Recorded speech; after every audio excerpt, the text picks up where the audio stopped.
Hello from Newcastle Gateshead, where we're about to step on board HMS Calliope, regional HQ of the Royal Navy Reserves.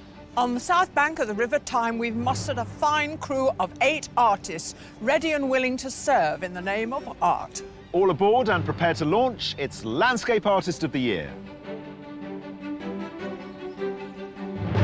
Over this series, we're challenging 48 talented artists to capture some of the most spectacular and striking scenery Great Britain has to offer. From the ancient to the modern. Today's clutch of competitive contenders painting a view of Tyneside comprises 5 professional artists. Andrew Hurd, Camilla Dowse, Fujico Rose, Troy Stewart and Ronwyn Hayes. Really looking forward to getting stuck in. I'm a little bit anxious that we get a little bit of blue sky. And up against them are 3 amateurs, Kate Langley, Keith Tunnicliffe and Paul Graham. I'm petrified. I'm feeling petrified this morning. It's been a few weeks of nervous anticipation, so I'm just dying to get going now. They'll be working under the exacting gaze of our judges, Kathleen Soriano and Taishan Schierenberg. Nothing feels right. This is too thick. Yeah. Look, you're here because your submission is lovely and you're a good painter, so get on with it. All right. Just not my husband. No, God. The artists are all competing for a sensational prize, a £10,000 landscape commission of Venice to celebrate renowned art critic John Ruskin. Also aiming to impress at every heat are an extra 50 artists, our wildcards. So do you normally work sitting cross-legged on the floor? I forgot my chair. So who will make a meal of it? Not happy at all. And who's hungry for success? I keep imagining an enormous boiled egg just being sliced. That's why you're hungry. I must be.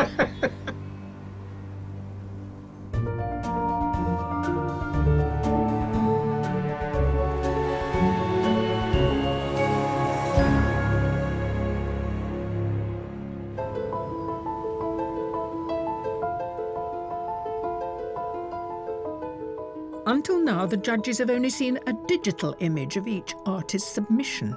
So this is their first chance to get a close-up look at the real thing. Well, we don't have Kate and her bump with us today, so you're going to have to judge even more and possibly reflect what she herself might have thought of paintings, OK? I guess we'll have to. What I like about this work is actually how much movement there is in it, even though the buildings are so dominating, but they're also static.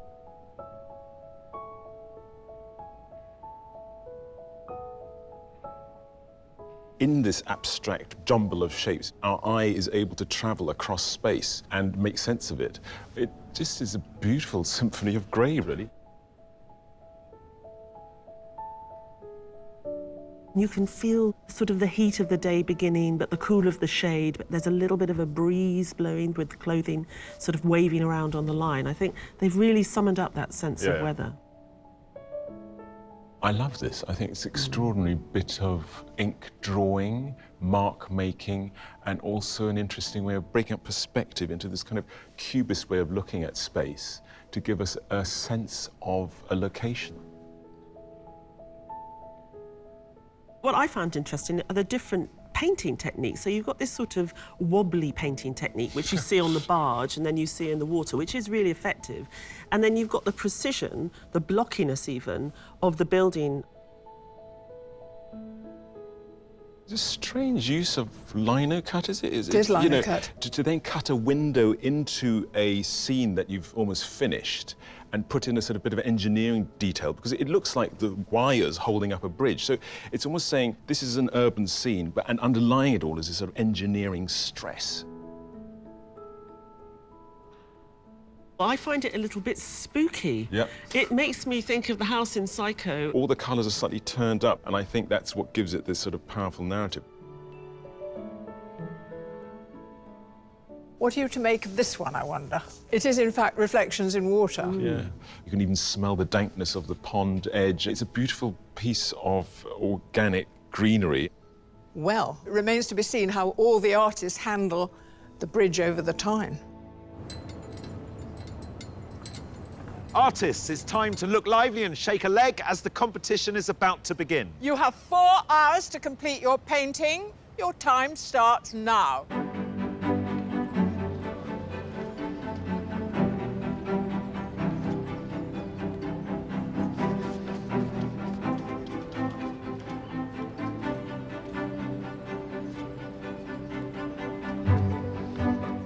Perched on the Gateshead waterfront, today our artists are facing the elegant Millennium Bridge. Known as the Winking Bridge, it's the world's first and only tilt bridge and has become an architectural and engineering emblem of the region. So we picked this incredible view with this wonderful bridge because we wanted to give the artists something sort of technical and meaty to get their teeth into. But there's a lot more there which they might pick up on. There's a reflection of the water, the buildings in the background, and the area is quite animated. So today we're interested to see if the artists can actually capture that sense of the iconic that this bridge gives us and to do it effectively and powerfully in the work that they produce.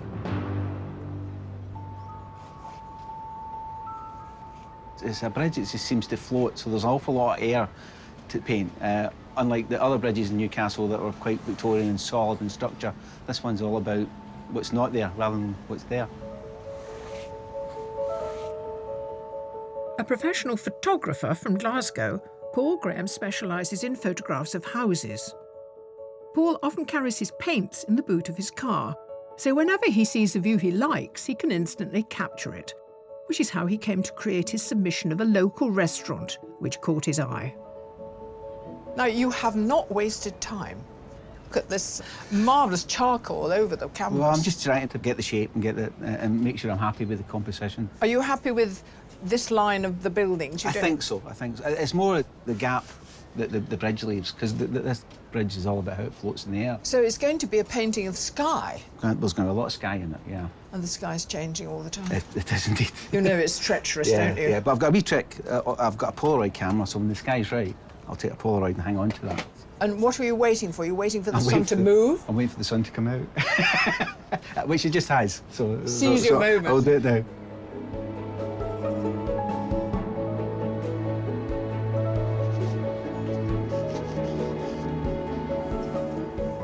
With a 4-hour time limit to create their landscapes, seizing the moment is good advice for all the artists. My biggest concern is that I won't finish it in time. I still haven't figured out how I want to lay out the image. Hopefully I can create something that I'm happier with. Cross fingers. Fujico Rose is a self-taught fine artist and wallpaper designer. She took part in 2018's Landscape Artist of the Year, drawing Fountains Abbey in North Yorkshire. This year, her submission shows foliage around the front door of her Welwyn Garden City home, made in her customary medium of Indian ink.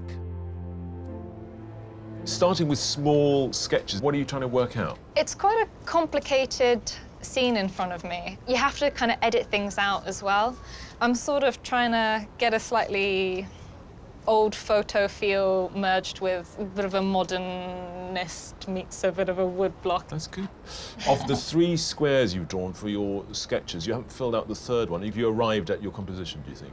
I think I might flesh out the 2nd one a little bit more, and I think I'm going to have to move around a little bit. I might try and get a slightly different angle of the bridge, actually. Okay, good. Well, look, I'll let you get on with it. I'm quite intrigued how it's going to look on here. I'm also quite intrigued. Don't say that.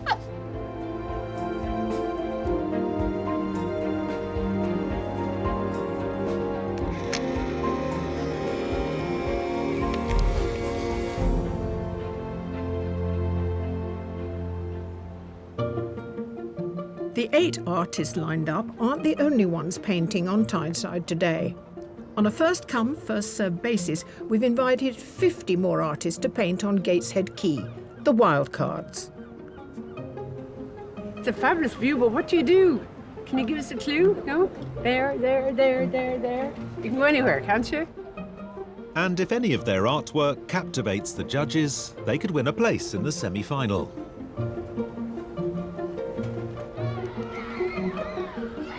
So yeah, I'm going to inject green in here. There's a tree growing out of the thing back there, so I'll put it there. Put Growing some out trees. of what thing?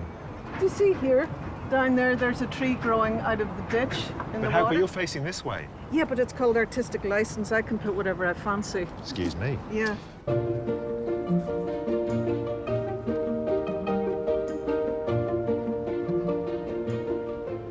I'm a portrait painter, so we're at the Baltic. And there's all this big landscape, but none of that's the Baltic. That's the Baltic. Paul. Yes? I'm impressed by the start you've made to your painting, but I'm more impressed by the fact you're sitting cross-legged on a stone floor. Do you do yoga? I don't do yoga, no. I do a bit of bodybuilding. Bit of bodybuilding, okay. When I can. Not going to pick a fight with you then. Don't do that, whatever you do. Well, it's a cracking start. Thank you very much. Good luck. Nice to meet you. And you. Watch those knees. I can't get up. I'm literally going to be Somebody here the help rest him. of the day. Help him. Can somebody, anybody?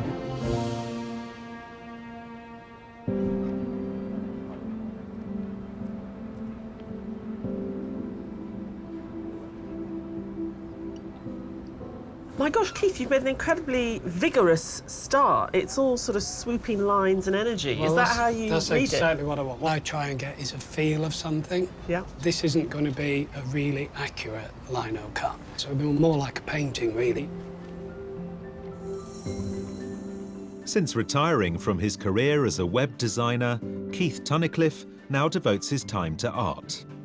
Having recently discovered a passion for lino cut, his submission print of Waterloo Bridge in London was created after crossing the bridge at sunset.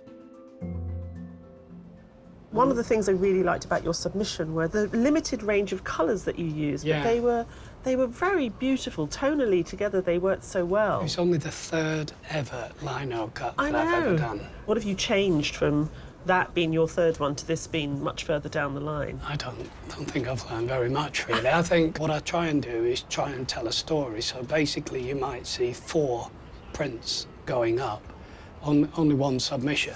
So we're going to have a little gallery start to emerge in your little pod. That's right. I mean, it's a wonderful start.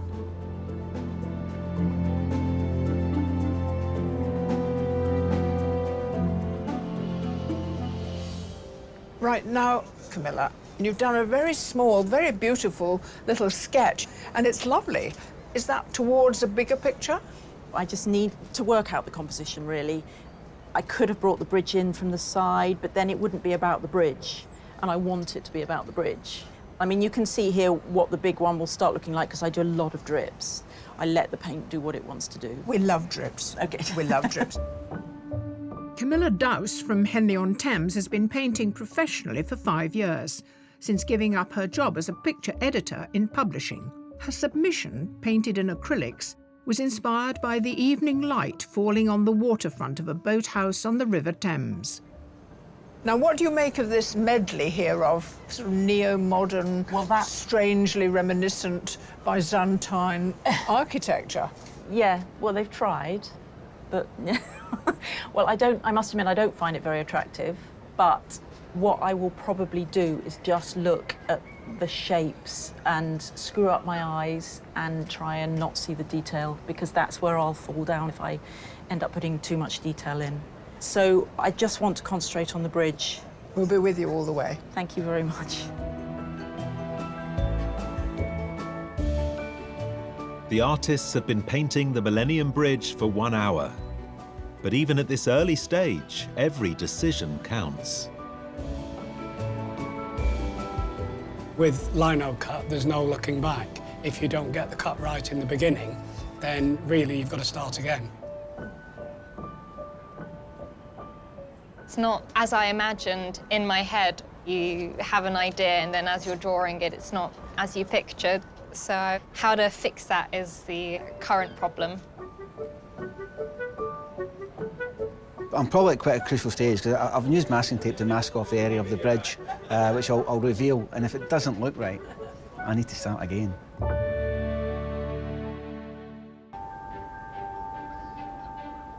Here on Tyneside, 8 artists are 1 hour into their 4-hour challenge to create an artwork of Gateshead's iconic Millennium Bridge.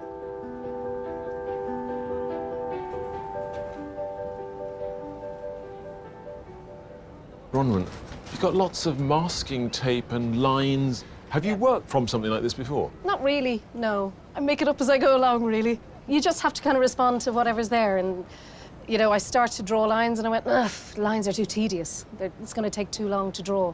So I just want to block it out and mask it up and get blocks of shape. Bronwyn Hayes from County Clare in Ireland went to art school in Dublin. But landscape painting has had to take second place to raising her children and her job as a film set painter. Her submission, inspired by a visit to Monet's garden at Giverny, was painted over several days in oils and acrylics.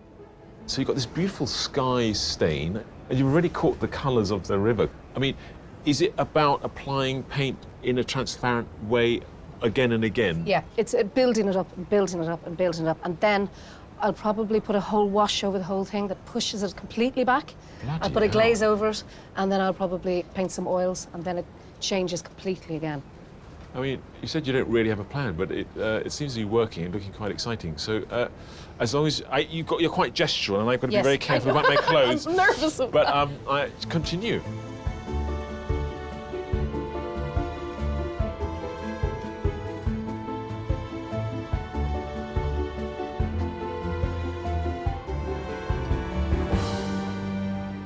I live in London, so obviously I'm exposed to urban landscapes a lot. I'm comfortable with it. Obviously, there's a lot of sort of man-made, mechanical, sweeping-looking lines. I just want to make sure that I can get that correct. Originally from New Zealand, architectural technician Troy Stewart now lives in the UK and is studying part-time for a diploma in portraiture. His submission shows a view of the Regent's Canal in London, painted in oils using traditional techniques on a decidedly modern subject matter. One of the things that impressed me in your submission was that it felt to me like there were almost 2 styles of painting. One was sort of like wibbly-wobbly, almost impressionistic, and the other was sort of blocky and formal. Yeah. I mean, are we going to see those 2 different styles here today, do you think? I come from a drafting background, so I try and get the proportions right, but I'm trying to be more expressive. Yes. So I want to do the wibbly-wobbly effect on the front rail here. What's next? Have you got a plan, game plan, with the hours that you've got left? 3? Yeah, I think the curve of the arch is quite important, so I want to sort of lock that in now. But you'll be okay for time, you think? I'm going to have to be. The bridge over the River Tyne. It's not without its issues to paint, I'd imagine. Is it technically difficult to paint something like that? Yeah, that elliptical shape, I would find it very difficult. I mean, what's harder is a circle on its side even, and that's what we have in a sense from the view, but we're not even directly under this elliptoid, we are to the side of it, so you've got to make it a believable shape. Actually, the only nice thing, or easy thing, I think the artists will really enjoy is the water itself. Right. But some of them even complain that when it gets windy, of course, it gets choppy and you can't see the reflections. So this is a right old handful. Complained? This is Landscape Artist of the Year. How what dare have they got to complain about?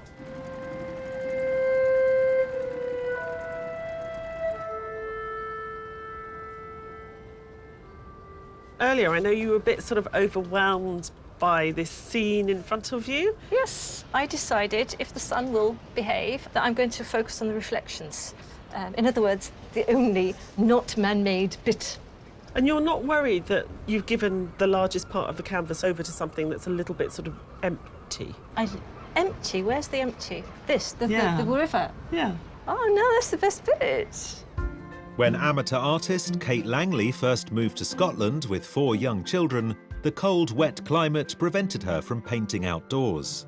But her submission oil painting of a summer garden was painted in the heat of a family holiday in northern Spain. Well, I think the washing line was inspired in your submission work. It really sort of animated the landscape. It sort of carried the eye through the picture frame really well. Thank you. Yeah, I must think movement, but nothing much is happening. Got ripples, we've got ripples. Fantastic. I'll let you focus on getting all those ripples and all that reflection in.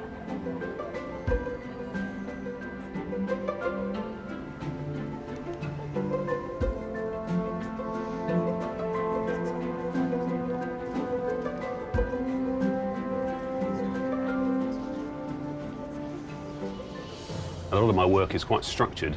The horizontals and verticals, I feel quite at home with that.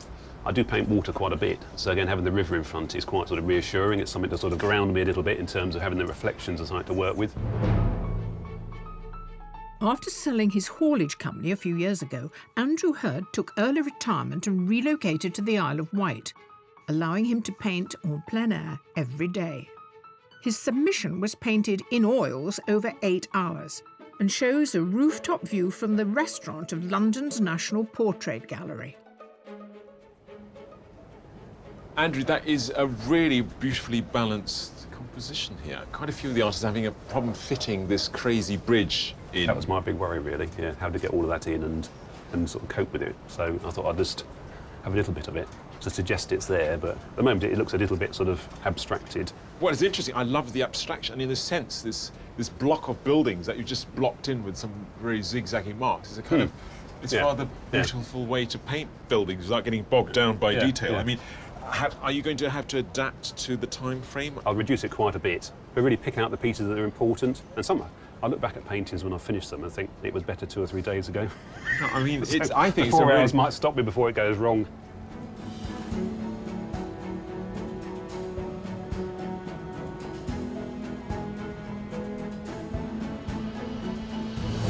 Also exercising their creativity on the Gateshead quayside today are a further 50 dedicated artists.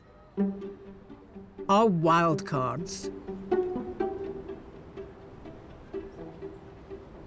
I work in this building, I get to see these views all day, every day. I like the geometry of the steps here, and I think that deserves a mention in its own way, doesn't it? Obviously, I'll put an ode to the Tyne Bridge and the Sage itself, but that's not going to be the focus. No one else is picking out that particular view, and that's it. Well, that actually says something, though, does it? You should be painting over there.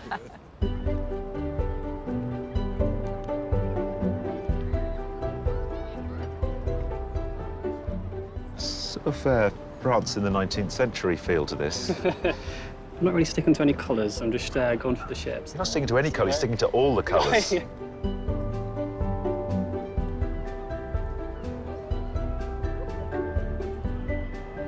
So you're ignoring this big bridge behind us. I thought that might be a bit too technical. Right. So I thought I should go for something like this. Yeah.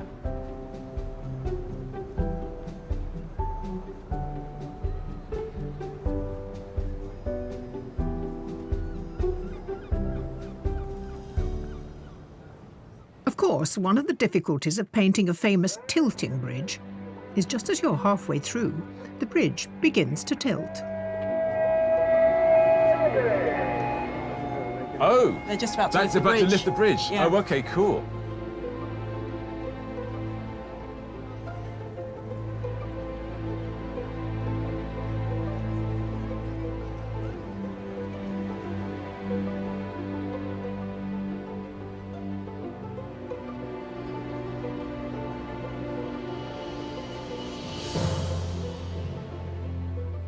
And a moving view isn't the only difficulty our artists are facing.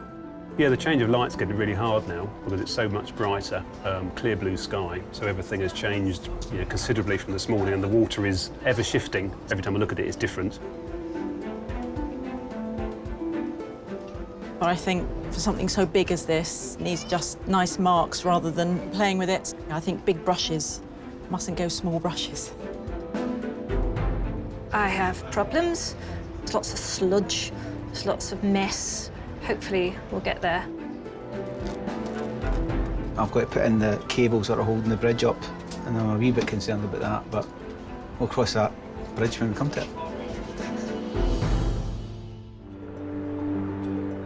On the banks of the River Tyne, 8 artists are halfway through their 4-hour challenge to depict the Millennium Bridge. The judges have been keeping a close eye on them all morning. So what do they make of their efforts so far? Glorious sunny day in Gateshead. Andrew has looked at what's in front of him at the various angles of the river and the bridge and the buildings, and he's shifted his perspective over. Are you happy with what he's doing? I think Andrew was super clever to identify that he wanted all the lines to converge really on the Baltic. We're not close enough to the end of the day to see how he's done that, because every line, including the wires on the bridge, are going to help him achieve that, I think. Fuji's submission had an elegance to it. Are we seeing that elegance in what she's produced so far? With graphic art, the sort that she makes, there is an elegance, isn't there, inherent in it, and you've got to be careful it doesn't tip. And the slice she's picked is very beautifully balanced. Ronwen is approaching this view in a completely different way to everybody else. The only solid bit of structure so far is the arch of the bridge. I'm absolutely terrified at the moment, because she told me this was going to happen, that we'd see the form, we'd see the composition, and then it would disappear. And it has completely disappeared. Yes, it sort of went. Yeah. But now she's starting with oils, and I think she's bringing the whole painting out again, but it is a bit scary at the moment. Camilla did a very small sketch which has sent you into raptures. Oh my God, Kathleen. I love Camilla's little sketch. I just think it's so beautiful. And as she's scaled it up, I just think it sings. Actually, the way Camilla's working it up doesn't add anything new. Okay. Sometimes paintings work because the mark making is of a certain size within the framework. In blowing it up, the size of a brush mark stayed the same, and it's lost that kind of vivacity. But, you know, it's early days. Well, I don't remember a heat where I felt the artists had so much to do. So we'll see if they can pull it off.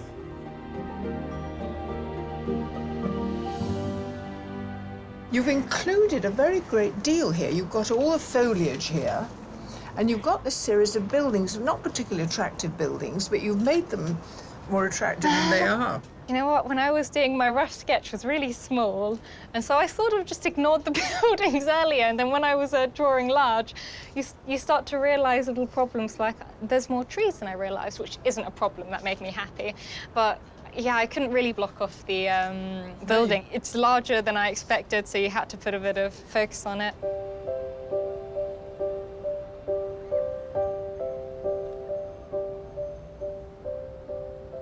Keith, this is so different from what I saw first thing this morning. And I can see that the Baltic is slowly emerging more and more. Yeah. At the moment, it feels quite abstracted. I want it to be sort of abstracted, but Okay. it's also got to, it's got to have that last little bit of definition, I believe. OK, and that definition will be with darker lines, you're thinking now? It will be with fine black lines. Well, I think Gallery Keith has been a huge success.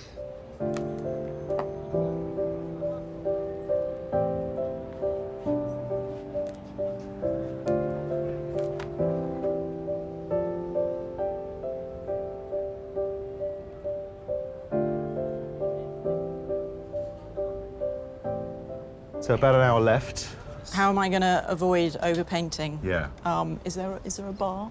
Is there? Do you need to be physically dragged away from your paintings at a certain point? Normally what I would do, because I would be in my studio, I put it on my easel, my big, huge easel, so I live with it for a couple of days, and then I might go and tweak. But that's probably, obviously, I don't have that luxury here. No. No. No, you have an hour, and then No, the painting so- will be judged by two fearsome judges. Yeah, thanks for that.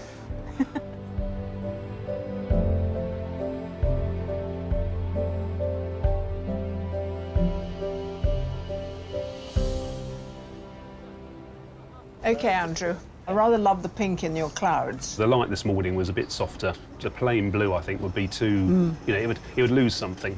The Yeah. water is changing, Mm. and you're changing with it here. Yeah, the water won't necessarily match the sky, but... We won't I let on about no, that. we won't tell anybody about that. Water dominates our artist view, so it's appropriate they're working in the shadow of HMS Calliope. Despite the HMS in her title, she's what's known as a stone frigate, a naval base on dry land. In the past, there have been 5 actual ships named Calliope, one of which was the star of a famous 19th century story of seamanship and daring do. Commander John Galpin served on the ship many years later, as she neared the end of her working life. I joined in April '49. It was the old ship. You saw straight away that this was something pretty special. In 1889, she'd been stationed in Samoa, protecting British trade routes in the Pacific. In charge was Captain Henry Coe Kane. On the 16th of March, a major cyclone hit the small harbour of Apia, where Calliope lay at anchor. Hemmed in by the reef and jostling for space, many of the ships nearby began to run aground. Captain K, with the ship literally 6 feet from the reef, felt there was nothing he could do where he was. If he stayed there, he would be lost. So he ordered maximum steam and ordered full ahead.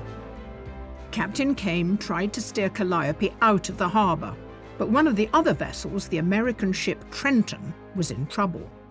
As Captain Kane put the helm over, Calliope's boom went over Trenton's stern, and then they were away. And the Americans cheered them as they went out. The captain and crew of Calliope returned to a hero's welcome. Now, over 100 years later, the name of the famous ship lives on here in the Royal Navy Reserve's Training Centre. Filling the Gateshead quayside, our 50 wildcard artists have spent the day capturing their surroundings in all their diverse styles. This building has just been amazing with the reflections, the colours, the tones, the shapes. I love the shadows and the darkness, and it's forever changing. I'm actually quite pleased with how it's going. I'm really into skies and things like that, so it's perfect. I don't usually do bridges and things like that, but it's quite a nice challenge.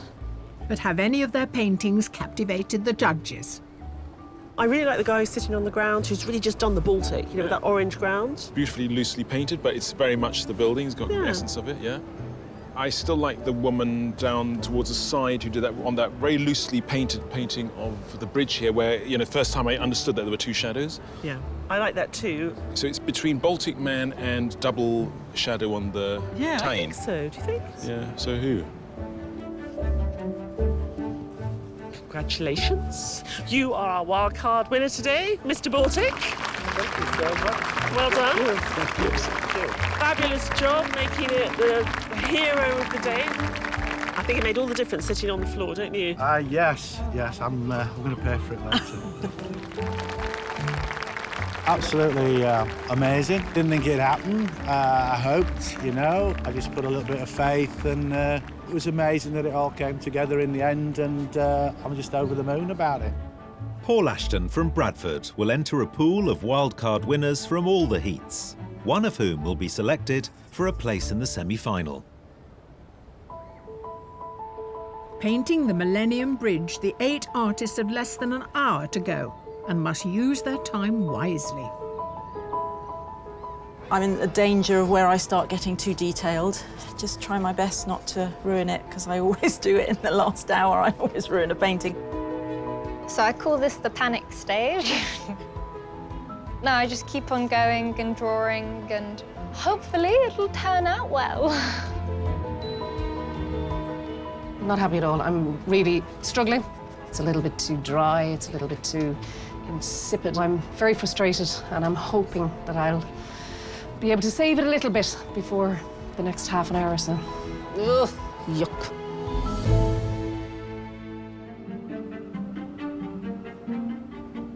Here in Gateshead, our 8 artists have just minutes left to complete their artworks of the Millennium Bridge over the River Tyne. If I could cut the painting in half and keep the bit of the Baltic centre, I'll be happy with that. But the rest of it's getting a little bit tricky, so I just need to sort of get the water right.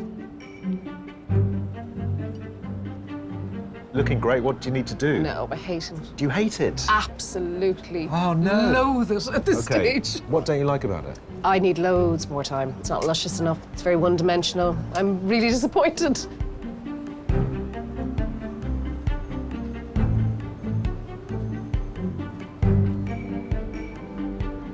Kind of glad it's almost over. The swathe of kind of brown buildings, I wanted them to go back a bit, and I'm not sure, maybe put a bit too much detail in.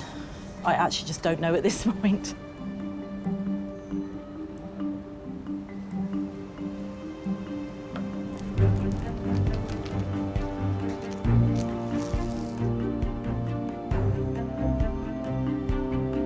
I'm going to go with that one.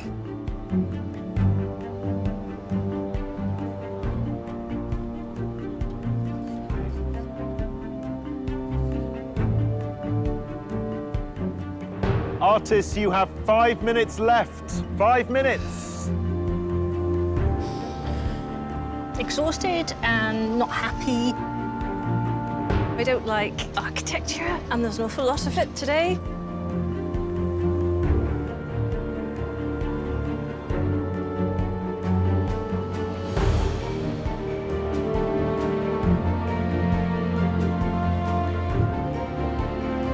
I wish I had another power so I could scrape it all off and start again. That's the way I'm feeling right now. But yeah, I've done all I can do. Artists, the challenge is over and your time is up. Please stop your work and step away from your easels.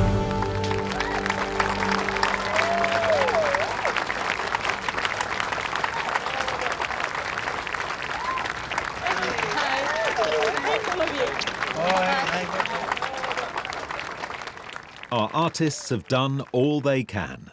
It's time to hear what the judges make of their work. It's been a good day. I think Troy did very well. I get the sense of where he was standing, so you got that river taking, going off in the distance. I think Fuji did redeem herself from the slight prettiness. There's more of this lovely wash. There's a timeless quality to it. The way in which she's used the white of the paper to define the arc of the bridge. It's very elegant.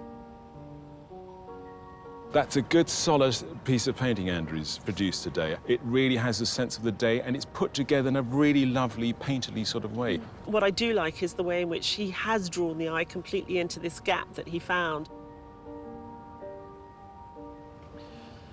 I was so excited by Ronwen's start this morning, all that energy and vigour and the way she was blocking it in, and it was all so balanced. And she promised me that what was there at the beginning was going to come back, but I don't think it quite has. It's the most painterly print I've ever come across, and I think it's very beautiful as an object. I must say, I don't know what I'm looking at, though. I think he's experimenting with the medium of print, and it's playful and it's very personal. The colours are bonkers in the water, but in that kind of Renoir, sort of impressionist French way, it works. I just think Kate sort of fell down, giving us a sense of solidity. It sort of seems to dissolve, which is beautiful, but a bit sort of unstructured. I like the amount of sky that he's given us in the context of the river, but some of it feels a bit too sort of impatient and rushed and not thought through. I really like the arch and the way she hints at the wires there, and the sense of that orange coming through with those lovely blues. It's very pleasing, a word. I'm looking at this, and it's sort of some faded Tuscan villas on the hillside. I'm thinking that's fantastic. The judges can only pick one artist to send through to the semi-final. They start by narrowing their selection to a short list of 3. This one, I'm feeling more and more confused about what I'm looking at. From this end, I feel I'm happy with that one, and then these 2 down here, that's my 3. That bridge is you get a real sense of tension in its arc, and it leads you over. So, 3? Yeah, I've got 3. Yeah, I've got 3. Yeah. Let's go for it. Artists, we hope you've enjoyed the experience of painting here today. We've certainly enjoyed watching you at work. But sadly, the judges can only fit 3 artists onto their shortlist, and the first artist they have chosen is Fujico Rose.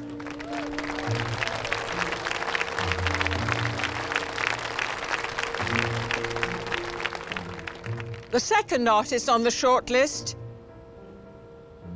is Andrew Hurd.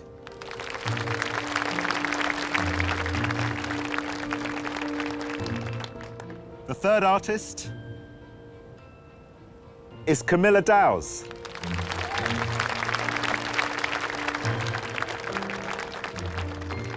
Our commiserations to the rest of you. You are all talented artists, and it's been a pleasure having you paint for us here today. Thank you. Thanks very much. Thanks very well. I thought more highly of your work than you. Now the judges must whittle the shortlist down to the day's winner. To help them, they take into consideration the selected artists' submitted artworks. 3 very different moods of today. I'm not sure, without the bridge, you'd know that they'd all painted the same place today. It's interesting that each of them have been absolutely true to their artistic voices. Yeah. And isn't art wonderful that you can look at the same thing and come up with sort of very different sort of results, really? So, taking every artist in turn, let's start with Fujico. What is interesting about her submission is the graphicness of it. It brings all the detail and the texture to the fore, whereas in today's piece, Fuji, in using that paper, has made it actually is very quiet and it draws you in. And I thought, actually, that I preferred it on white, but this thing grows on me. She understands about how to lead the eye, and very cleverly with that dark balustrade that she's put in the foreground, she's created this sort of contemporary sense of distance into a world that could be 200 years ago behind it. What about Andrew? Has he fulfilled the promise of his submission? I think the strength of Andrew's painting today is that he found the right angle. And actually, when you look at the submission, he did exactly the same there. He's very good at finding that focus point, or that vanishing point. The colours is used are very sort of tonal in a certain sort of painting tradition, but we certainly get the feeling that it's very much related to what we were experiencing today. Camilla, we know that she can paint water really effectively, as we see in her submission. It's interesting, though, that she knew when to stop in the work that she was painting today, because I think that would have been too heavy-handed in the composition that she's given us here, which is lighter. Presumably being slightly tactical, knowing she only had 4 hours as well. Well, for Fuji, Andrew and Camilla, will it be Bridge of the Gods or Bridge of Sighs? Ooh.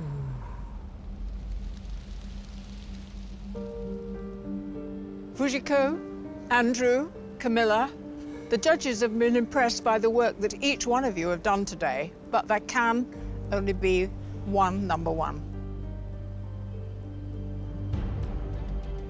After much deliberation, the artist they have chosen to put through to the semi-final is Fujico Rose.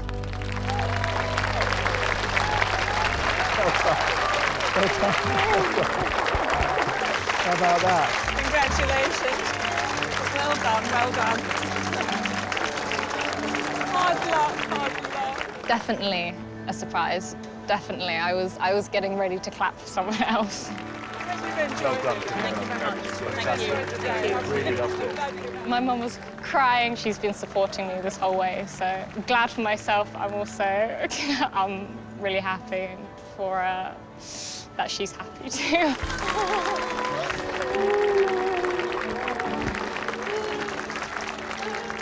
Usually when we have a graphic artist win, somebody works in black and white on paper, there's always this discussion, it's got to be really good because it's up against painters.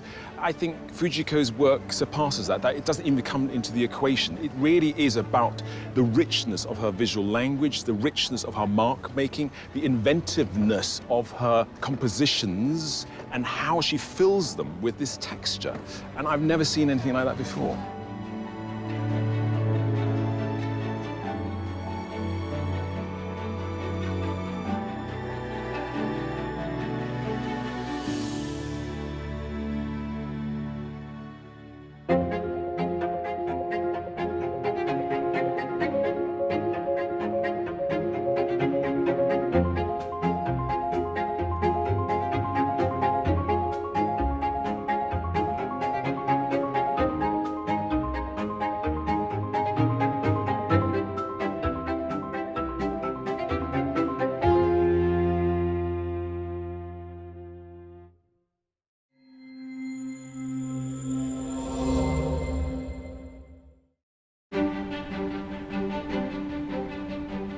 Hello and welcome to Battersea Power Station, where we're about to have a very big night out. 3 artists made it through the competition, and we thought we'd stay up late and celebrate. So how will they rise to the challenge of painting a night scene? Will it be an all-night art party or a dark night of the soul? A moonlight sonata or a hard day's night? Oh, we'll be working like a dog. It's the final of Landscape Artist of the Year. Throughout the series, we've presented 48 talented and competitive artists with a range of breathtaking and inspiring views. I think the view is incredible. When we arrived, I actually shed a tear of joy. We've challenged them to create landscape masterpieces, each in their own individual style. From a blast of the unorthodox... This is biro sprayed with deodorant. ...to a slice of the unexpected. I'm pretending I'm a child with poster paints. OK, splash it on. And throughout it all, 3 artists have excelled. Patsy Moore. Fujico Rose. Sue England. Just amazement to get through to the final. It's fantastic. It's definitely a big validation, a wonderful booster of confidence. This is crazy. No way did I think I would get through to the final. Now it's time for the ultimate artistic showdown. I've never seen such a difficult final. Just thought you'd like to know that. Thanks. Thank you, everybody. I'm a very messy painter. Oh, no, well, I mean, look at your hands. You look like a Smurf. Timing-wise, do you feel that you're on plan, on target? No. No? OK. The sensational prize, within our finalists' grasp, is a £10,000 commission for the Royal Institute of British Architects to capture the Gothic glory of Venice, in honour of the esteemed Victorian artist and critic, John Ruskin. But it's not just tonight's artwork that's up for scrutiny. The judges will get to see, for the first time, a landscape our artists were given 2 weeks to complete. Never attempted anything like that before.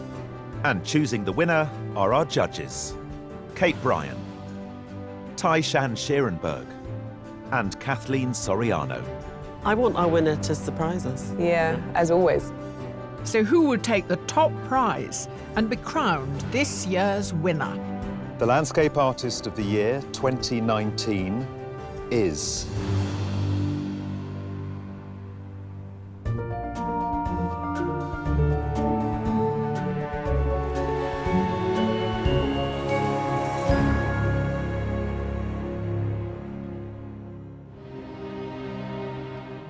As the sun sets over London, tonight our artists face their final challenge. Their view is of Battersea Power Station, which, having lain derelict for decades, is now undergoing a major reconstruction.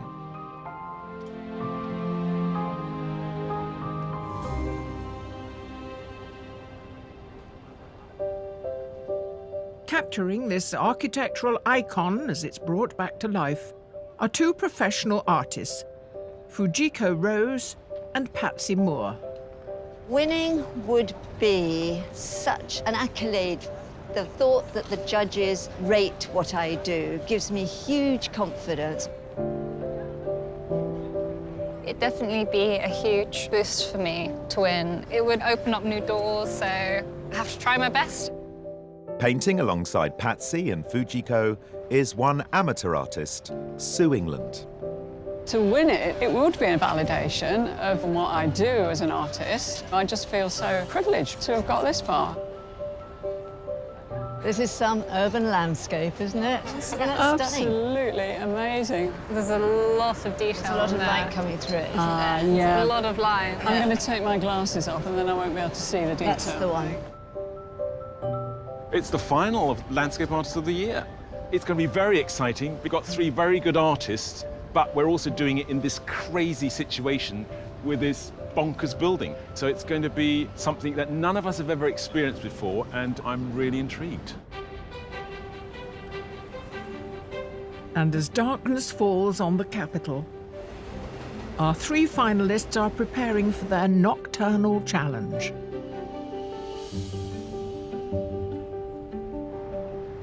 It's mostly black and white I need here, isn't it? My view is changing by the second. I loved it half an hour ago. But yes, it's fascinating, and it will keep changing as the night goes on, I'm sure. I've not drawn a nighttime landscape, so I'm sure there's going to be complications with that. I don't know what those complications will be, but I will know shortly. The view is a bit overpowering, really. It's right on top of us. It's colossal, and I really don't know yet how I'm going to tackle that scale. I've no horizon line. While the artists may be full of trepidation, the judges already have something to celebrate. Hi guys, I'm back. With a And you brought bonus. somebody with you. Yeah, I thought we needed an extra judge. Bonus Oh, baby. She's just gorgeous. Gina's already picked her favourite. Oh, excellent. Well, we can all go wow. home now. So how's she going to express her interest? We'll work that out later. Artists, I hope you're not afraid of the dark and that you've been eating your carrots because your nighttime challenge is about to begin. You have 4 hours to complete the last landscape of the competition. Good luck to each of you, and your time starts now.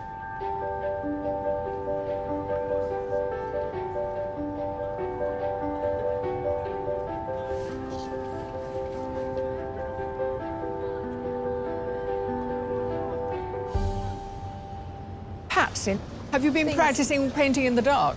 No, not really. But you like the landscape? Not in all honesty. I looked longingly at the river behind me, but no, it's the power station. It's like a space station, isn't it? I wouldn't be surprised if it just took off. rocket. Do you think a rocket's going to come out at the top? Patsy Moore is a professional artist and art tutor from West Sussex. At her heat at Hurst Monsu Observatory, it was her vibrant underpainting technique that led to her winning artwork of the atmospheric scene. That beautiful red ground coming through and that purple in the sky. She's a really great colourist. At the semi-final, in Cromarty, Patsy once again combined a palette of warm and cool tones to wow the judges. Patsy's style is very traditional, but she has found a shorthand. She's able to give us great detail without getting fussy. So I'm really excited to see what she can do tonight. Now, you did pink backgrounds a lot. Yes. It's your kind of hallmark. Not today, because it's a very different light. I've overpainted my good old Patsy pink background with a kind of indigo darker tone. And this is what you've done so far, which is structuring it. Yes, just marking it all out.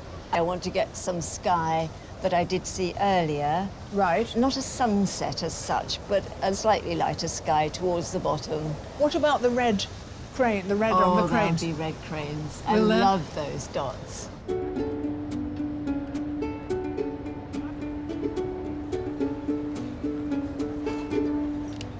I've gone portrait. I find portraits easier to do in a shorter period of time just because I can get detail in and I can get a sense of the place. If I was doing landscape, I think I'd have to include too much and there'd be too much to do, so I've gone portrait with this. It was professional artist and wallpaper designer Fujico Rose's ability to edit her view which first impressed the judges. Her dynamic composition, along with her monochrome use of Indian ink on white paper, won her heat at Gateshead's Millennium Bridge. There's a timeless quality to it, the way in which she's used the white of the paper to define the arc of the bridge. Fujico's semi-final industrial Seascape delicately conveyed the strength of the engineering while bringing a hint of East meets West to the scene. Fujico's great strength is composition. She uses artistic license in a really beautiful way. She doesn't have colour to play around with it, but that might be fine tonight, given that everything's black. How's it going, Fuji? I'm not quite sure at the moment. If you come back in a couple hours, I might be crying. Why will you be crying? It's a little bit experimental. What you're going for? Yeah. In what way? It's sort of like, you know, you remember a dream, but you don't actually remember the specifics of it. That's what the image in my head is like. It's that thing when you try and remember a name that you've forgotten and you're just, it's... Yeah, it's just on the cusp of it. There's a lot of detail up there, isn't there? I am a bit overwhelmed, but I might just squint my eyes, and then it's just a shape. You seem very relaxed. No, I'm very nervous. Oh, are you? You're giving a good am. impression of someone who's very comfortable and calm. I know, I should play poker.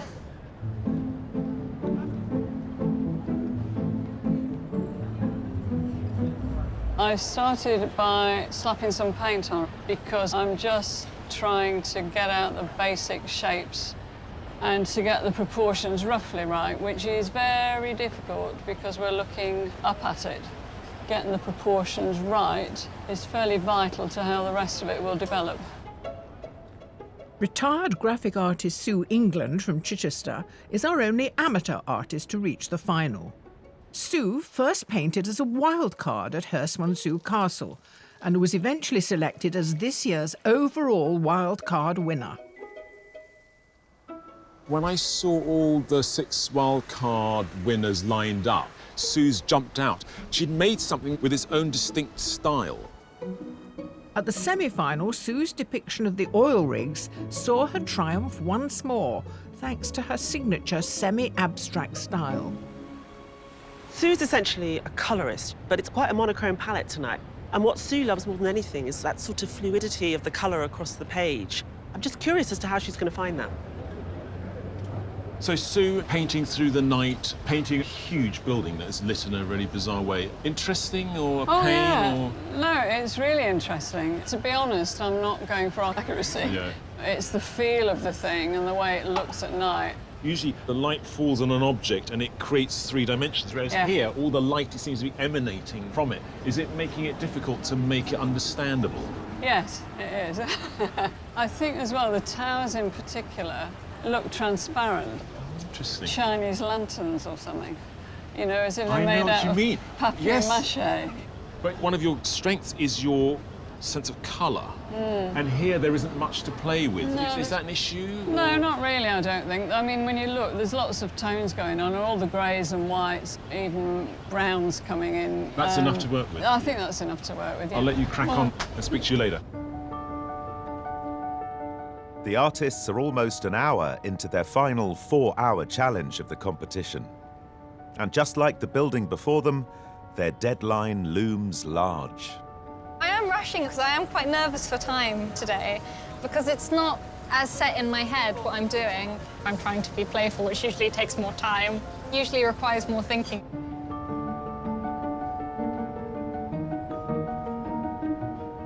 I will struggle with the time, as always. I'm not the speediest painter in the world.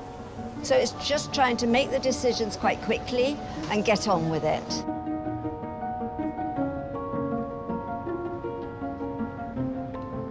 The time restriction is always a problem for me, because normally I take days and days faffing about.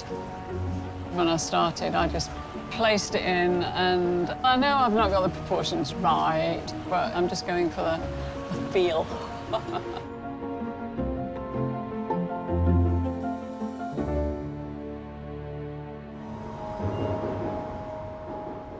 This evening at Battersea Power Station, our 3 finalists are approaching the 2nd hour of their 4-hour challenge, and the view's proving problematic. I'm struggling a bit. I haven't got the monumental feel of it because the proportions are wrong. I need another foot on my canvas to do that. At the moment, it doesn't super excite me, so I need to find a way to make it more exciting. Still working that bit out.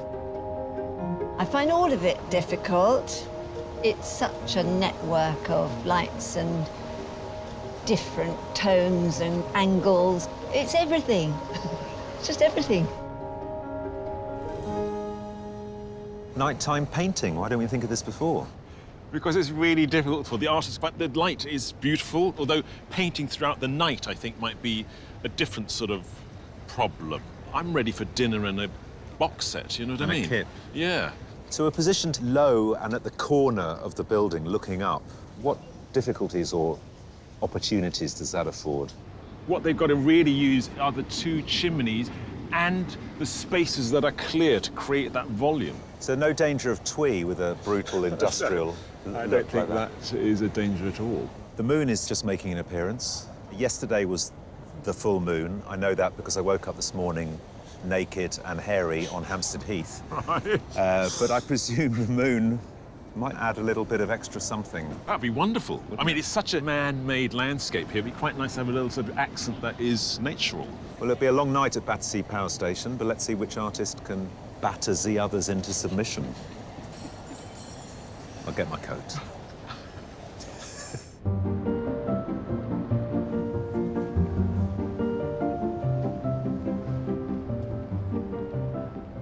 So you always get a lot of paint down, which is fantastic.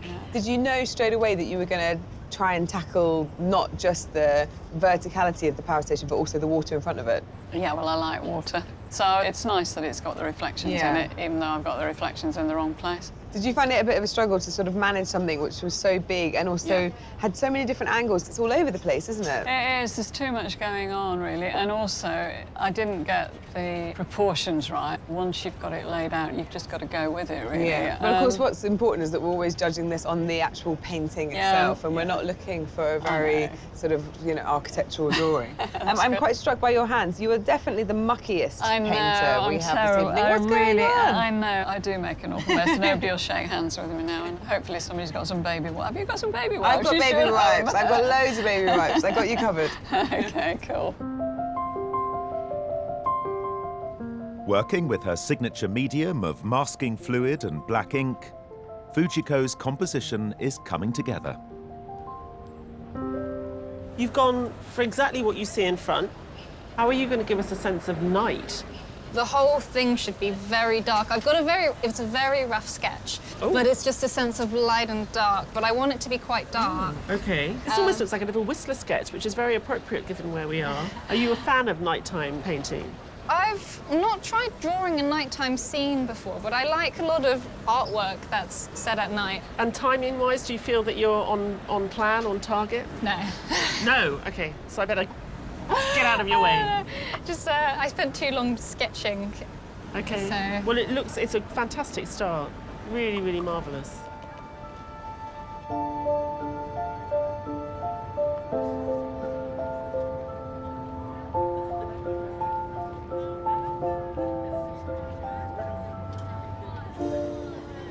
Patsy, is this pure coincidence that you're actually wearing the colours you are using? I do love colour coordination. Bring my canvas to match my job.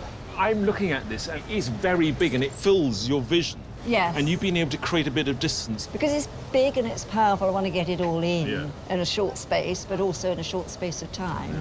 You would expect the towers to go vertically. However, if you look at them, they're actually getting slightly closer together and they go slightly backwards. Oh, I see. Yeah. I see what you mean. Yeah. This drawing with white has created a sort of weird effect. Everything's back to front, rather like an old film negative. Yeah. I love that. It does give it a sort of ghostly negative. Should I leave it like that? Afraid you... No, crack on. The celebrated monolith of industrial architecture that the artists are painting tonight was first conceived in 1927. Due to London's rising population and an increased demand for electricity, plans were drawn up for a super power station, and access to a transport infrastructure was vital. The location was pretty ideal. There were a lot of railway lines that terminated here. Also, you've got proximity to the River Thames for shipping in the coal, which was used to fire the boilers, and you could also bring coal in by rail. So it was seen as an ideal location by the London Power Company. By 1955, the buildings were completed, but not before the renowned architect Sir Giles Gilbert Scott was brought in to refine the existing design.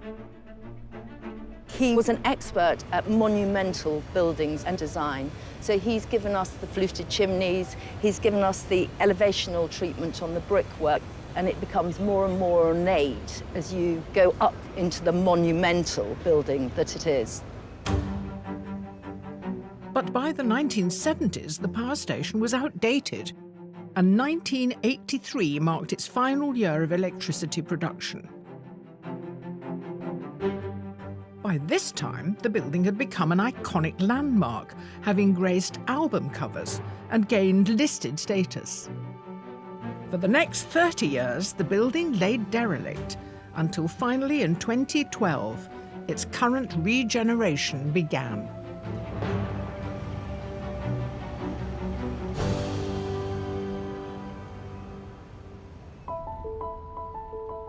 Capturing the power station as it undergoes its transformation are our three finalists, and they're almost halfway through their late-night challenge. I'm okay energy-wise, just quite hyped up.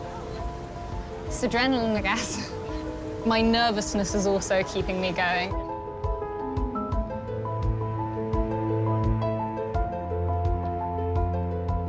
I'm not going quite as fast as I would like. It's always a race against time for me, and I think at the end I'm going to feel absolutely banjaxed.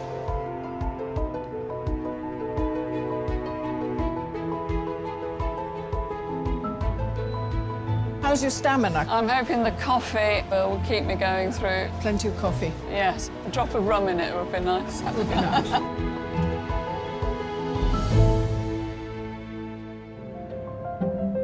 Tonight at Battersea Power Station, Patsy, Fujico and Sue are nearing the halfway stage of their last challenge of the competition, battling to win a £10,000 commission and the prestigious title of Landscape Artist of the Year. They're all feeling the pressure.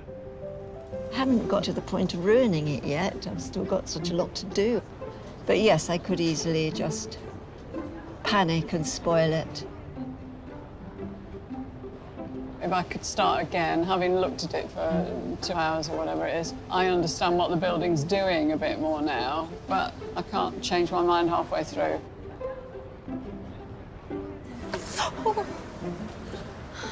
It was quite miraculous. The ink didn't go on the paper even though I dropped the brush. Oh, my heart went. We're halfway into the final, and how are they doing? Let's start, first of all, with Sue. I think Sue's got a really good composition. I love the fact that she's got right in there. I slightly worry that the colour, in the way it's applied, it feels a little bit slabby. It does look like there's really good bones there, but it's looking a bit flat, isn't it? But I'm hoping the second half of our evening, she'll really be able to lighten it up. She did start by putting on huge slabs of colour. It was industrial. But also very organic. You get the presence of the building without the two chimneys being delineated. OK, now Patsy. How do you think Patsy's doing? I was a bit worried that Patsy's composition was too traditional and she was trying too much in too small a space, but I think she is pulling it off. I do like the blue, colder tones that she's picked up, but what I'm worried about is I feel I'm looking at something rather romantic. For me, it works because of the ghostly nature, and that's happened to her white pastel drawing underneath. I think it's rather beautiful. OK, what about Fujico? I really like the way Fujico breaks things down as that sort of horizontal and vertical elements. But I need to feel that I'm looking at something more than just a very good illustration. What she's got is very true, it's very accurate, the blacks are gorgeous, but there's no sort of storytelling. What was interesting, where she's masked out the cranes, and she's put the black in the sky, it looks like constellations. I'm worried for all of them about the introduction of the red lights. How sweet that might make the pictures. I was talking to Stephen about the view, and he said there's no chance of tweeness here. And I went, no. And I was just saying, yes, the red lights, it would make it incredibly twee. I have to tell you, none of them are going to leave out the red lights. Of course, part of your judging will involve looking at the work they've been commissioned to do over a period of time. How do you feel about that, Kathy? Super excited. It's always one of the best bits. Yeah. When we have the big reveal. And it can change everything. You can think, right, I know who my winner is, I've got no problems. And then you see the commissions and you see a totally different side of the artist. So it's really the combination of both that helps us make our minds up. For their commissions, our finalists were assigned 3 spectacular but very different landscapes, without the pressure of a time challenge. The commissions are important because they remind us of what they are like as artists when they are doing something under their own steam, within their own time frame. What we get to see is something that they absolutely have edited 100% themselves. Sue headed off to Falkirk in Scotland, home to the world's only rotating boat lift, which connects 2 canals. The Falkirk wheel is a pioneering feat of modern engineering, but perhaps not the most obvious subject for a painting. Well, it's not what I would call a landscape. I've never attempted anything like that before in my life. Fujico travelled to the foot of the Black Mountains and the ruins of the 12th century Lanterney Priory, originally built by a Norman knight and once one of the great medieval buildings of Wales. There's a lot to this view, which can be intimidating. The Abbey's already fabulous, but it's situated in such an amazing location.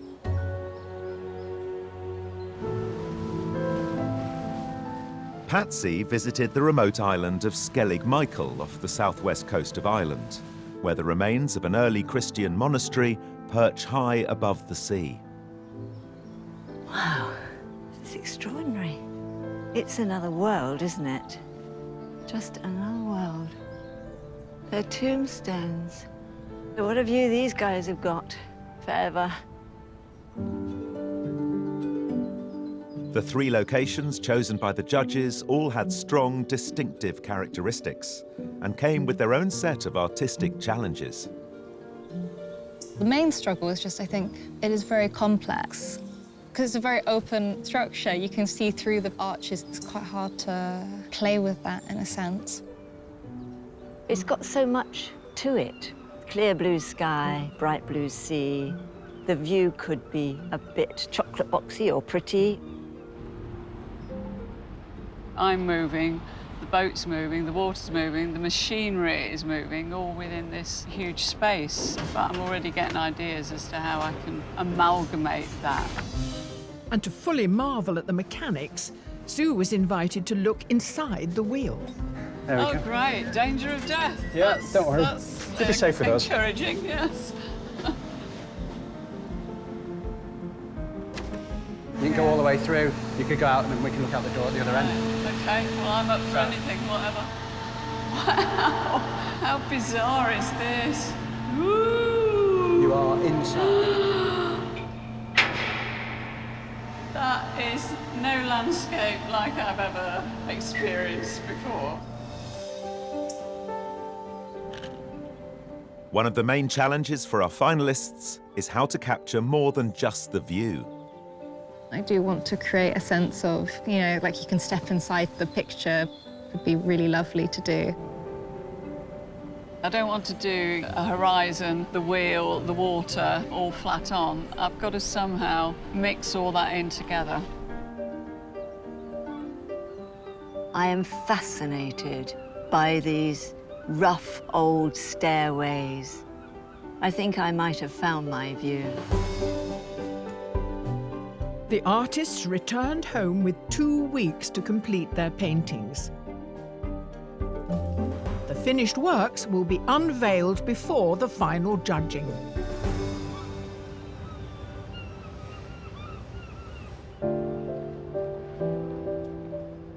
But tonight, the 3 artists have just 4 hours to create their final artworks.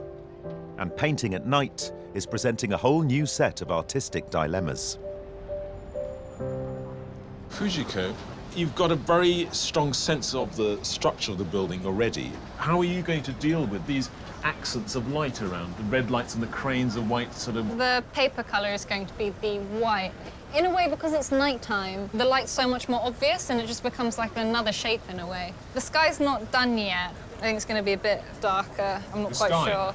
Yeah, because it's quite a dark sky. But it's not pitch black out there. There is light in there. So are you enjoying it? I really love just before I started drawing, when I'm sketching the ideas out. Okay. And I like the last maybe 30 minutes of the drawing. I'm in the middle phase where I'm putting the ink down, and usually that's the scary phase for me where I'm like, oh, I don't like that. I'm going to have to change that later. So it sounds that the process, that most of it is painful. It's tense. I enjoy it, but it's tense.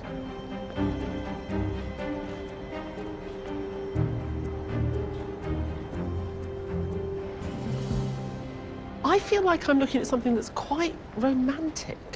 I think it's the colour that's making me feel about the romance more than... But I can see those colours. Banijay, the colours are changing every minute. But it's a symphony of blues I'm looking at here, as opposed to sort of the inky black or dark purples that we're looking at in the sky. I didn't actually want the sky totally black. Okay. I wanted it to be like the light we had earlier on. Okay. And how are you going to deal with I don't know. What I think are the really troublesome, pretty red fairy lights that we have dotted everywhere? Well, they will be there. There will be some cranes as well. I can't do it without the red lights. Do you worry that if you put the red lights on it, it's going to look like static fireworks? I'm wondering. We'll see how they come out.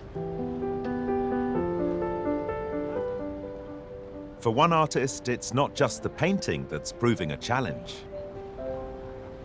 You're right. I'm a little bit tired, to be honest. It's late. It's actually the next day now. It's past my bedtime. Right. How are you finding Battersea Power Station? It's quite different at night than I thought it was going to be. It's more floaty, and I think that black really throws the towers. So I need to work a bit more on the towers, and then I'm going to put the highlights in, all these lovely reflections down here. Right. And those beautiful red spots at the top there are just going to be... They're very pretty, aren't they? In the right place. With the prospect of victory within their reach, the finalists have less than an hour to resolve their landscapes. No, I'm not happy with it at the moment. It's looking very messy, but there's not much I can do about that. I'm pretty sure I will run out of time. I think I've captured some of the feel of it, the size of it, and the fact that it's really dominating what we've been looking at all evening. It's a bit messy and it's not that accurate. The middle bit is very peculiar because it's right in the middle. It bothers me a bit. I'm struggling more than I would like. I need to get a move on, extra move on. For me, the atmosphere at the moment of what I'm drawing is a bit flat. It's just finding the things that's missing, you know, a bit of seasoning almost for the artwork. Painting one of London's iconic landmarks in the hopes of being crowned Landscape Artist of the Year are Patsy, Fujico and Sue. And time is running out as they approach the conclusion of their challenge. There's only 10-15 minutes left. I don't think I can do too much in that time. I don't think I'll overwork it. I'll get it presentable. Artists, wake up. It's the final countdown. You have 5 minutes left. I'm on the verge of fiddling. The middle bit of the building is wrong and looks a bit of a mess, but there's not a lot I can do about it at this stage. I think I'm going to sit back and look at it and decide if it needs any more little touches here and there. I'm doing cranes now on my picture, which are lovely shapes. If I could get a grip of them. With the time I've got left, I will be checking in some darks and lights and smudging things around a little bit. This doesn't look like a Patsy painting at the moment at all.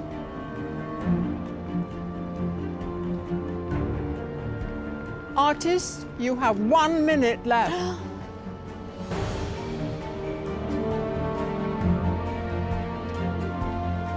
I'll hold back on crying until after I finish drawing. I can't afford the time right now.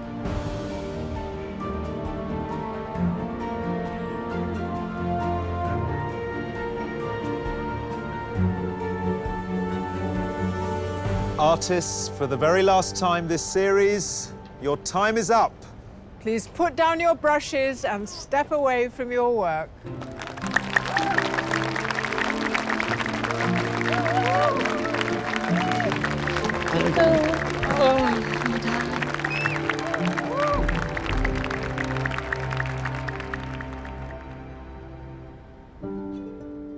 While our artists can finally relax... So what did you find the hardest thing about this evening? Standing up.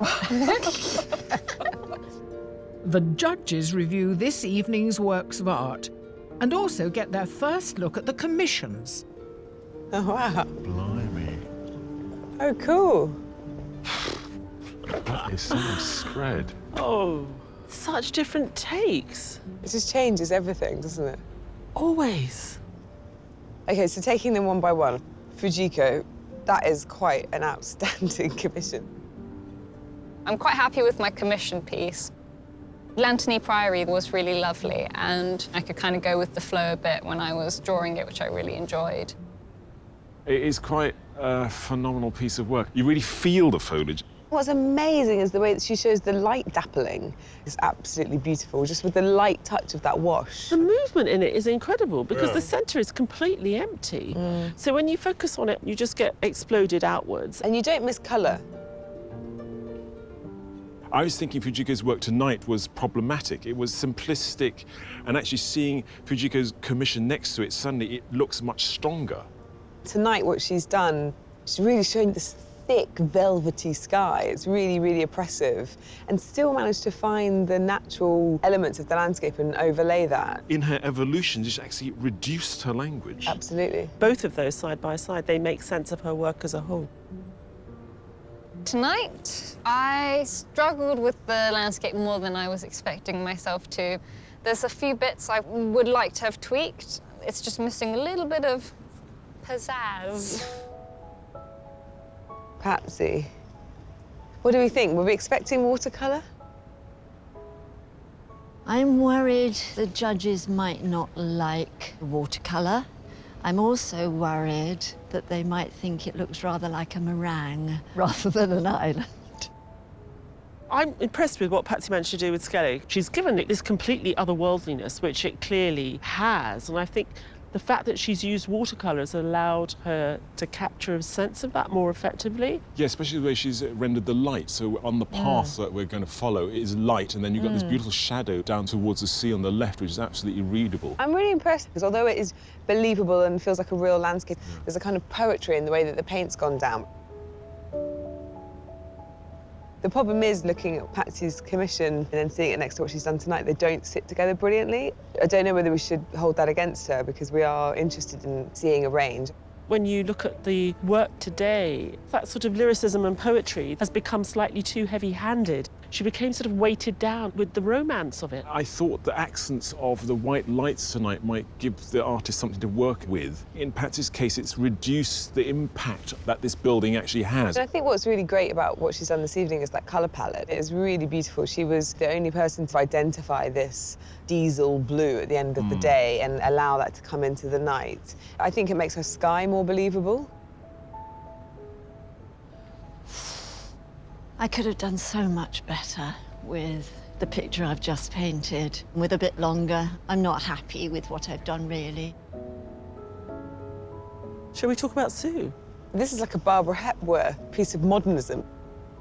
The commission was daunting, trying to combine landscape with this metal monstrosity in the middle of the landscape. But I did enjoy, in the end, trying to find a way around that. You've got an artist who's identified a distinct element that somehow captures the whole thing. I love that.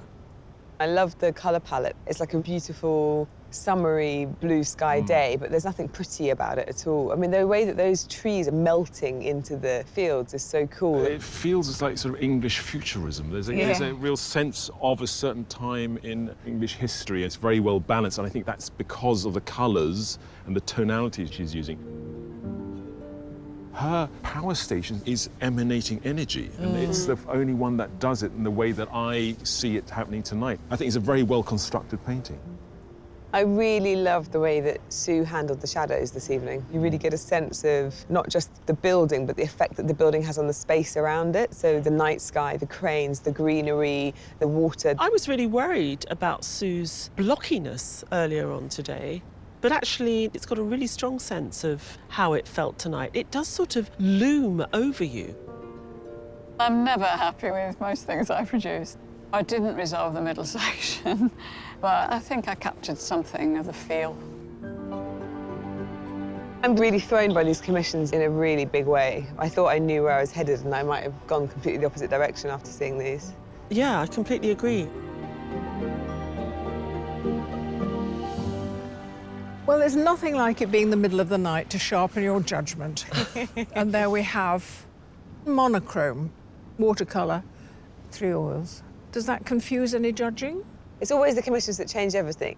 The commission makes sense of what we've seen in the heat. It's not as if it's like Not as if out... it's just judged on the Exactly. commission. It can tip something somewhere else. So you changed your judgment? I have personally changed And who Ty, I thought have would you? win.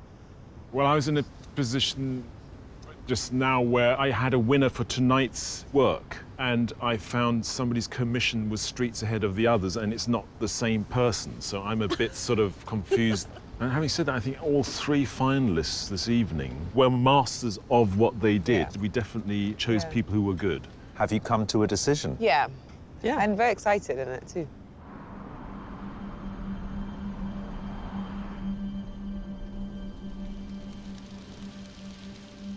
Sue, Patsy, Fujico, you really have, all of you, been splendid finalists. Not only that, but it's been a real pleasure for us to follow you right through the competition.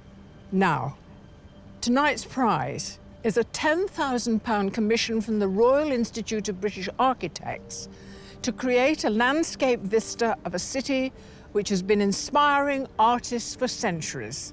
You will go to Venice. So, this being the final, only one of you can be declared the winner. And after much deliberation, the judges have reached their decision. The Landscape Artist of the Year 2019 is...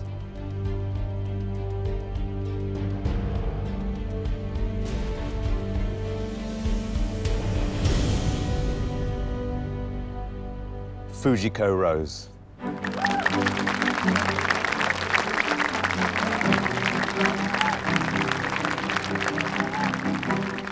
I have apparently won, which is very, very exciting.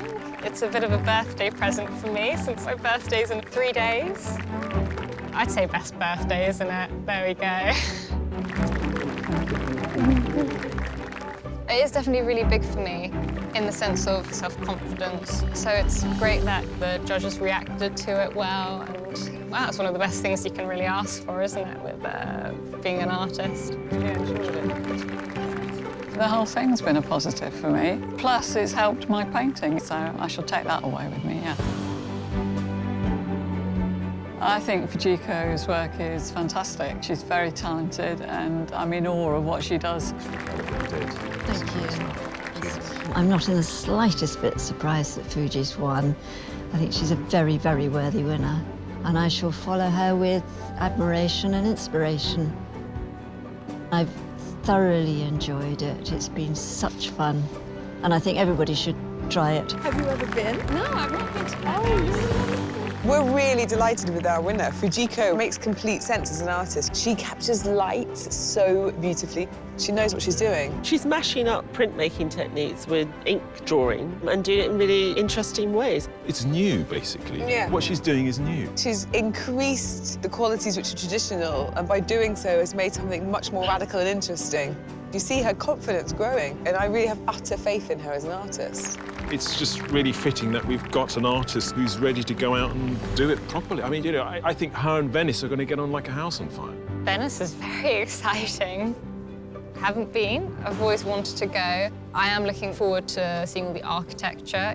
I'm feeling very fortunate. It's wonderful.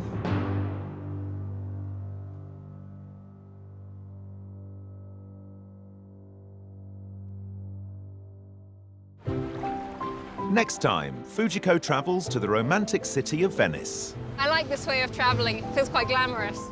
to create her prize commission. I really want it to be a balance of the past, the present, and the future of Venice. Try and inject all those things in. Before its grand unveiling at the Royal Institute of British Architects. Here we go. Yes.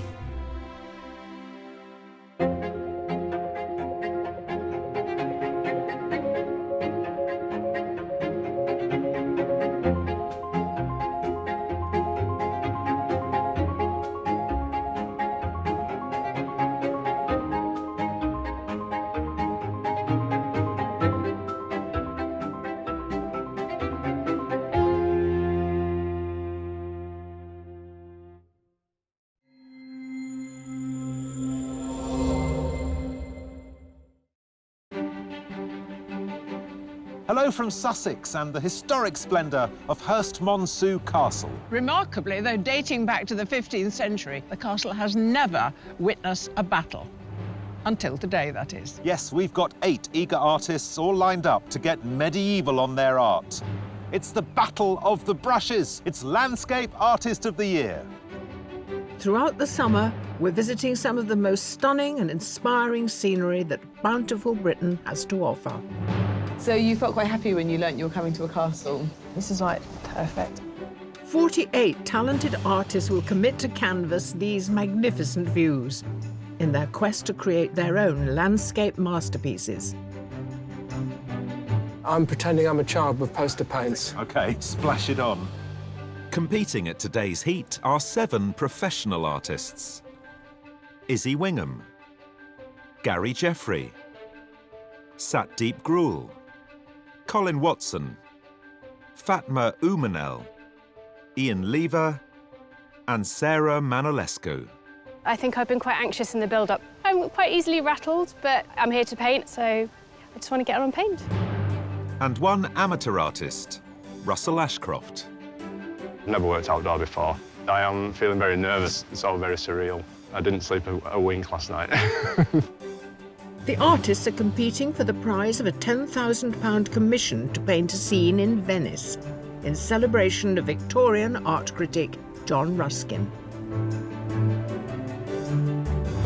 To be in with a chance of taking the top prize, the artist must impress our 3 accomplished judges: Taishan Schierenberg, Kathleen Soriano, and Kate Bryan. This is Biro sprayed with deodorant. Biro and deodorant? Yeah. Also hoping to gain favour with the judges, at every heat are an extra 50 artists, our wild cards. The colours you're going to use are going to be bonkers. I may get bonkers. I have to sort of... Then it'll be like bonkers. Are you a competitive person? I like to win. So that's a yes. Pressure's on.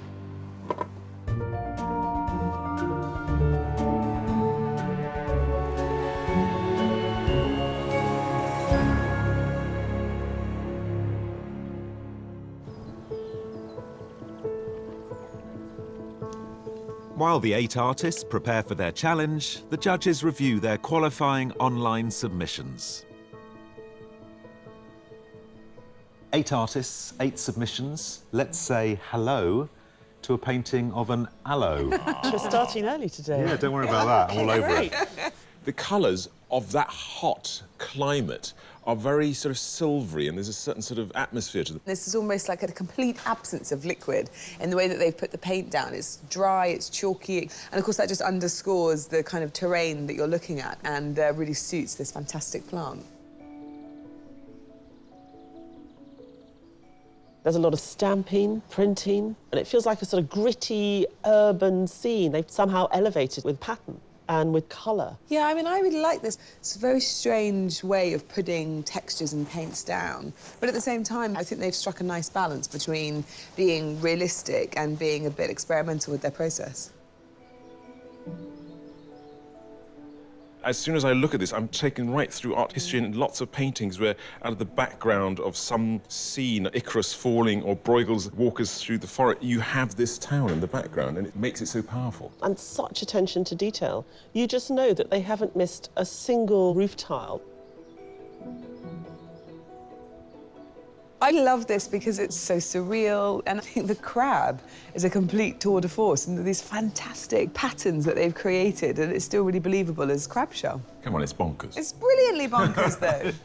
The sort of 50s horror movies, and I'm quite intrigued of what they're going to bring today. It's a really interesting clash. So, from killer crabs to a slice of London suburbia. Very beautifully caught, the way the street runs through the picture. They've found an interesting sort of composition which keeps the whole thing alive, really. But also full of story. You know, I love it when you can see things like net curtains and then you start to think about the people who live there. That sort of presence of humanity. It's a powerful little piece. It's very unconventional language they've used. And it's done very cleverly with that sort of the softness of the water, and then the graphic element on top gives us the sense of the surface of the water. So they've created a language in which they create space and volume, which is very effective. It's almost like a little vignette of an old movie. Maybe it's because of the sepia tone that's being used. And the only real colour is the green of the new shoots. This plant winds its way across the canvas in a way that sort of guides your eye as well. A very clever composition.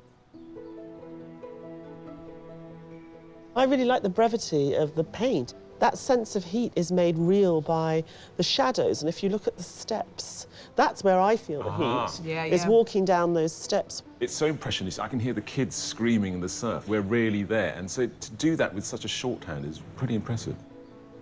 Well, what a mixture of styles. See what they produce. Keep an eye out for killer crabs.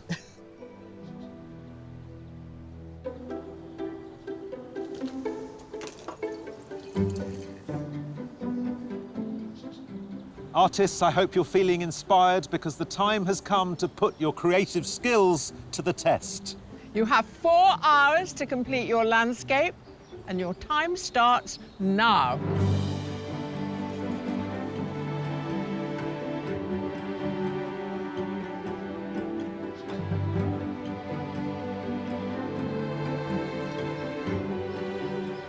Today, we've placed our artists on the banks of the medieval moat, surrounding majestic Hurst Monsu Castle in East Sussex.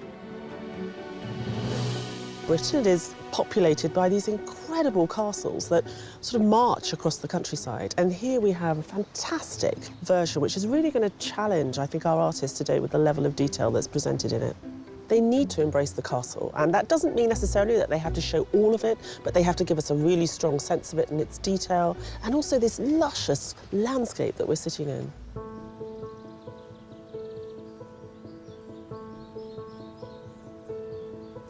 There's one word I feel about this view, looming. I want to try and break the monotony of this edifice and make it come to life.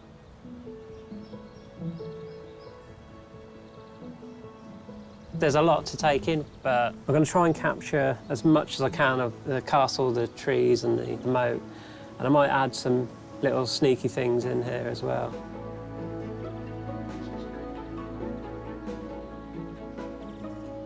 The usual detailed approach that I do is a really, really time-consuming one, and there's so much detail in all the stonework. I just really want to focus in on the parts that are quite impressive. When she's not working as a teaching assistant, Norfolk-based professional artist Izzy Wingham is a passionate history buff who loves to capture historic sites in graphite. Her meticulous illustration of the town of King's Lynn took over 100 hours to complete. Izzy, we loved your submission, that fantastic detail. I suppose I don't need to ask if you like brick, because I already know that you do. Yeah, really old weathered brick. I love drawing it. So your sketch is next door. Yeah, that was just an idea of composition, and then this is the angle that I've chosen. And you always work in graphite? I do use soft pastel, not charcoal, because it's too smudgy. The graphite is easier to control. I would start with the hard pencils first, the light ones, and then gradually build up. You're not actually delineating all the tiny bricks? No, I'm going to select areas of where I'll put more detail. Well, I'm looking forward to seeing these little bricks emerge. I love the bricks on your submission. They were so charming. Let's hope it doesn't start raining. Yeah. I'm worried about your little piece of paper there.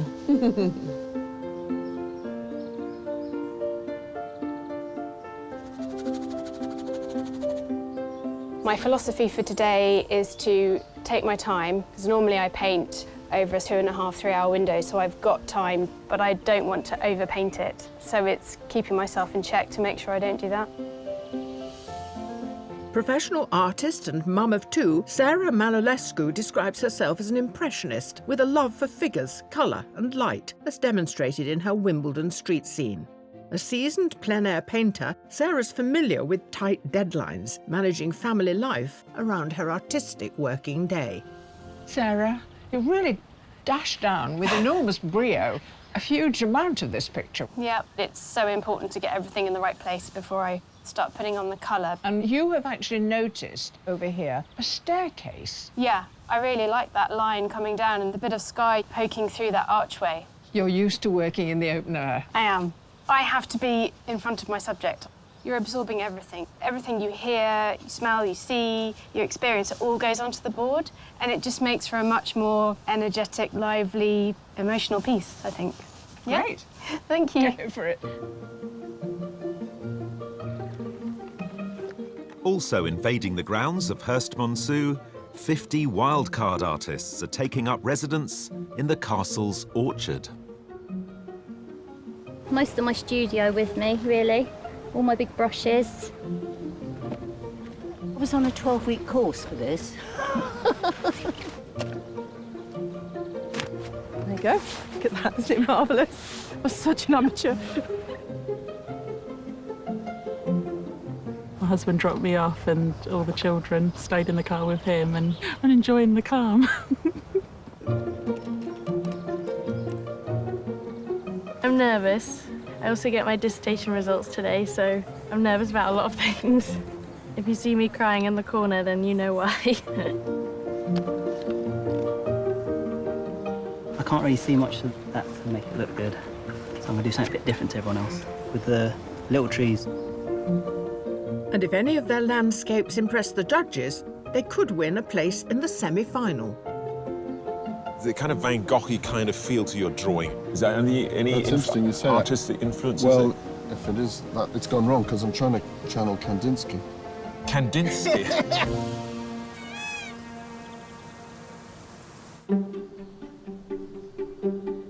An hour into the competition, the overcast grey day and dominant red brick of the castle are definitely not dictating one artist's palette.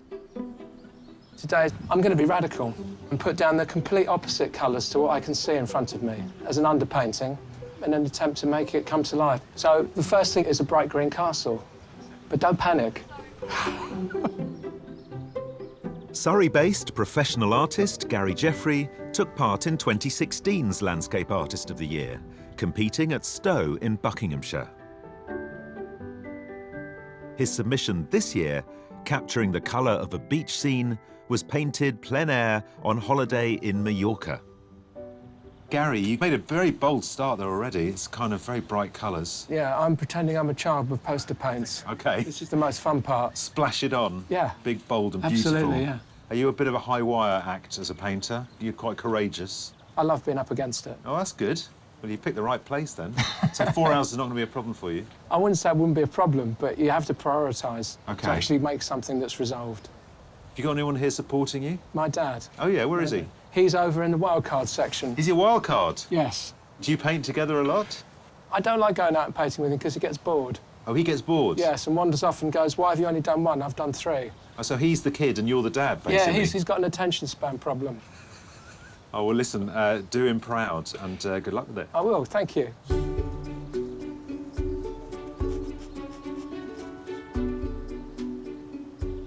I use a lot of like yellows and browns just to kind of sketch in where everything will be. And then I underpaint the colours in with a light wash and build on it throughout the day. Aged 25, Fatma Umanel is our youngest competitor today. A professional London-based artist, her submission depicts an amalgam of photographs taken on a trip to her parents' homeland of northern Cyprus. Presented with today's behemoth of a building, Fatma's chosen to close crop in on her canvas. Fatma, you've really brought the castle sort of almost smothering us as the viewer, but you've been super clever and you've sort of avoided the water, haven't you? I actually wanted to include the water, but I haven't actually got any space to. Because of the kind of position I am, quite close to the castle, I've opted to zoom in, and that's quite difficult because there's a lot of detail. The brickwork, the windows, so that's been quite tricky. But I love it. I think there's a real sense of oppression. It's really dominating the scene. Are you happy with it? Yeah, I am. Yeah? Yeah. Okay. Good luck. Thank you. As the first hour of the challenge draws to a close, will our artists conquer the castle? Because it's so big, I don't want to give myself too much to draw. We'll have to keep a very close eye on the time. You're quite methodical, aren't you, as a person, I see? Yeah. Yeah, my pencils are all in order. It's all in order.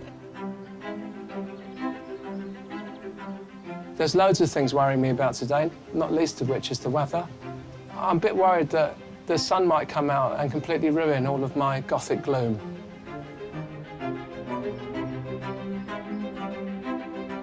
I never know how a painting's going to go. It's always an experiment. So I really hope I produce something that I'm happy with, because if I'm not, then that'll really suck.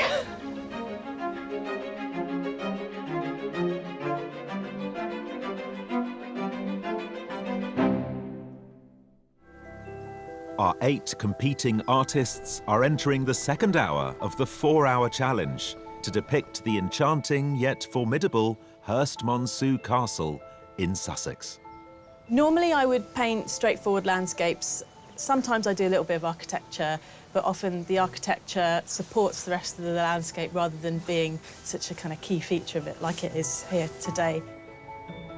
A self-taught professional abstract artist, Satdeep Grul's unique vision of a local beauty spot on the River Test in Hampshire demonstrates her approach to the natural landscape. Your submission involved water. You used a very schematic way of representing it. It isn't naturalistic, I wouldn't say. But normally I do start with a realistic approach and I try to capture kind of what's in front of me, and then the more abstract graphic elements come later when I've thought through the best way to do it. Where do you derive your style from?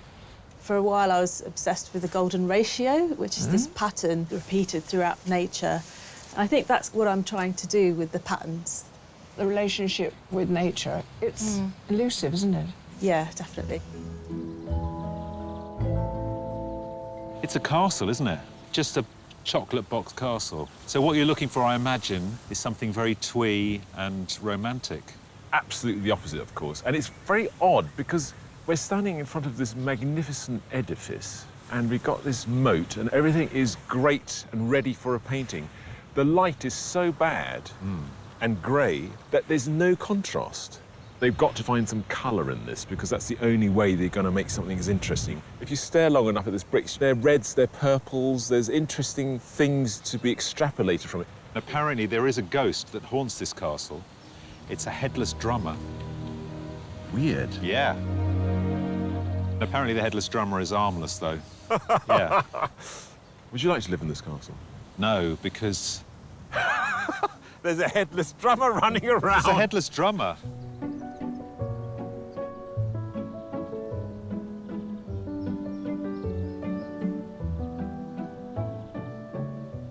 My style is a B-movie type of painting. So seeing famous landmarks and then adding some sort of creepy feature into it. I know they've got a headless drummer, apparently haunts the grounds. So I might sneak something like that into the picture. Professional artist Ian Lever's submission pays homage to two of his favourite things, Brighton and vintage B-movie posters. His work incorporates his love of pop art and sci-fi, inspiring him to paint landscapes with a twist. So what are we going to get today? Godzilla, crabs? What's happening to the castle? I've been sneaking in a drum because of the headless drummer. Nice, OK.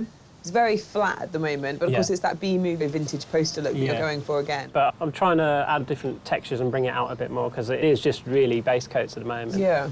I really hope I can make it pop out. Well, I think it's going to be great. I really hope we see the headless drummer as well as the drum. OK, I'll try and fit them in. Enjoying the pastoral pleasures of the castle, our 50 wildcards are vying for the chance of just one place in the semi-final. So we've got two canvases here. Yeah. What's the plan? I mean, why is this one on the floor here? I had to lay it down to pour on some liquid acrylics.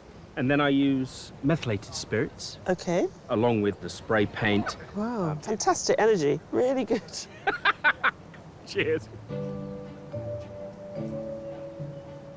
Are you staying with this cool palette? It actually looks like snow. Are you feeling that cold? It is a bit chilly, yeah. My hands are getting a bit... Do you know a painter called Gary? I do, my son, yes. Are you competitive with each other? No. How will he cope if he doesn't do as well as he hoped? He'll cry all the way home. Will he? Yeah, and I'll have to probably stop. What? And take him in my arms and stop him sobbing. OK. Yeah. God, we should get a camera on that. That sounds like great telly.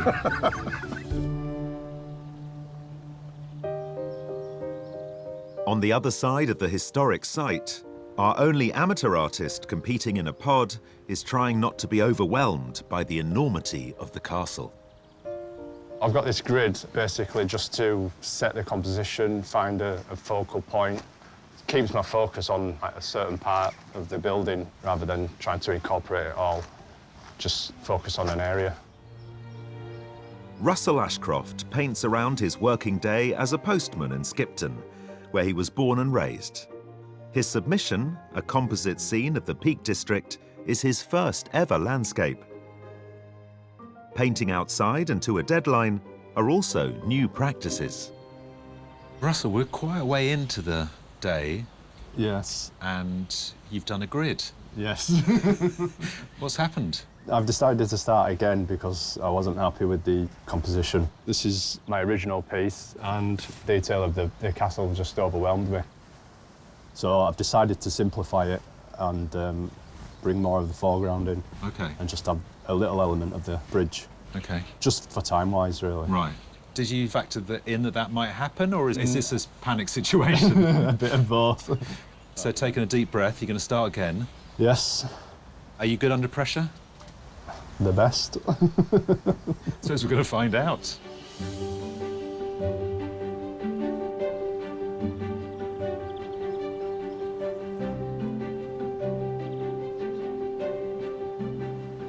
I've just blocked in the main sort of fundamental shapes. At this stage, it's quite open, and so I'm moving things around, pushing things around until the whole thing locks, and then I'll start refining.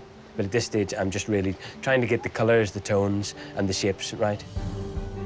Colin Watson is based in Belfast, but a frequent visitor to his wife's homeland of Morocco, which inspires his artistic professional career. His submission of an aloe vera plant is painted in his homemade blend of treated oils.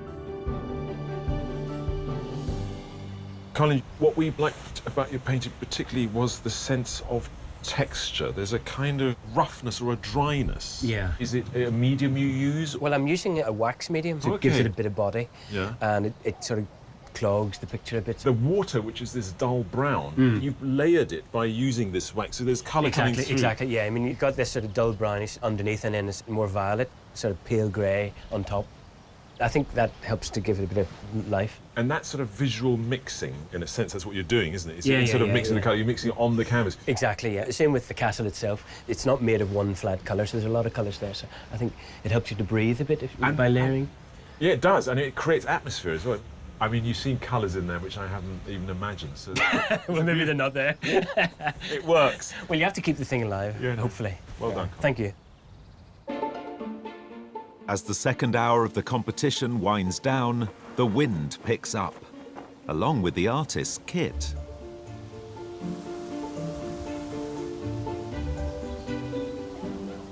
I've actually found the weather quite difficult because when I'm trying to paint really fine lines, my hand keeps getting knocked from the wind. It survived? Just about, yeah. Should be all right. Okay. Bit of scraping. You sure it wasn't the wind? It wasn't you getting moody, and flinging bit it? of that maybe involved. Feeling good. The early explosion of energy has paid off, and I can be a bit more considered. Normally, when I'm painting, I'm under time pressure because I have to go and pick up my kids from school. My concern today is that I might be tempted to fiddle.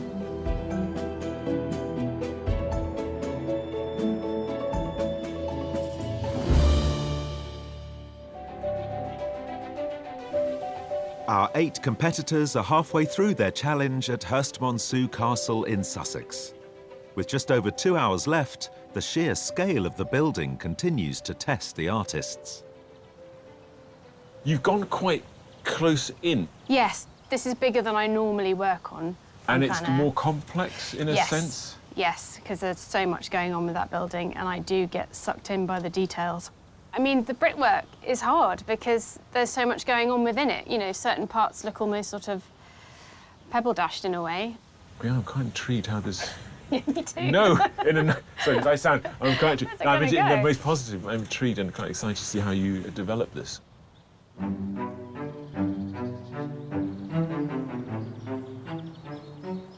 Russell, you're a brave man. You changed tack. Yeah, I decided just to concentrate on textures and larger flat areas. What are the priorities that you've got to crack on with? Just to get some more depth in here and then detailing in the bridge. Other than that, I'm quite happy with sort of the basicness of it. You're really happy with the moment at which you killed the castle? Yeah. Yeah. Yeah. Well done.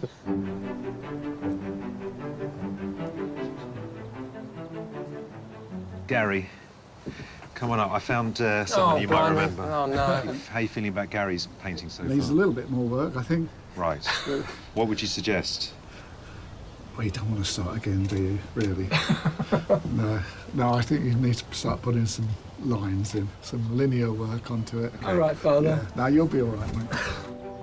Parental advice is one thing, but today the only opinions that really count are those of our judges. So it's halfway.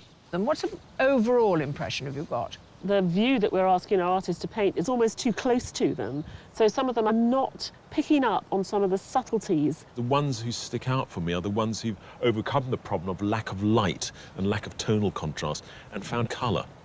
OK, Satdeep, has she pushed it too far? I think Satdeep's style of painting is very particular. You know, she is giving us her own voice. I think the thing we're missing with Satdeep is that bold outlining that she did on her submission, which made it more like graphic art, and we haven't got that yet. There is something there that sort of interests me. I think it's the pools of colour, and I'm hoping that it'll all resolve itself as we get towards the end of the day. Colin, very keen on colour. Colin's skill is, of course, the way he applies paint and finds colour, and the way he's used wax and how the paint is very dryly sort of overlaid. I think it's very atmospheric and very beautiful painter. I think it's gorgeous. I also think that Colin's given us a little bit of context. There's a rather lovely tree that's appeared on the left-hand side of the castle. There's almost dappled light coming through it, and I'm hoping that that will push the castle back a little bit, maybe. Let's consider Gary. I liked his very counterintuitive way of painting the castle, of taking every colour that he could see, and what we've got is this kind of fauvist, wild beasts, warm, saturated castle. He's working quite small, and it's very sort of almost symmetrical version of the castle, but the colour he's bringing off. Russell, bold to start a second picture halfway through the competition, isn't it? I think Russell made such a good decision to stop when he did, because he realised he had too much castle. And there's something rather beautiful happening. He's running a bit behind, but what's there, I think, is really interesting. Sarah, happy as a lark in the open air. Sarah's given us a confident approach, a confident composition, and I'm looking forward to seeing her give us a bit more mood, a bit more texture. At the moment, it works, but this grey-brown that she's used for the bricks is rather underwhelming. I really like it, but actually I'm worried that Sarah will have too much time. It's got a real impressionistic, fleeting aspect to it, and actually she could overwork that. Yeah. So we'll see how they do this afternoon.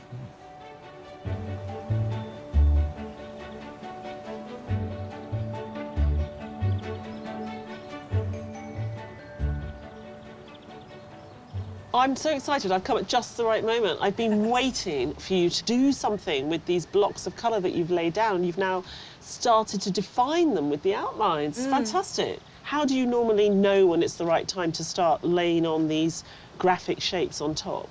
It's usually when I've had about a week to decide that I'm happy with the underpainting, which I don't have today, so that was the kind of most difficult bit. I can see how you've got these sorts of circular flumps, or whatever you want to call it. If you look at the tree there, it's a perfect sort of circular flump. Yeah, there's a direct relationship between what I'm painting and what I'm seeing, but there's also obviously something else going on in my head. Well, I look forward to seeing how it all pulls together at the end. Thank you. The stately Hurst Monsu castle our artists are painting today was the creation of Sir Roger Fines, aspiring Sussex landowner and Member of Parliament during the reign of King Henry V. Roger had inherited what was then a modest manor house from his father in 1402. It was the time of the 100 Years' War, with the ruling families of France and England engaged in a bitter struggle over French territories. With fame and fortune to be made on the continent, Roger had big plans for his family and for Hurst Monsu. Roger himself was very ambitious. He fought for Henry V in France, as did his brother.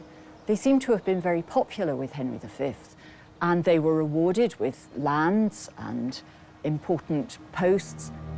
When Roger returned from France, he was determined to build himself a home in keeping with his new status as war hero and royal favourite. Roger was given permission to enclose, crenellate, embattle and entower his manor of Hurst, but you could say that what he builds is like the missing link between the really defensive castles of an earlier period and the later Tudor grand stately home. Inspired by a chateau he'd seen during his time fighting in France, Roger's castle was a huge edifice of red brick, a building material almost unheard of in Britain at the time, and it looked every inch the medieval fortress.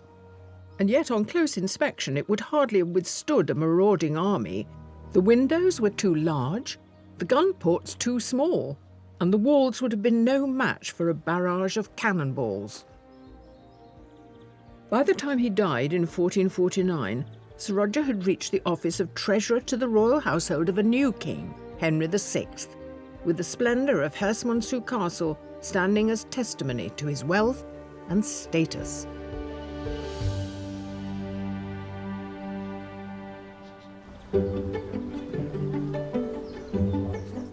Enjoying the glory of the castle grounds as they stand today, our 50 wildcards are nearing the end of their challenge, with the judges selecting only one to go forward and be in with a chance of making it to the semi-final. But for someone, there's already good news. I got my dissertation results back today. It's not an official mark, but hopefully I'll get a first. Oh, congratulations. Thank That's you. wonderful. I think you win the prize for the smallest work, but I love it. It's so precious. Is this the first one you've done? Oh, well, I did start over there, but there was too much green. I thought I'd get everyone in so I could put a bit more colour. You could have put a bit more colour in if you'd used a bigger piece of paper. Yeah, I do like it.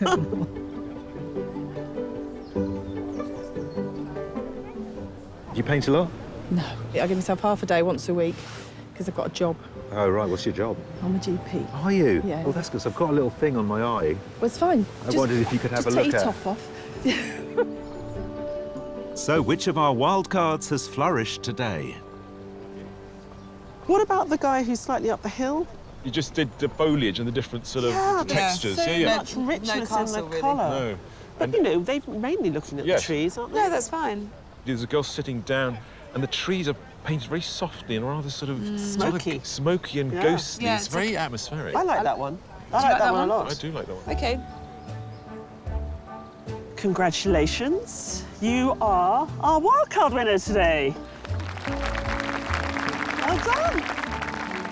This has been a really big day, and it's really nice to have just a compliment from an outside perspective because your mum's always going to say it's nice, so it was really flattering. On top of receiving a first in her art dissertation, Hannah Buchanan from Kent now joins the selection of wildcard winners from all the heats, at the end of which one will be chosen for a place in the semi-final. But for our selected artists, the pressure continues to mount as the competition enters its final hour. If you're happy with the light, you're happy with the subject. Just not happy with the painting. Why not? Well, it probably needs another week's work. Are you feeling the time pressure? I am, absolutely, yeah. You're panicking slightly. I am. Although I'm using smaller brushes, I'm holding them right at the ends like this to stop me from being tight. And I'm daring myself to be loose and blobby right to the end.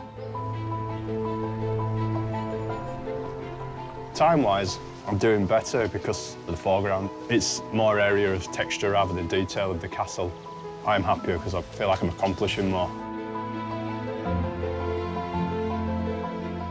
I might have a little bit more to do to the water. I just need to fatten it up now, but I really need to push forward and just attack it.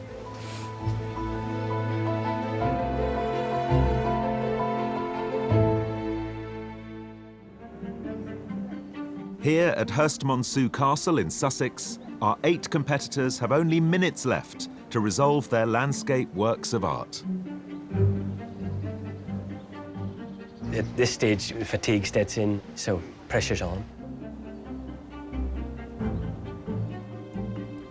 The quandary I have is how dark to make the shadows. And I have to make sure I don't veer off on the wrong path. I think I'm okay.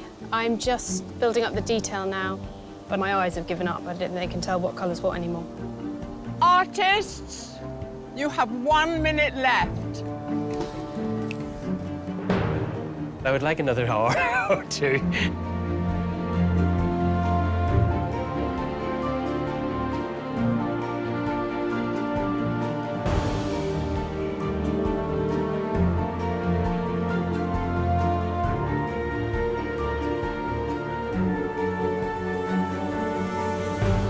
Artists, your time is up. Put down your equipment and stand away from your easels.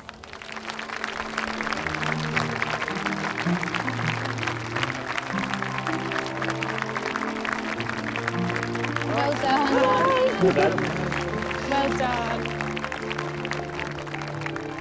With the artists retired, it's time for the judges to review their completed landscapes.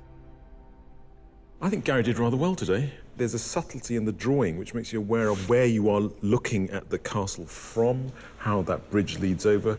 There's a buoyant colour use. But it's not as vibrant as it was. He's toned it down, and he's toned it down with accurate tones, and I think the result's excellent. This feels a little bit simplified. I love the tones, though. The colours are really representative of this slightly pink castle, and she just caught that. The overpowering size of the building and the claustrophobia you get in front of it, it feels like standing in front of the building, absolutely. I really like the way in which Ian has taken that lovely view down into the channel of the moat. I suppose I'm a bit disappointed that it isn't as surreal as his submission. You're just sad you didn't get Godzilla. I wanted Godzilla. I mean, I would have taken the crabs. I really like Izzy's drawing. She's really caught a sense of the ancientness, even though it's small and even though it's only done with, you know, a million different graphite pencils. I think it's got a punch. In that sort of long slice, it brings the sky sort of over us, doesn't it? So you're really immersed in the landscape. I love the way Colin puts paint on and that atmospheric way. And I look at it now and I think he's just gone a bit too far. The paint surface has lost its luster for me. But there's a complexity to this work, actually, that shows a sophisticated and experienced painter. I thought Satdeep was really good at observing nature and the natural forms and then reducing them into some sort of abstracted language. I think the graphics thing pulls it all together. I was really pleased when these thick lines went on because they kind of made sense of what her vision was, although I'm not mad on the lines that she used in the water. I love the reflection that Russell's been able to suggest in that water and also the texture of the grass. I'm more concerned with the stippled nature of the tree. It doesn't sort of sit so comfortably with this lovely rough texture that we have here. Almost looks like a Japanese woodcut. And to end on that sort of accent of green, I think is very sophisticated. I like Sarah's understanding of colour in a sense, in a subdued way, that she's got these browns working against the silvery greys. I do find the composition a bit oppressive. I'm really pleased because she didn't overpaint it. I think this painting has got the best water today. You know, it's really beautifully observed. But no, some good stuff today. The way we set it up in front of the castle, I thought some sort of kind of succumbed to that kind of overpoweredness, and others sort of grappled with it very well. To help with their decision-making, the judges pare down the artists to a shortlist of 3. The light was bad. I'm interested in the artists who found a way around that to make interesting paintings. You know, they did something with the colour or did something the way they put paint on. My favourite 3 are ones that, you know, you have a bit of the castle, but you also have a lot more in nature. Yeah, I agree with you. We want a lovely composition and some interesting, painting. Artists, it's been an amazing day, and it's been wonderful seeing you create this fantastic work. But the judges can only pick 3 of you to shortlist, and they have made their selection. The first artist on the shortlist is Gary Jeffrey.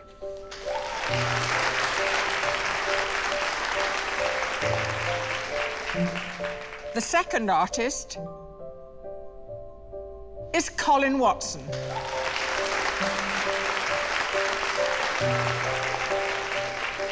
The third artist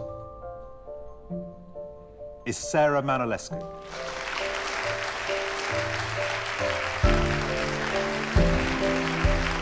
Our commiserations to the rest of you, but thank you for joining us and for doing really impressive work as well. Thank you. I'm really happy for the final 3. They really captured the sort of mood of the castle and the colours. That was something that I struggled with personally, so yeah, well done to them. The judges must whittle their shortlist down further to pick their winner. To help them, they take into consideration the selected artists' qualifying submissions. This castle is a kind of cliché castle, isn't it? Difficult to avoid a cliché painting. Somehow they brought their own style to bear, and it seemed to avoid that totally. I think all three of our finalists today have embraced the dominance of the castle and nature itself.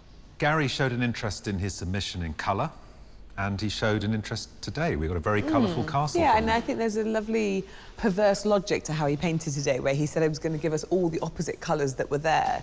And then he sort of took that experimentation and turned it closer to reality. It's easy to use colour when you're using it as an impressionistic device, but to make something solid and believable using colour as well, it's a step further, and that he can do both is pretty impressive.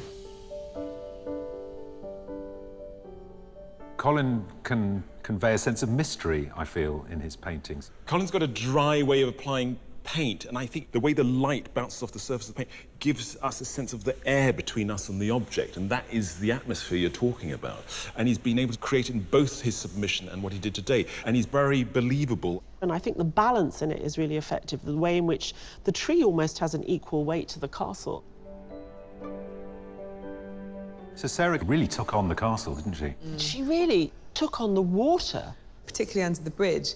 It's so convincing. Sarah loves her paint to be sort of oily and gelatinous, and that's complemented the reflective surface. I think Sarah's very good at lots of small, intricate elements, and there's a lot of windows and crenellations, and she was totally unfazed. I think she's a very good painter. So, who will be king or queen of the castle?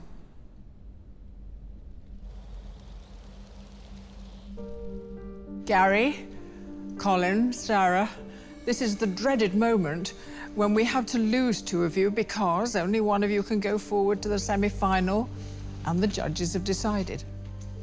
The artist they have chosen to put through to the semi-final is...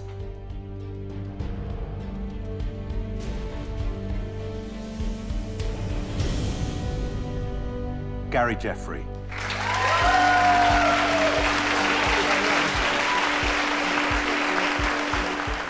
Getting to the semi-final has given me a great sense of validation about my work. It means the world. Gary's a great artist, he's a great colourist, he puts paint on beautifully, but above all, he won because he took risks. We had this very brushy, vibrant way of putting on paint, but we got a sense of the day. And to bridge that painterly language with a sense of realism, where he didn't know whether he could pull it off, and he did pull it off, I think that's just magical. I'm delighted for you. Thanks, Dad. And I think you've done really well. And I hope you can go on further. Wow, that's And if you don't, you'll have something to do.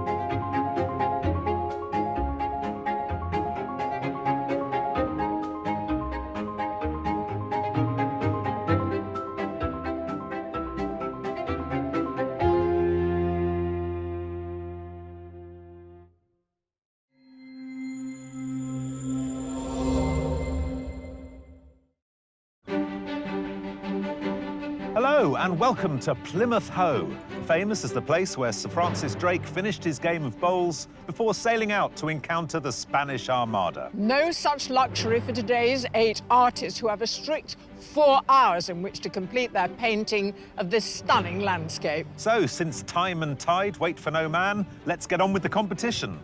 It's a brand new series of Landscape Artist of the Year. Over the coming weeks, we're travelling the length and breadth of Great Britain and pitching our pods at some of the most remarkable, challenging and exhilarating scenes.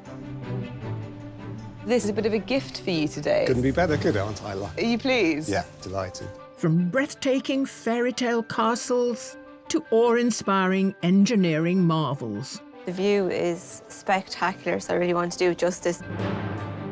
Throughout the competition, 48 gifted artists will be challenged to capture these truly glorious vistas in their own unique style. The way you're swinging that brush, I'm going to get out of the way. Yes, right. The artists are competing for a sensational prize, a £10,000 commission to paint a scene in Venice, to celebrate the bicentenary of the art critic John Ruskin. But first, they'll encounter strict scrutiny from our 3 judges. Art historian Kate Bryan, independent curator Kathleen Soriano, and award-winning artist Taishan Schierenberg. That is exciting and also scary for us, but hey. Great. I'm glad that you're terrified too. At every location, an extra 50 wildcard artists will be trying their luck to go through to the next stage of the competition, whatever the weather. Seemed pointless using an umbrella, seeing everyone else's blow away. So batten down the hatches and hold on to your hats as we begin the search for the Landscape Artist of the Year.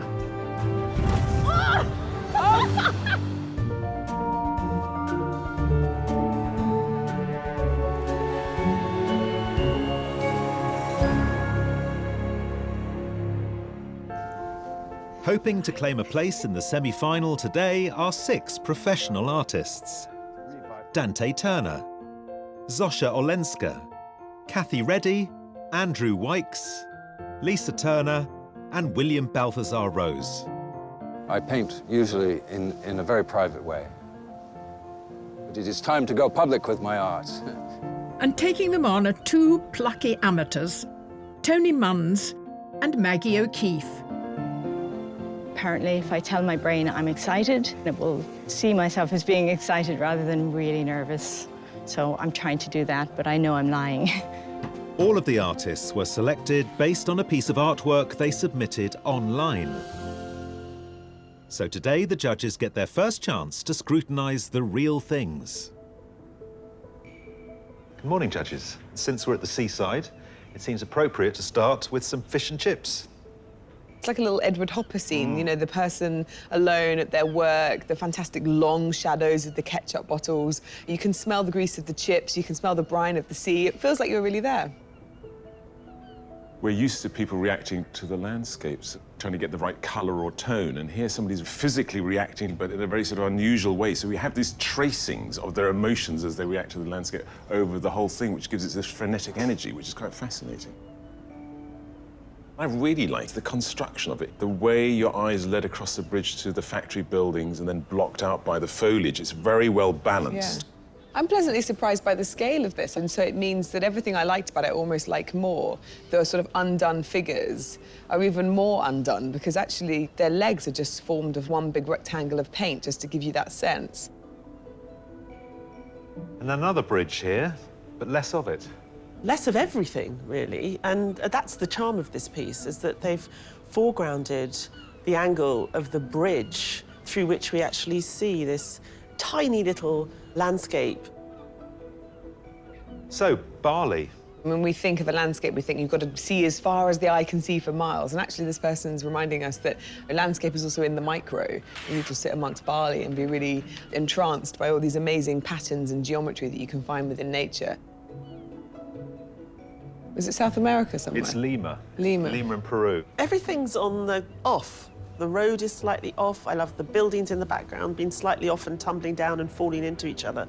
And that gives you a sort of really strong sense of tension, but it's all rooted by these wires that sit across the top and somehow keep everything under control. It's got a really, it buzzes, this painting.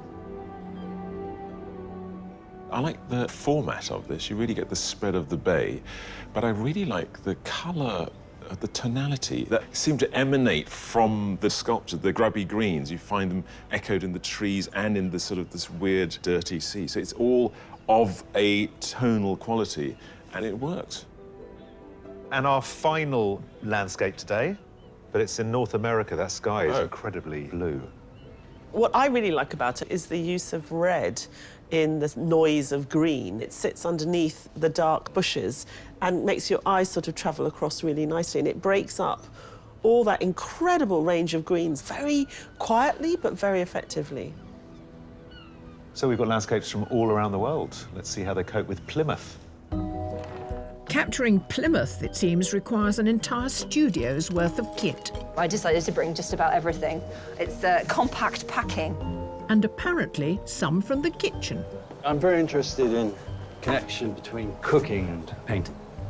And so I've sort of, this is my experiment, that I've actually come as a chef. And I've got my hat on for you.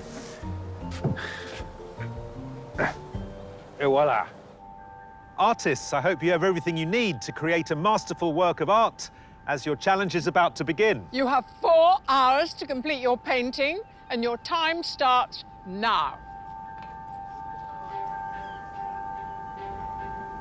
Each in their own way, the artists get to grips with the vista before them.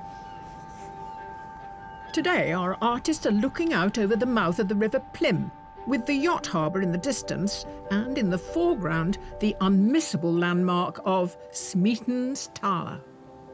We've got a great view today. We've got a cracking lighthouse in the middle of their scene, this amazing pop of colour that they're going to have to deal with. They've also got the headland, there's the sea, and there's lots of people around. It's Landscape Artist of the Year, so that means we have a very big personality to contend with, and that is, of course, the British weather. So it could start raining, the blue sky could disappear. I think they just need to lock their composition down early. Then if they can do that, they might be able to beat this challenge, because actually it's a pretty tricky one coming to the seaside. But one artist is utterly undaunted by today's challenge. The strategy for today is to start off with a very quick acrylic painting covering all the way over, looking very carefully for tonalities that I see in the view in front of me, and I want to accomplish that in about an hour. Andrew Wykes, a professor of art at Hamline University in Minnesota, loves to paint trees, as demonstrated in his submission, which depicts his local park. To capture today's view, he's decided to go extra wide.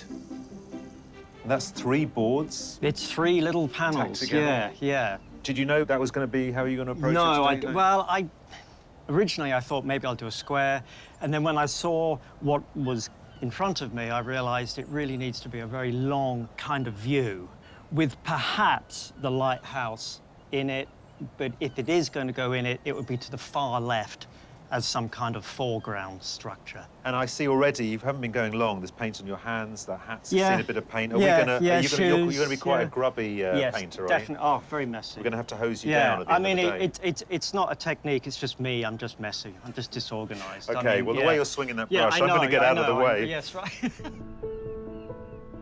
One artist is taking a much more abstract approach. I am doing a mindful drawing. I'll close my eyes and get focused and listen to the sounds and just respond to those sounds with marks. So if there's a bird going like that, I might go like this on the paper. If I draw blind, it always comes out better than trying to make a great drawing. Yeah, I need to just be brave and trust the process. Amateur artist Maggie O'Keefe is a children's play worker who, after attending a mindfulness retreat 5 years ago, rediscovered a love of painting. Her semi-abstract submission was created from memory using mixed media and depicts one of her regular heights in the Yorkshire moors.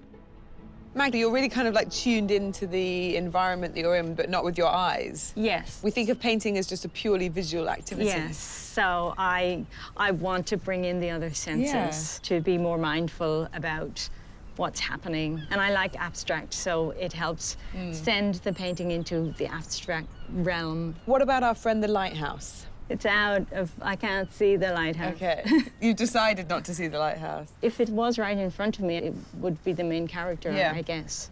But instead we've got this fantastic sky. Yeah. Well, it's a lovely start. I really like your process. I think we could all do with a bit of tuning into the sound of this landscape today. So I might try and go and do that myself. Yeah, I recommend it. But it seems not everyone's been seduced by the tranquility of the seaside. It's blue, flat, just like one big feature that you can't really ignore, and yeah. Honestly, it's about the worst thing I could think of to paint. I would never have chosen it. Self-taught professional artist Zosha Olenska gave up commercial illustration to pursue a career in fine art. Her submission of Barnes Bridge in London was created to produce a river painting with no river in it. It's a compositional device she's using today. I think it's super clever, actually, that you've avoided that large open expanse and you found a tiny little crevice there. It really does look like a window. It's almost like you've drawn... I was wondering if you've drawn the side of the pod. I have drawn the side of the pod. I like pictures when you kind of have to fill in a little bit more of it themselves. So I think giving you a little bit of sea means that, you know, if you had a day out with the beach, you'll hopefully be thinking about that when you're looking at it. Do you go into the detail towards the end? Usually I do a really detailed pencil drawing to start with, but actually all the details really, like, it's in that harbour behind the lighthouse here. So I think I'll probably leave that till last in terms of ad hoc strategy. I don't know. Well, that's very exciting. You've got no game plan? No game plan. Oh, my goodness, no game plan. That is exciting and also scary for us, but hey. Great. I'm glad that you're terrified too. That's brilliant.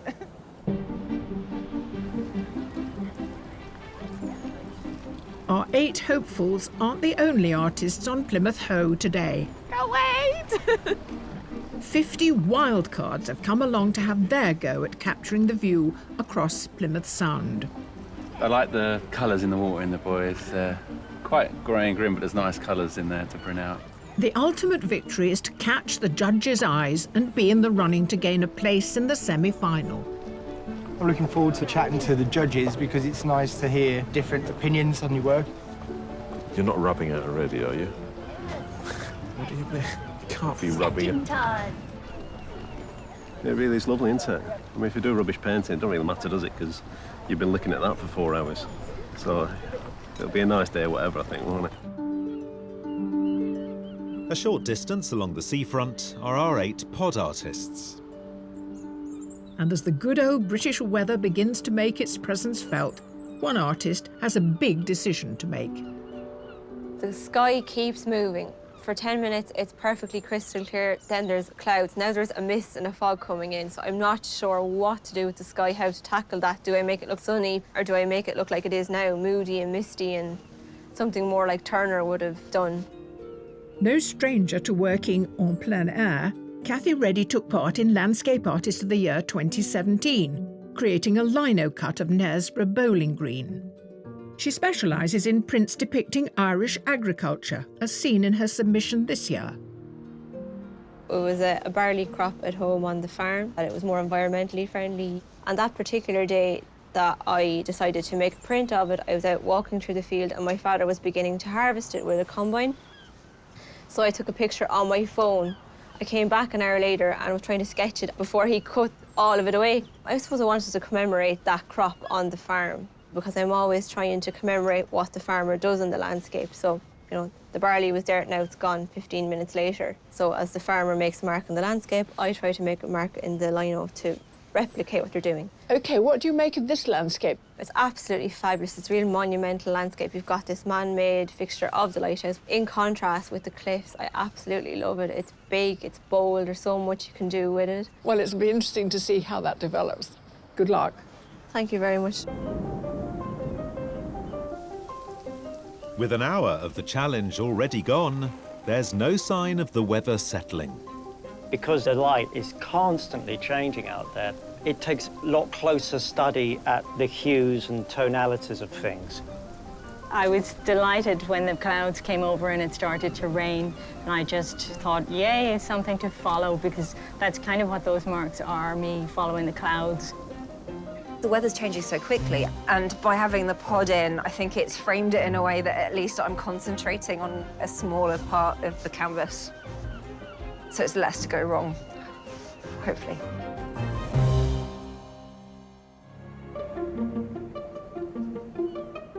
Here on Plymouth Hoe, 8 competitive artists have already spent an hour creating their landscapes.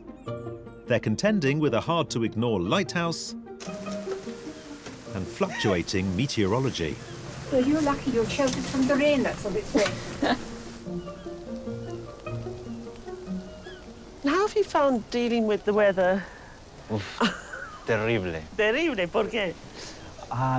It's different because 20 minutes is sunny and 20 minutes is raining and cloudy. I think I had to change during the day, I think. So very good idea that you've gone small. Yes, because can I, for example, put the raining in that area and maybe a little bit sunny here because it looks more interesting. Professional artist Dante Turner likes to depict spaces altered by humanity, as seen in his submission of Lima in his native Peru. It captures the divide between wealthy candidates and their poor electorate during elections. In your painting submission, we had so much detail and busyness with all the buildings behind. Yes. You've gone for something that's completely, almost empty here. Where are you going to get that detail in? I think I'm going to get the details with the boats, los barquitos. Barquitos. The buildings behind. ¿Y cómo que no tenemos el farol? I think it's quite big from here. We are too close, I think. Too dominating. Too dominating. It's going to take some more part of the canvas, I think. Fantastic. Come back later. Okay. Soon. Good luck. Thank you. So you've given us a lovely, pretty lighthouse, boats bobbing in the harbour. Just need a puppy in the foreground, and we've got the full house of Ty's delight. How do you deal with the view we've given them without it becoming twee? Luckily, we've got the weather. Yes. Which has been a total nightmare, really, with the weather changing this quickly and this frequently. So as the weather changes frantically, should an artist just decide, I'm going with the overcast look, or I'm going with the blue sky in the background look, and stick with it, or should they try and respond second by second? Each of the elements we've given them, the lighthouse, the headland, the sea, in any given weather condition, it becomes more beautiful or less beautiful. And if you can combine all the best elements in the best weather conditions, you could get a very interesting, vibrant painting. But, you know, it's a competition. And I'm hoping the artists take advantage of what the changing weather sometimes gives them. There's some absolutely beautiful light effects. And if they're good, they'll find them.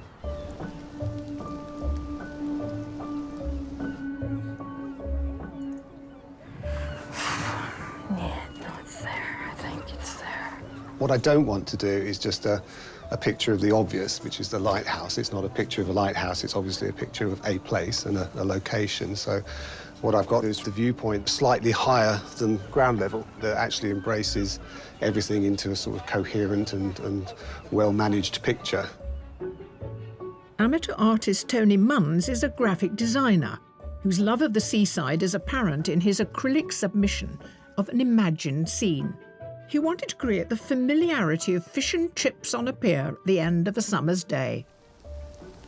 Tony, I can't help but think this view is a bit of a gift for you today. There was a kind of charming seaside nostalgia, Hopper-esque quality to your submission. Yep. And here, look at this. I mean, it's... Couldn't be better, could it, aren't I? Are you pleased? Yeah, delighted. But having said that, this has its own challenges. It's obviously a huge 180-degree almost sort of landscape. It's got all these different components in it, which are, none of them are really tied together. They're all sort of disparate bits and pieces and different styles, different colours, different shapes.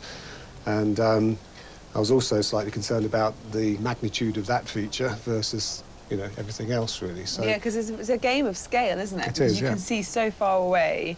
This is really, really wide, and this is actually a really enormous vertical structure which kind of dissects the whole thing. Yeah, so with that in mind, I thought if I went to a sort of higher viewpoint... Yeah, that seems... It's almost like you're a drone above the area that we're in. It's my way of bringing the components together in a sort of a believable form. And so is the lighthouse coming to life after lunch or before lunch? Probably after lunch at this rate, yeah. Okay. Yeah, in between the rain showers.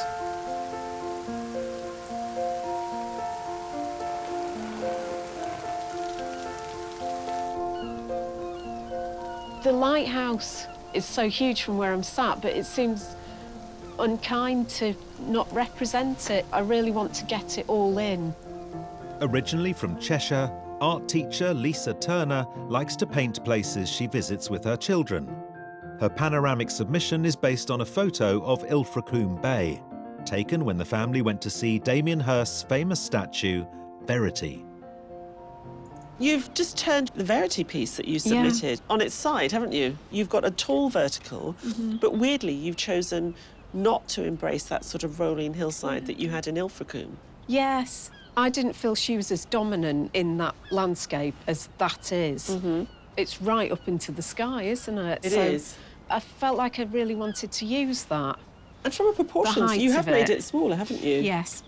Because I can see with that first band of red, that's sitting above the hilltops there, but you've put it way below to sort of contain it almost. Yeah, I mean, it is dominant, but I didn't want it to be as dominant as that because it would just be sort of, that's a lighthouse. And I wanted a bit more going on. It's always a gamble, but I'm hoping. Gamble in a competition, that's the way. And it's high stakes for another artist who's adopted an unconventional strategy. Have you come from another job? What's with the chef's outfit? Well, I just wanted to crawl into the mind of a chef. Is it a performance art kind of thing going on? I try to resist categorizing myself. I see. Because I feel that, you know, one of the jobs an artist has is to try different things. So I'm trying different things because I think it expands the possibilities. William Balthazar Rose has been a professional artist for more than 30 years, dividing his time between Italy and Somerset. His oil on canvas submission is of Bath Bridge and is a far cry from his usual paintings of cooks. And you brought along some food. Yeah. Were you worried about our catering? You know, I want to play with all of this stuff. It's fun. The shell's very nice. You're welcome to touch it. It's for you. Thank you. Hello, hello, hello. Oh, yes, well, we've got to have a better serious conversation now, don't we? Now, look, what? You hung up on me. Blast you!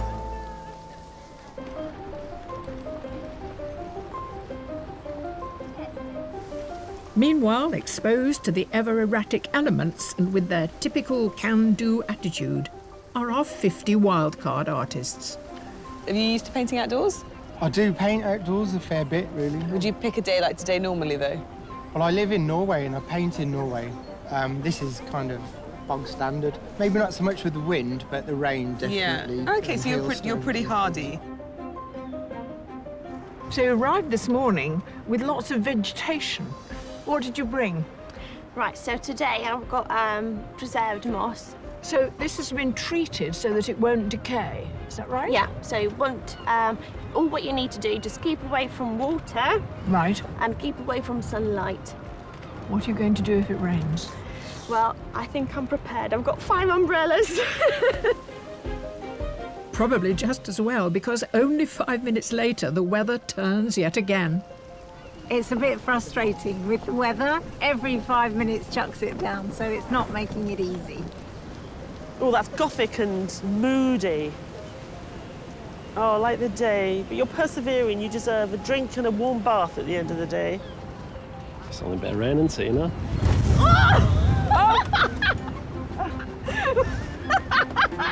Oh, having great fun. Something to remember. Woohoo!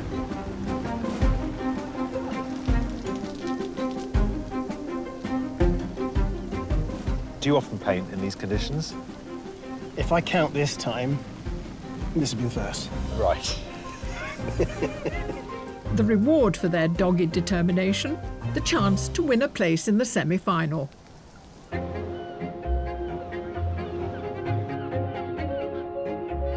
Halfway through the challenge, and some of our artists have reached a crucial stage in their landscape. This is where it can get a bit tricky and sticky to try and figure out now how to pull out the painting from what I've got. I'm trying to get the kind of moody, misty weather here that we're getting at the moment. So trying to get that to come across in a line-up print is quite difficult because it is a medium quite set in stone. I can't put washes of paint or anything. I think the things that's concerning me is that it just looks really unresolved and like a bit vague. And it should be a bit tighter. Maybe I'll manage to pull it together. It's a bit nail-biting, it's a bit risky, and I think it should be risky. That's what painting is.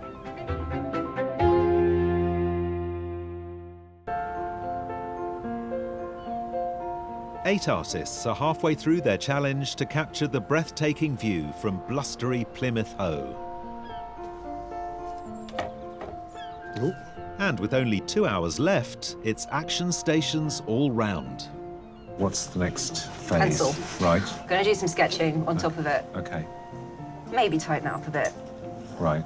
Maybe look at it a bit. Maybe Okay. make some noises about looking at it. Okay. Yeah.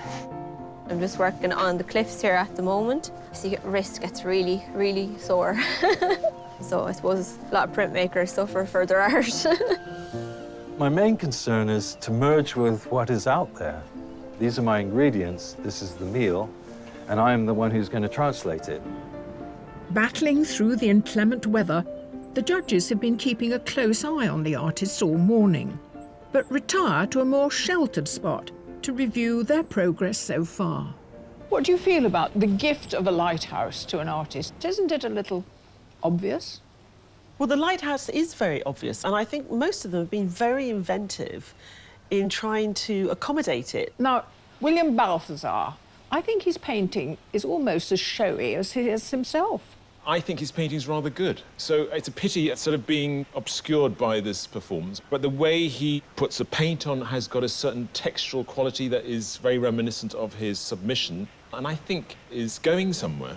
I disagree. I think there's a lot of sensitivity and sort of poetry in the submission that we're not getting today. I don't know if it's because he's used those quite chalky colours, the blues and the whites. OK. Zosha. I love the fact that it's as if you're looking through a window. I like the fact that it's on the slant. It gives it a little bit of tension. I love the orange she's chosen because, of course, this red and white banding is very obvious, and by changing the tone slightly, it's very delicate but very strong. OK, Kathy. I love a tondo. We haven't had many in the competition ever. This circular format, you have to make very intelligent choices. And, of course, if you're making lino cut, you have to make exceptionally good choices early on. Everyone is dealing with the sky, which is either blue or grey or raining. Anyone with paint can change it at all times. If you're doing lino cut, it's once forever. Yeah, but she's very, very highly skilled with those very dangerous weapons that she has surrounding her.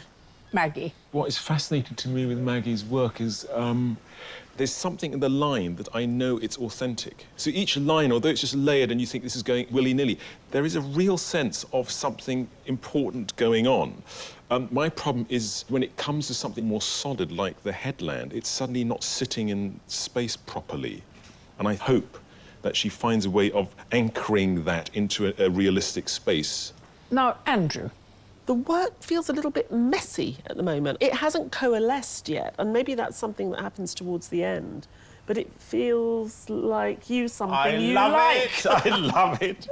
He's using the red, so even through the paint, he can still see where the drawing is. But he understands also, of course, that aesthetic looks very beautiful. But there's a vitality to his painting, which I think is fantastic. Are you telling me you like him because he paints like you do? Not quite like me, but like my teacher. While Plymouth's coastline provides a picturesque vista for today's visiting artists, in the summer of 1815 it played host to one particularly notorious visitor. After his defeat at the Battle of Waterloo, Napoleon surrendered on board the Royal Navy's HMS Bellerophon on the 15th of July. After sailing to Plymouth, she lay anchored in the harbour for 2 weeks as the French Emperor's future was decided. It's really hard to imagine that you would have somebody that had been defeated in war, that had caused a lot of death, a lot of grief, and then you bring them to Plymouth, where he parades himself on deck of the ship, and everybody wanted to see him. Amongst the crowd were journalists and artists eager to capture the subject of a lifetime. One of them was the young Plymouth-born painter Charles Locke Eastlake.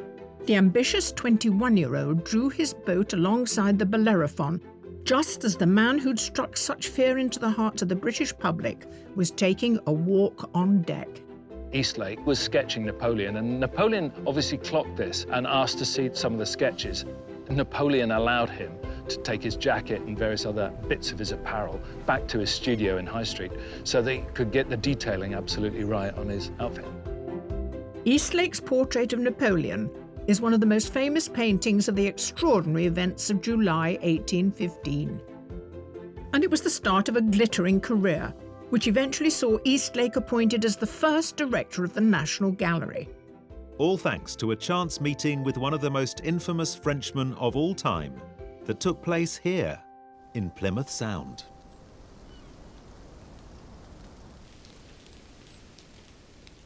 With a resilience fitting for an area rich in naval history, 50 wildcards have battled through what Mother Nature has thrown at them.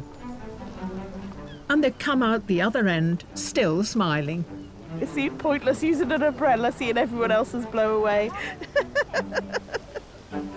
I mean, I love the painting, but I'm more concerned about the state of your knees. Are your legs really that wet right the way through? Right the way down to my socks. Oh, my goodness.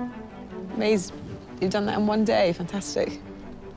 Are you with each other, or have you just met? We aren't, no, we've been with each other for a long time. Oh, I see, OK. Married? Yes. Yes. And you've decided to come out to sunny Plymouth? To end it all. So which artist has done enough to be in the running for a place in the semi-final? I've seen some quite good paintings considering the I crazy have. weather. Very I've seen good. lots I like, yeah. The woman with beautiful, big, portrait, upright, very warm, yellow, colourful piece. I want to be in that version of today. But next to her, a few doors down, is the guy who's really put a really beautiful painting together there. Well constructed and well finished for the weather and the time. Yeah. OK, the weather gets it, or the one who beat the weather gets it.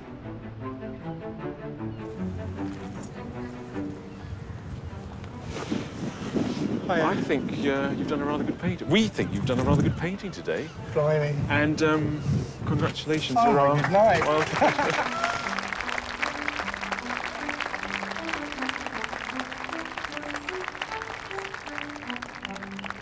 I think I'm a bit giddy, really. I think I'm going to go into shock. Maybe it's a bit too soon, but gin and tonic might cure that. John O'Neill from Reading will enter a pool of wildcard winners from all the heats, from which one will be selected for a place in the semi-final.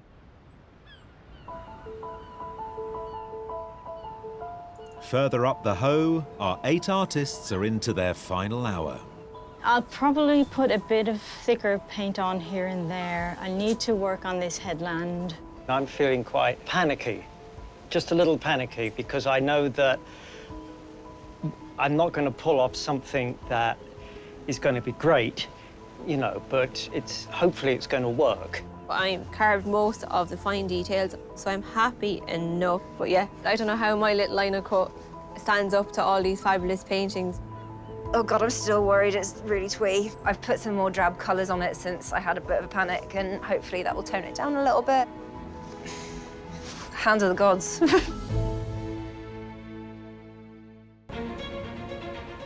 Here on windswept Plymouth Hoe, our 8 artists are nearing the end of their 4-hour challenge. Artist, you have 5 minutes left. 5 minutes. Oh God. 5 minutes. While most of the seascapes are nearing completion, one hasn't even appeared yet. Your first print? Yeah. So it's a heart-stopping moment. Yeah. Because we haven't got long to go, have we? No. I don't want to freak you out, but we're into the last few minutes. This is my main worry. And you get one chance to connect the two.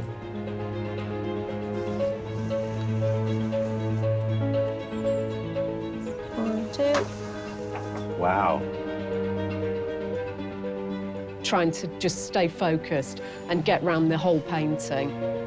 We need to get some detail here and there without overdoing it. I think, oh, I've got to do that, got to do that. Got to do it here, there, and everywhere. To really make it work, I would probably need another 2 hours. Artists, you have 1 minute left. Uno minuto. Oh my God. That's still enough time to ruin it, you know? Stop the clock, somebody. Artists, your time is up. Put down your work and stand away from your easel.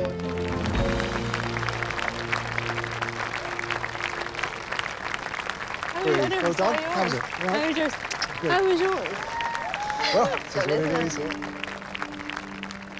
While the artists take a well-deserved break, the judges review the 8 completed landscapes.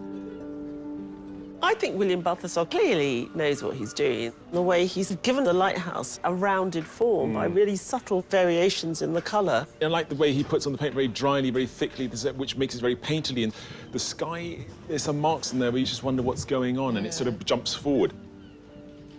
Joshua's given us a fantastically colourful snapshot of today. The way in which he's used this device, which is modelled on the pod, really gives us a thrust into that focal point over there, but still so much energy and dynamism in that sky. What I particularly like is Tony's use of this elevated position. We're almost floating above as we look across the bay.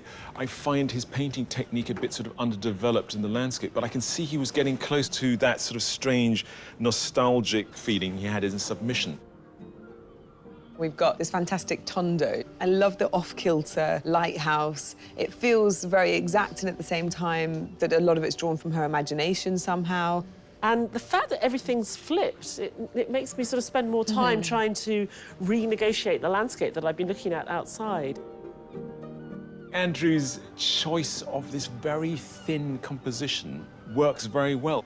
We get the immensity of the day without being overwhelmed by huge expanses of sky and sea. One of the things I find a bit distracting is that he tidied it up, and he's tidied, and then it just looks like he's shoved loads of stuff in the cupboard. That doesn't look properly tidied to me. It's not quite resolved. I think Lisa was wrong in choosing this small size of a canvas. She needed more space that way. I think the verticality could have worked better if Lisa left some of the background undone. I think Dante needed to tighten up rather than loosen up. What I really liked about his submission was that tightness of focus. And here it's a little bit too wishy-washy for me. Maggie left out the lighthouse, so we're seeing a slightly different take from all the others who are pretty lighthouse-centric. But that headland, I don't find, is sitting in that space. And I wondered whether maybe if she had brought in the lighthouse, it would have been a way of anchoring us in the foreground and giving us that space. The judges must now whittle the 8 artists down to 3. I mean, this looks really strong, despite the fact that it's so different. It's looking really strong. I have to say, this one, which I wasn't so sure about before, I like the sort of softness of the colour, but I keep on going back to this one. I know it's a little bit dirty, but I like it. I love that one. I think the composition is interesting and some of the colour choices are wonderful. But it's a good top 3, isn't it? Look, how the diversity. Artists, thank you for joining us today. You've all been magnificent. But unfortunately, only 3 of you can make it onto the judges' shortlist. The first artist the judges have selected is Zosha Olenska.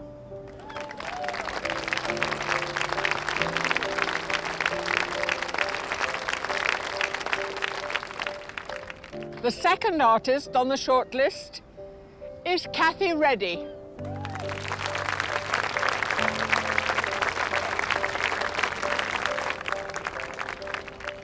The third artist is Andrew Wykes.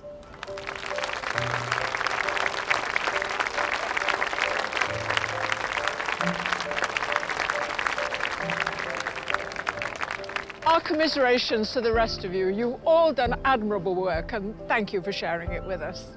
Thank you. Oh, thank you. Thank you very much. Thank you. Well done. Thank you. Nice to meet you. Nice to meet you. I feel a little bit sad to not be carrying on the journey. It's very exciting to be here, but overall I'm very pleased. It was a wonderful day. I'm very happy with how it went for me. There can only be one winner to go through to the semi-final, so the judges take into consideration the submitted artwork to help them decide.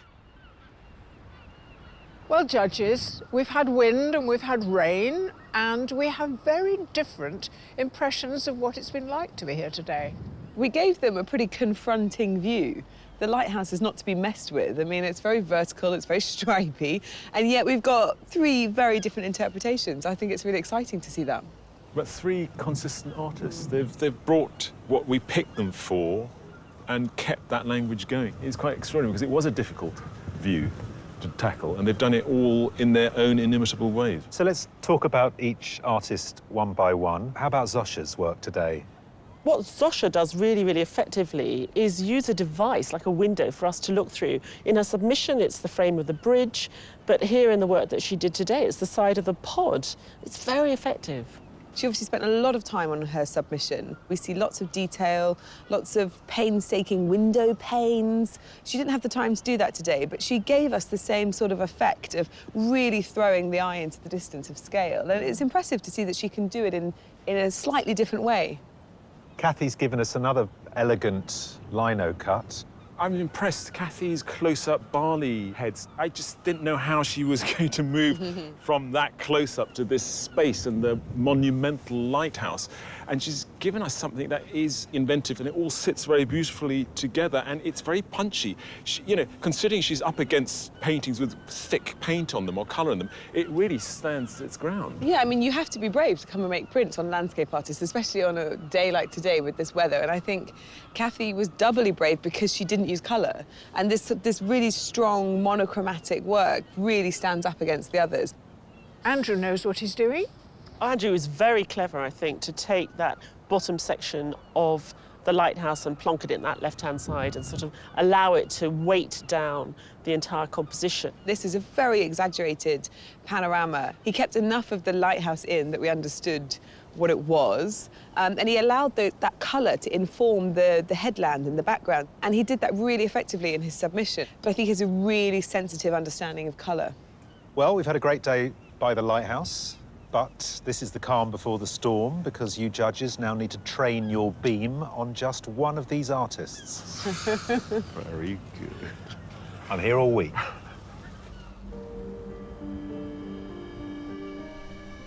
Zosha, Kathy, Andrew, each of you has displayed remarkable talent, but sadly, only one can go forward. The judges have made their decision, and the artist they have chosen is...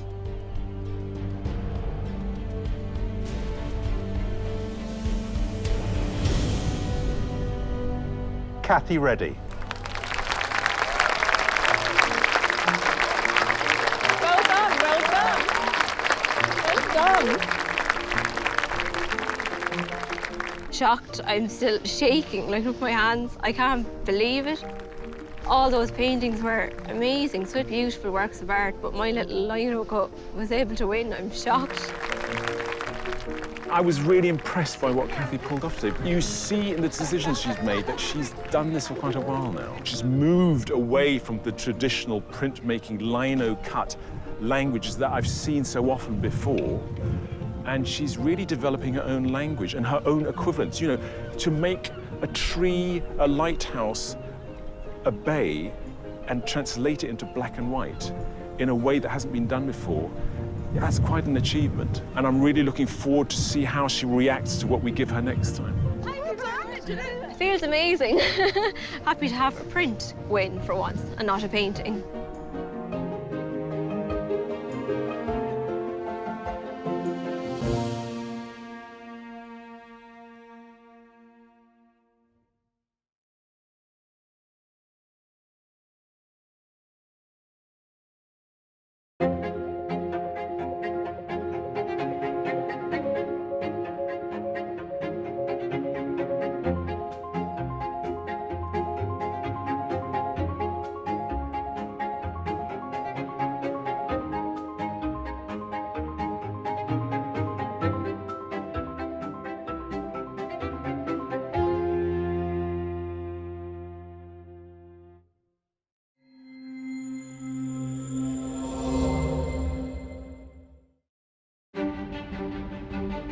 Why, aye there. We're here in the northeast of England on Gateshead's Millennium Bridge, Tyneside's latest feat of awe-inspiring engineering.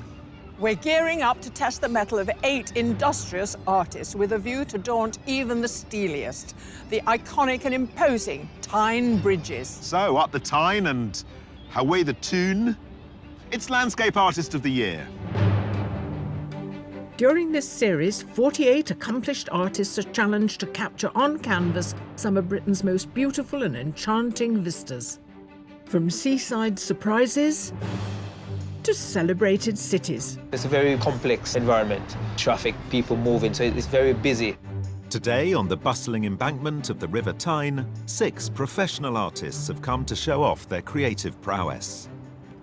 David Fox, Joanne McAndrew, Andrew Halliday, Levon Bowman, Lee Glover, and Claire Bowen. I feel busy, very excited and quite terrified. And up against them are 2 intrepid amateurs, Wei Deng and David Youds. Normally, I don't have the luxury of having a full day painting. I work full-time, I've got 5 young children, so it should be good. They'll all be under the intense scrutiny of our demanding judges, Tyne Scherenberg and Kathleen Soriano. Well, at the minute, I'm looking at nothing.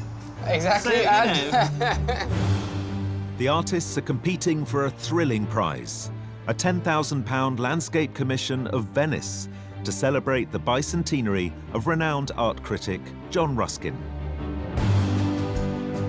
And at every heat, an extra 50 wildcard artists are also out to make an impression. It's a very grubby drawing. Is that... Say the nicest things. in a good way, you know, that way. So who's got the know-how and the nerve? I haven't got long, oh my God. To become the next Landscape Artist of the Year. You're working on quite a scale there as well, relatively speaking, for a day like this. Sorry, am I saying all the wrong things? You look devastated every time I say anything.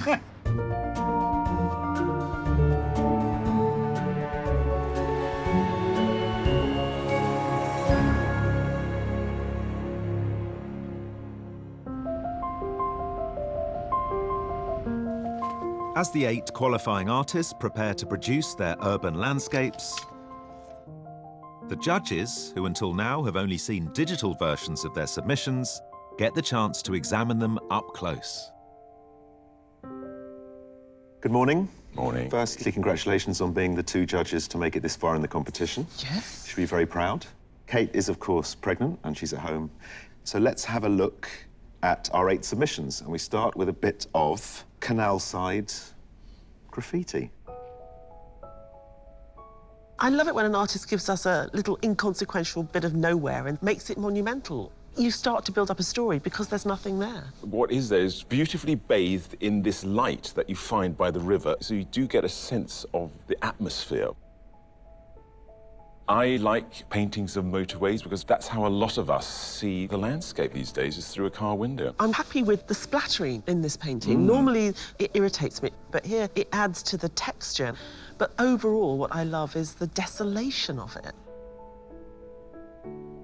This artist obviously makes their own collage paper and is using birds and yachts to balance the composition. What I like is the way in which they've actually torn the edge of the paper to bring a level of texture to the work itself. It looks quite simple and borders on craft, but actually it's very sophisticated. The light and the way the clouds and the snow are rendered is just fantastic. And the depth of the colour that you see in the clouds is allowed to bleed almost into the paper, using the white of the paper, as we know a good watercolourist will do. This has got a level of virtuosity to it if you look at the way in which the foam of the wave is painted in the bottom left-hand corner, but in order to give a sort of traditional landscape interest, they've added all this pixelation, and it works. I think it's beautiful visual language this artist has got. And as you look at it, you realise how abstract everything is. So the cars are just a couple of brush marks on the right, and the building on the left, all the rows of the windows are just very simple, crude black lines. What is beautiful about this painting is the way the paint is put on, this dabby fashion. I love the composition. You've got this lovely curve of the pavement, which echoes the curve of the river. You know, even the little details like the reflection of the towers are well observed. This is such a familiar location. It's the reality of our lives. Anything with paintings of cars done so roughly but gloriously oily, I just love it. It's incredibly well observed. Each shadow and reflected light and the light from the windows also are absolutely spot on. It's just wonderful. So a feast of different subjects and techniques. Looking forward to seeing how they get on today.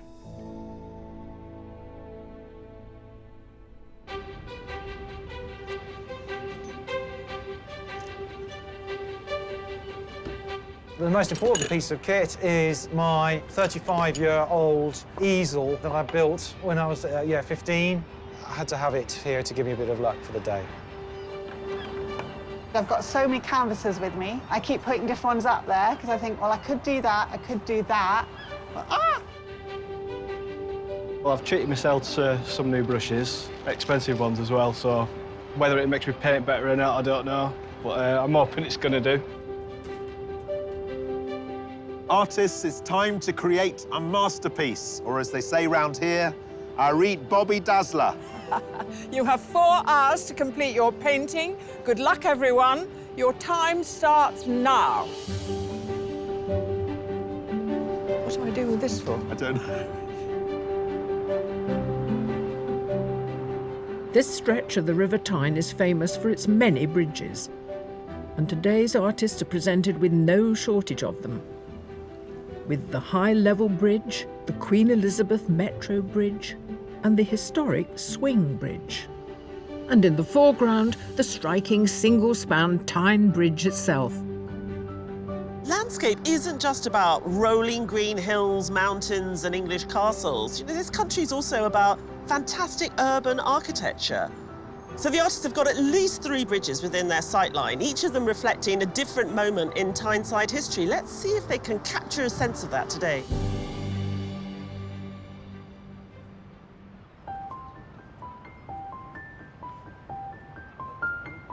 Not had a lot of experience in painting bridges. I have done a couple, mainly like on canals and stuff like that, rather than this scale. Stunning bridge, absolutely beautiful. It's very close. I have never painted something so big, so that'll be a challenge. That really will. I love bridges. Although I haven't done this bridge before, it's a perfect view for me. So I'm going to first of all do some drawing and then practice on a canvas by drawing it out and see if it will fit, and then do some tonal blocking in and then put the colour in. Easy as that. After several years working as a ski instructor, Claire Bowen became a professional artist who paints outside almost daily.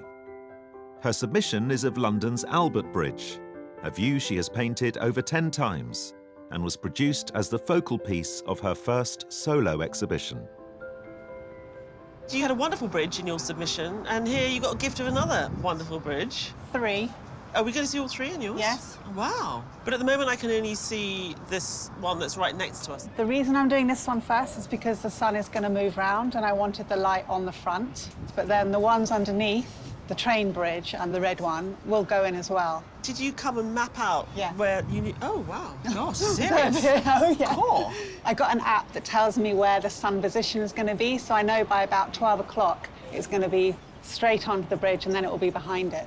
OK, so... But I'm pushing today. I want it to be good. I want it to be bold. You want to win? Oh, yeah. In it to win it.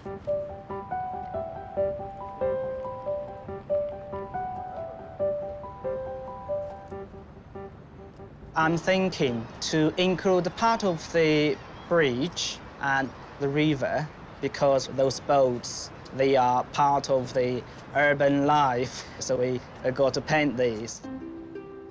Amateur artist Wei Deng is a chartered landscape architect whose submission shows a view of the snow-covered village of Portree on the Isle of Skye. He spotted the scene during a family holiday and painted it in his favourite medium of watercolour. Now, you come from Sichuan in China. Yes. Did you go to an art school there? Actually, my dad, he is a painter, so I learned painting from him when I was very young, Chinese traditional painting. And that would be with traditional brushes and ink? Yes, I'm still using this today. And what do you make of this landscape? I'm a little bit worried about the bridge because it's so big. It's only taking about 1/3 of your picture. Yes, because I'm not allowed that big bridge dominates the painting. While you're doing it, you're enjoying the river yourself?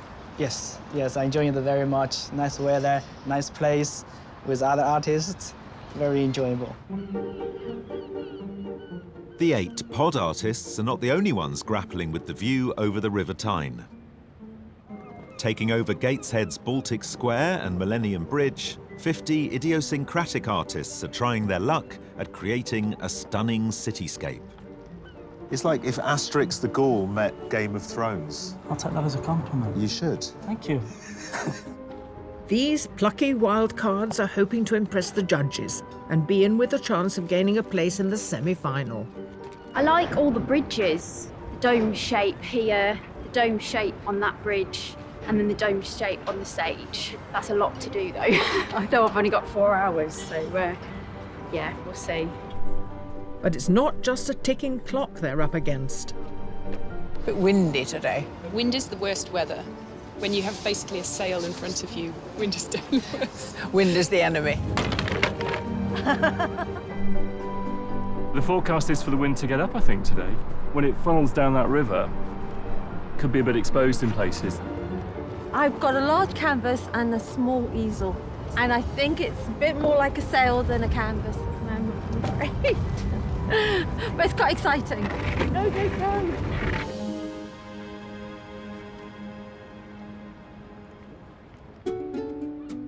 A short distance along the riverfront and sheltered from the elements at the base of the Tyne Bridge are our 8 competing artists. One of them, who'll be working on a wooden board today, is still struggling with indecision. I'm not sure which size panel I'm going to use, so I've brought a few different sizes and shapes. I'm quite worried that I'm going to get the composition wrong, and if I do, then it's a disaster, because I think it's the most important thing. So I'm doing a few quick tonal sketches and see what looks good and what doesn't, and then hopefully I'll be comfortable enough to put it on the canvas. Busy mum of 4, Joanne McAndrew, runs drawing classes part-time and has only recently started painting cityscapes. Her submission shows a view of the Grand Canal dock in her home city of Dublin and captures the warmth of the vibrant graffiti in the fading evening light. Joanne, you're feeling your way into the composition, and you're using a credit card to work with. I am, yeah. Do you usually work with a credit card? I do when I need to get straight lines or particular angles. For example, the bridge there, I just kind of bend it, and because I do find that kind of angles are a little bit tough to get. Once you've worked out the composition, do you transfer it onto the board? Yeah. And then once that's in, you then paint with a brush? I would paint with a brush, yeah, and I'm kind of panicked now that I haven't started. OK, I'll let you get on. Thank you.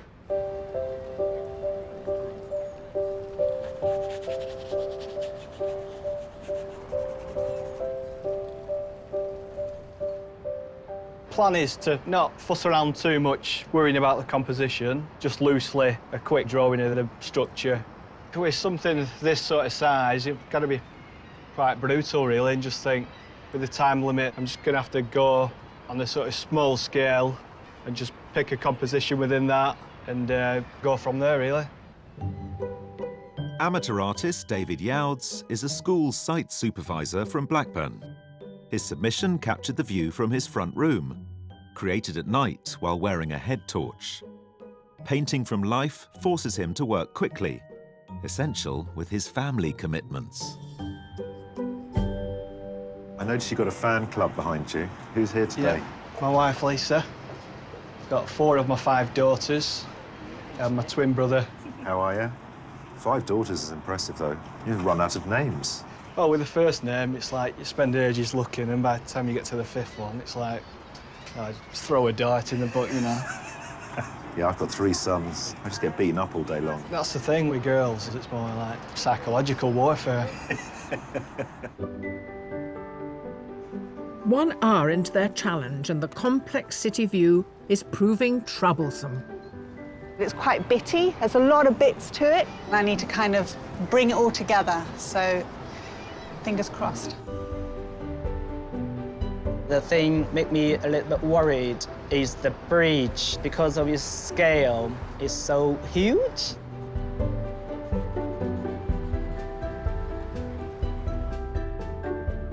I was struggling with where to put the bridge. I can't get the whole thing in, so I have to crop it. I'm starting to panic a little bit because I spent so much time on the compositional studies, so I'm a little bit worried about that. The bridge itself has been quite tricky. One minute it looks quite blue, and then when the sun's not on it, it's diluted.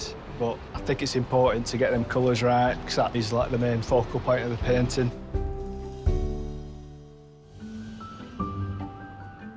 Here at the base of the mighty Tyne Bridge, 8 competitive artists have been producing their urban landscapes for 1 hour. I love painting cityscapes. I love the challenge of it. Cities are full of detail, and here is no exception. Gallery manager Andrew Halliday has competed under a time limit before, when he produced an oil painting of Inverary Castle in Landscape Artist of the Year 2018.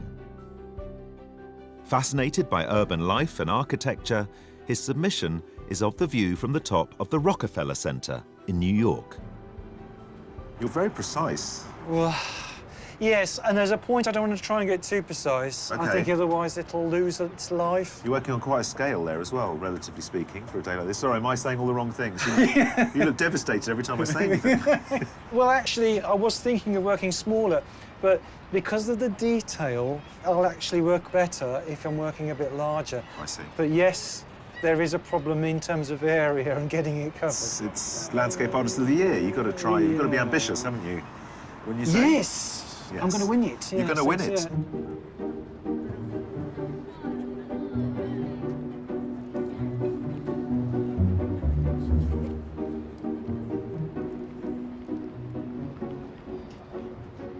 I'm quite minimalist. I try to break down the information that's in front of me and use as little as possible. My loose painterly style and drips don't really work if I layer up on details and traffic and people and things like that. Less is more, I suppose.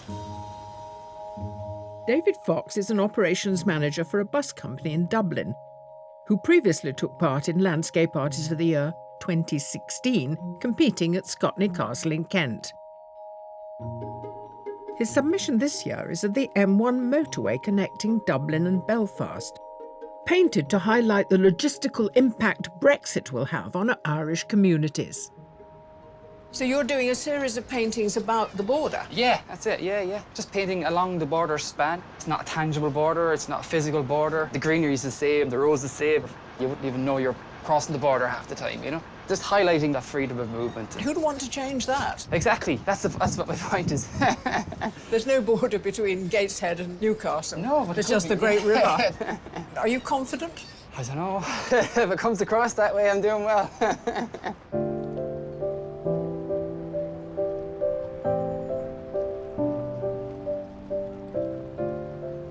If you like bridges, this is the place for you. I can see 4 from here.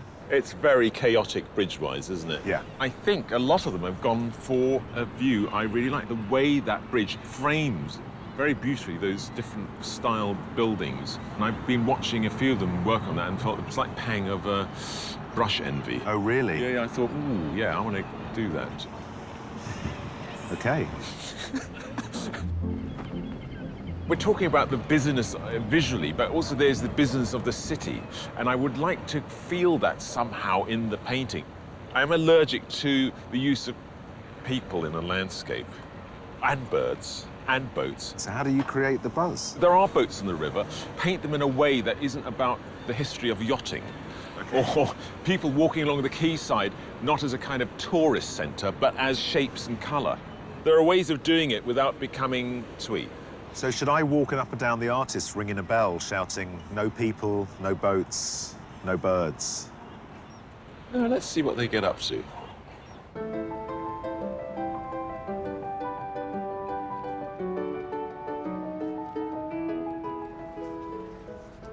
The collage is made up of painted pieces of paper. I'm using shape and I'm using colour to describe a space. I've drawn my composition, but the hardest part is trying to find the right elements because there's just so much that you can see. You've got to pick out those little bits that will make the landscape happen. Professional artist Lee Glover's submission is a collage depicting the Seven Sisters Cliffs in Sussex on a breezy day. He left the brushstrokes visible to communicate the wind blowing through the landscape. It took 30 hours to complete. Lee, the thing with collage, it has to be quite brutal and bold. How do you introduce subtlety? It's by getting the right tone and colour. Okay. And then the cut in the line is the brutal part of it. So that's where the subtlety stops. But if you get the right colours to go next to each other, it'll work, hopefully. And with the line, the cut, I noticed that you like to use the torn paper, the edge of the paper. Yeah. But not all the time. Not all the time, no, only for certain things. So in the submission piece, there was crumbling chalk cliffs, yes, and it just worked perfectly for that. Okay. So do you have a sense today, because we've got quite a sort of man-made linear structures around us, do you feel that it'll be more about cutting today, or? Yeah, I think it will be sharp lines, but as I go down into the water, I'll have more use for the torn edge. Okay, let you get on with it.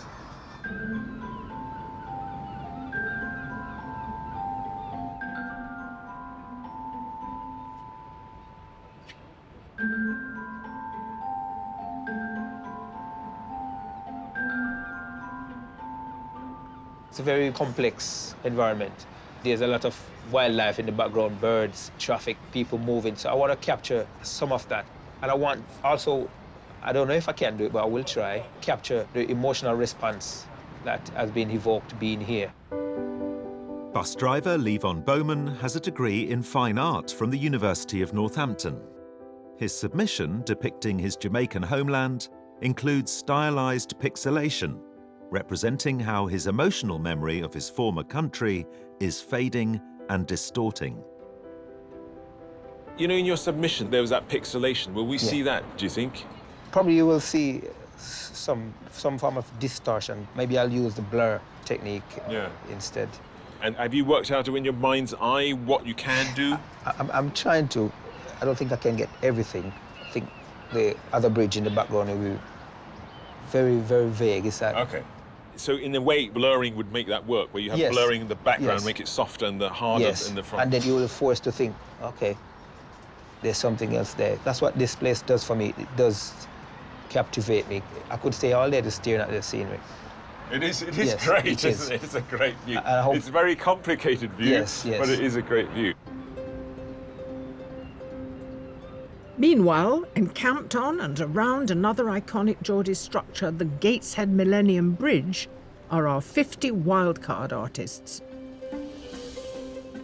But it's not just the impressive feat of engineering that is at the forefront of most people's minds. I'm all right, but my paper keeps blowing away and I can't run after it, not in the Tyne. It's cold in there.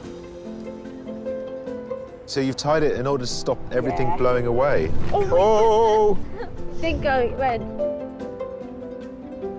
I'm sure I saw you drawing over there at some point. I did do this drawing in 2 places, but only because I was actually going to take off.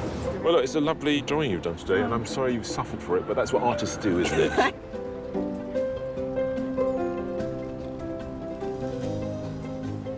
Our wildcards are sort of scattered all over the place today, but I think the main issue is the wind.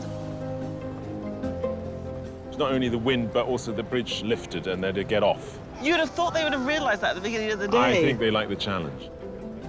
But what is interesting, because they're so scattered, today I think we've got a lot of different views of Gateshead and Newcastle. It's much more variety than usual. A lot of them aren't happy with their work today. Artists, I love them. The payoff for their stoic effort is the prospect of winning a place in the semi-final. The 8 heat artists are almost halfway through their 4-hour challenge. And it's not just the imposing bridge they're wrestling with. I want to get a bit of the water in there, with it being next to the river, but trying to sort of get it to fit with the rest of the picture is quite tricky. I don't even know if I want the water in because I don't know if it's going to work. It's another stripe at the end. I need to see if it works. If not, I'm going to just bring the pier down and pretend the water's sunk a bit. There's water to deal with. Yes, I've got the base and I'm going to just add over the top, make it thicker paint. Go That's well. the plan. I haven't got long. Oh my God.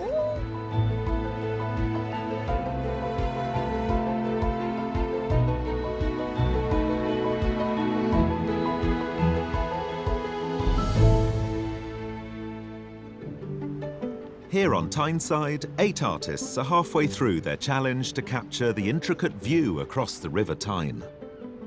With only 2 hours left, some of the artists are seeking expert advice from some straight-talking critics.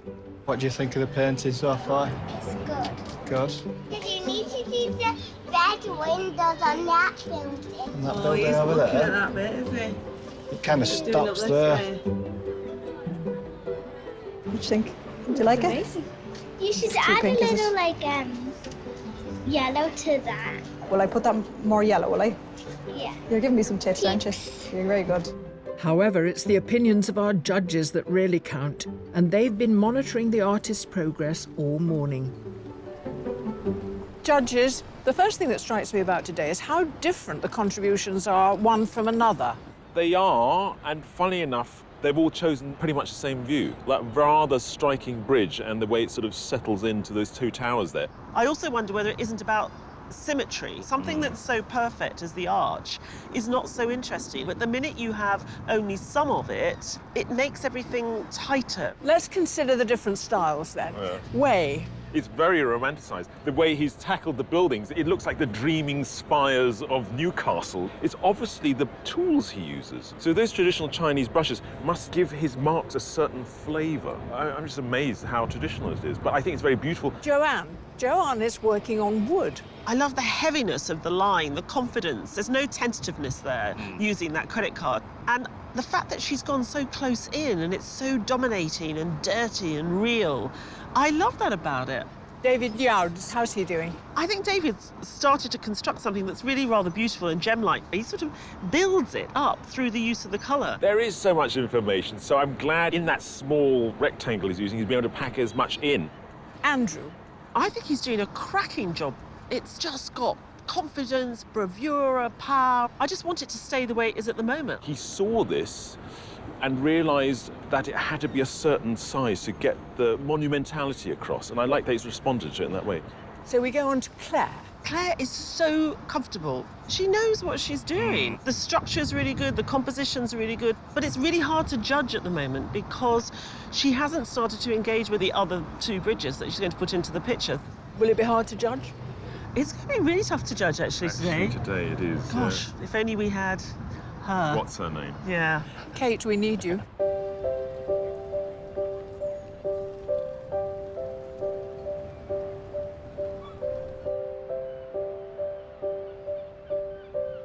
David, today you've got plenty of cars on the other side of the road. Might we see some of those featuring? Nice vans knocking about before. I thought if I put a car in, you probably won't notice it on there. No. But something a little bit bigger, perhaps. Perfect. The bit that I really like, which is through the bridge, it reminds me of somewhere like in France, the old buildings. But I'm finding them quite hard because they're quite small and quite bitty. So I'm trying to, you know, make them work as a whole. How are you getting on?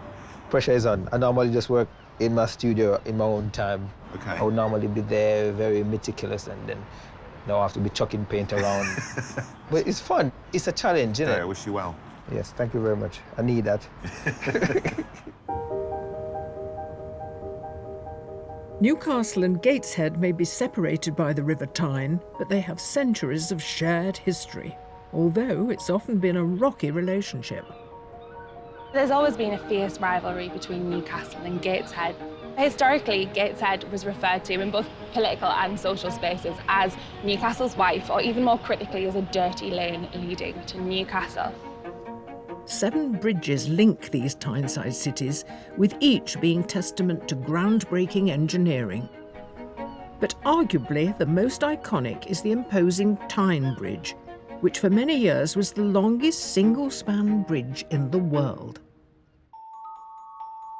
Designed by the architects of the Sydney Harbour Bridge, it was proposed at the height of the Depression to provide work for local skilled labourers, and was a project to unite the Tyneside rivals. The bridge was built by shipbuilders from Newcastle, while 7,000 tonnes of green paint came from Gateshead. But working on the bridge was a dangerous business. The early 20th century is really not famed for its regard for worker health and safety. Men would be working up to 200 feet above the river, clambering from girder to girder, stepping over gaps without any harnesses or safety helmets. Thanks to the bravery of the Tyneside builders, the bridge was opened in a grand ceremony by King George V on the 10th of October 1928, with thousands lining the streets. Since then, the bridge has been a symbol of inspiration and resilience, which unites the people of Tyneside. And the legacy of world-class engineering continues with the world's only tilting bridge, built to celebrate the new millennium. I think there's always going to be a strong sense of home identity, whether you're from Newcastle or Gateshead. But Tyneside as a whole has a much broader Geordie identity. We're proud of our history, we're proud of our present, and we're proud of our future.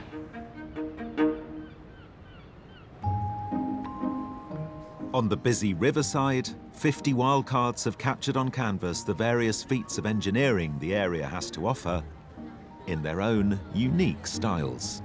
I love the way you put paint on. It seems haphazard, but everything's there. Is it haphazard and everything's there? I think it is quite haphazard, yeah, but deliberately haphazard. That sounds great. It's looking all right. Once you get it blocked in and you think it's all right, then it's just a matter of colouring it in, like a colouring book.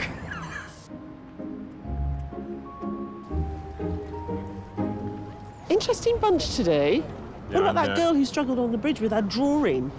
You know, that's what I like. She was saying she really loved all this detail, but it was a struggle. Equally, there's a woman here drawing in pastel who also revelled in the detail, especially on the sage, but it seems to have worked. And then there's a woman with blonde hair sitting down over there who's almost bleached out the light, and it's just beautiful, actually. So Okay, I think there's some contenders. Yes, no, definitely. But I think because we picked up on struggle, I think struggling artists are dear to me. And me too.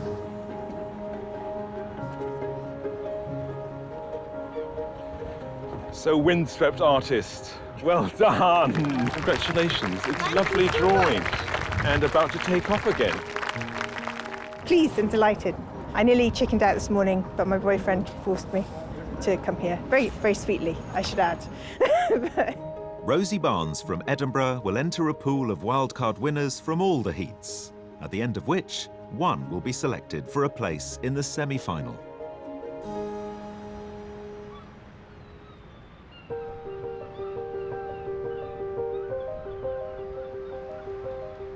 Further up the river, our 8 artists are into their final hour. I actually feel a little bit more panicky now because time is ticking. I haven't looked at the other artists' work because I just think sometimes comparing is despairing. Could carry on painting forever, but I'm just trying to work on some of the little tiny details rather than the bigger areas, really. I am behind schedule. Yeah, it's going to be tough to finish. I'm worried that it's just too much about the bridge. It's not going well as a picture in itself, so I need to just figure out something there. Struggling. There's an awful lot of details to get in, and it's a very, very limited time. So it's tightly squeezed, to be honest. I'm pushing as hard as I can. 8 artists are approaching the end of their 4-hour challenge to capture the elaborate view across the River Tyne. Oh my goodness, you're going to put people in? I'm not drawing legs, arms, and people chatting. It's just simply a few marks because that's all it would need. I'm just seeing if a few seagulls help. Yes. What's still to do? This boat's a little bit dark, so I need to give some white color to lift it up.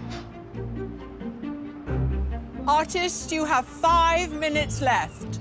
5 minutes. What can I do in 5 minutes? Not much. A little bit stressed. I just wanted to cover it and so it's not looking unfinished. But yeah, it's coming. I'm just working hard to try and get it done. It's so easy just to kind of overwork things. Sometimes you just need to know when to leave it alone. I've lots to do. Artists, you have 1 minute left. 1 minute. Less now. There's only so much you can do, and then it's overkill. There's more that I could do, but with the time, I think that's the best I can do.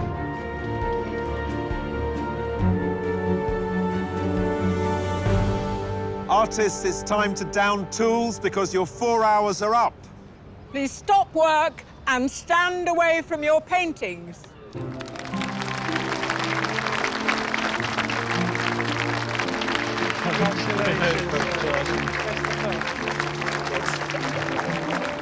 Well done.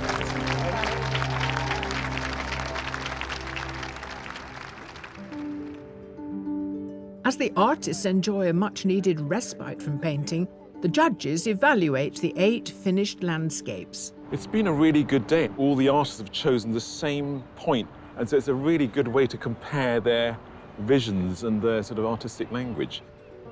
In a funny way, David is painted about being in this car park instead of about what's out there. But I think David's been true to himself. You know, David paints the bleakness of modern life in a way, but he normally does it in a slightly more poetic manner. It's a fantastic watercolour, but I get a sense that Way's given us a version of Newcastle on the Riviera. It doesn't give me any sense of where we are today. But a really clever device that Way took us down to the water on the embankment. Yeah. Joanne's composition's incredibly well constructed, like the bridge. It's a ruddy, big bit of grubby engineering. Joanne, using that credit card, she sort of almost stamped the presence of the bridge onto the wooden block. Powerful bit of painting. I think David started to get us close to the lusciousness that we saw in his submitted painting. I'm so pleased he managed to get the cars in as well. There's a beautiful touch in the way the paint goes on. And it's very strange, there's very little there, but you do get the whole sense of that space across the river. I love the way Andrews painted that shadow across this building and really creates a sort of space under the bridge that we can enter. I do like that suggestion of people. I was so worried when he started to put those in, but I think they're just on the right side. Claire was really comfortable working outside. She's got all the elements there. And I love that sort of jumble of buildings that aren't absolutely rendered perfectly, but we get a feeling of the volume. I mean, the colours are the thing that holds it together for me, really. I think Levon is by nature a studio artist. He worked like a Trojan today to get all the stuff in that he wanted to. And he's created this painting with great atmosphere. He does know what he's doing, he just needs more time. How does Lee conjure up this sense of volume and space, but if you just defocus slightly, it just becomes bits of paper? It's a magic trick. I am a little bit sorry to see the seagull. That becomes too literal, whereas everything else is more suggestive. But some good paintings today. It's now the judges' task to pick 3 artists to be shortlisted. What I'm finding as we step back is that the volume under the bridge makes sense for me, and I get that feeling. Well, actually, funny enough, the middle 3 here. I'm going off this one slightly, I have to say, and I think I'm veering more towards the little ones and that one. So, OK, we agreed, sort of, yeah, I think we're agreed. 2, yeah. 1, perfect. Artists, your endeavours and achievements today have been phenomenal, and we applaud every one of you. Sadly, though, there is only room for 3 artists on the shortlist. And the first artist on the list is Joanne McAndrew.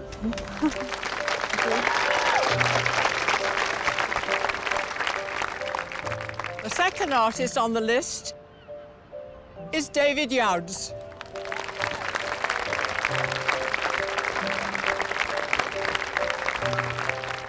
And the third artist is Claire Bowen.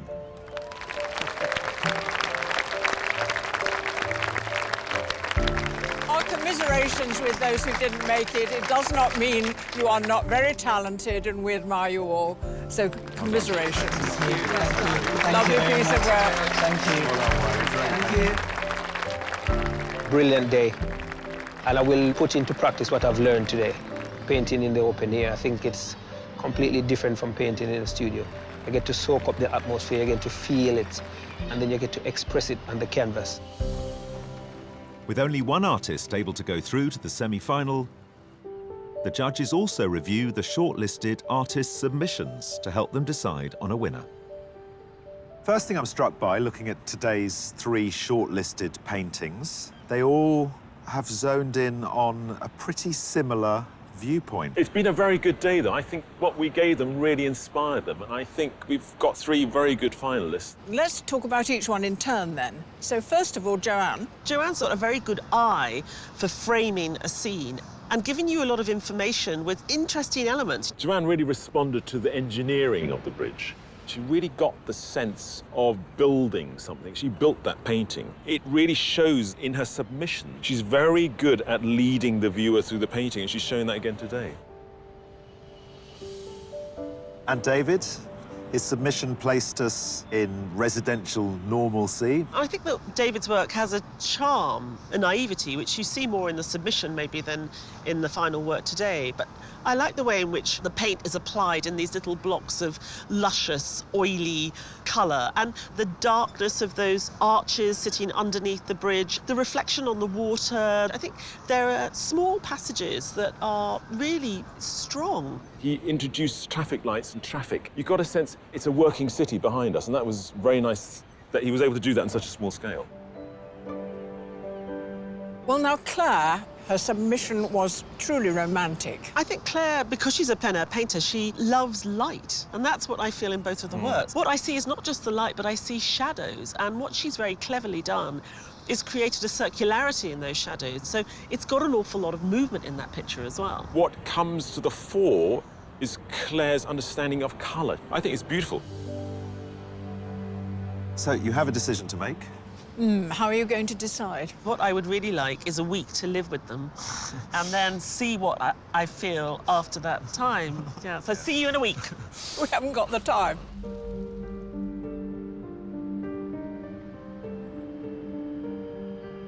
Joanne, David, Claire, each one of you has shown outstanding artistic ability today. But the judges can only pick one winner, and the artist they have selected is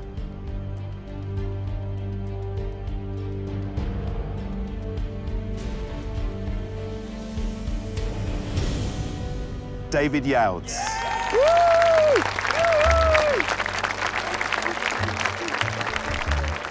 Brilliant. Yeah, well made up. All the sort of hours and hard work, the self-doubt and everything artists put themselves through. It makes it worthwhile. Well done, mate. What about that, yeah? David's painting is an absolute little gem. You've got a real sense of life going on here in the city. There's just something sort of special and distinct, even in its naive form. He really deserves to go through to the semi-final.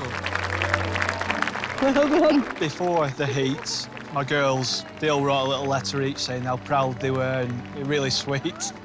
To win it, they're absolutely thrilled for me, which is great.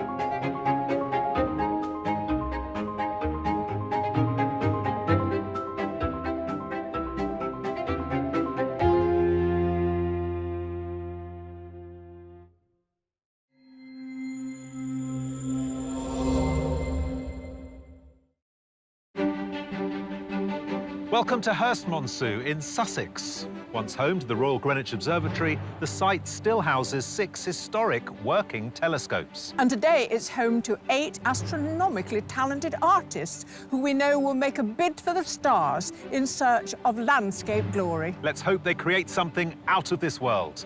It's Landscape Artist of the Year. Over the course of our glorious British summer, we're visiting some of the most spectacular and thrilling scenery that our sceptred isles have to offer. 48 talented artists will be challenged to capture these magnificent views and turn them into their own landscape masterpieces. Come rain or shine. The weather is crazy, but it's still a beautiful landscape. The artists are competing for a sensational prize, a £10,000 commission to paint a scene in Venice to celebrate the bicentenary of the art critic John Ruskin. To be in with a chance of winning, they'll have to impress our 3 exacting judges: Kathleen Soriano, Taishan Schierenberg, and Kate Bryan. Have you been practicing doing a painting in a day? I've got different speeds, so I'm just gonna... Oh, okay. Yeah, just... Put yourself on turbo speed to do. Yeah. And at every heat are an extra 50 artists, our wild cards, just one of whom will make it to the semi-final.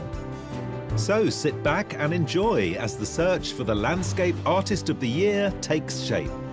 I do landscapes in triangles, I do lots of things in triangles, everything is triangles. Not literally, I mean, not literally. You don't see me in a triangle. I can, yes. Oh, you can? Yes. Okay.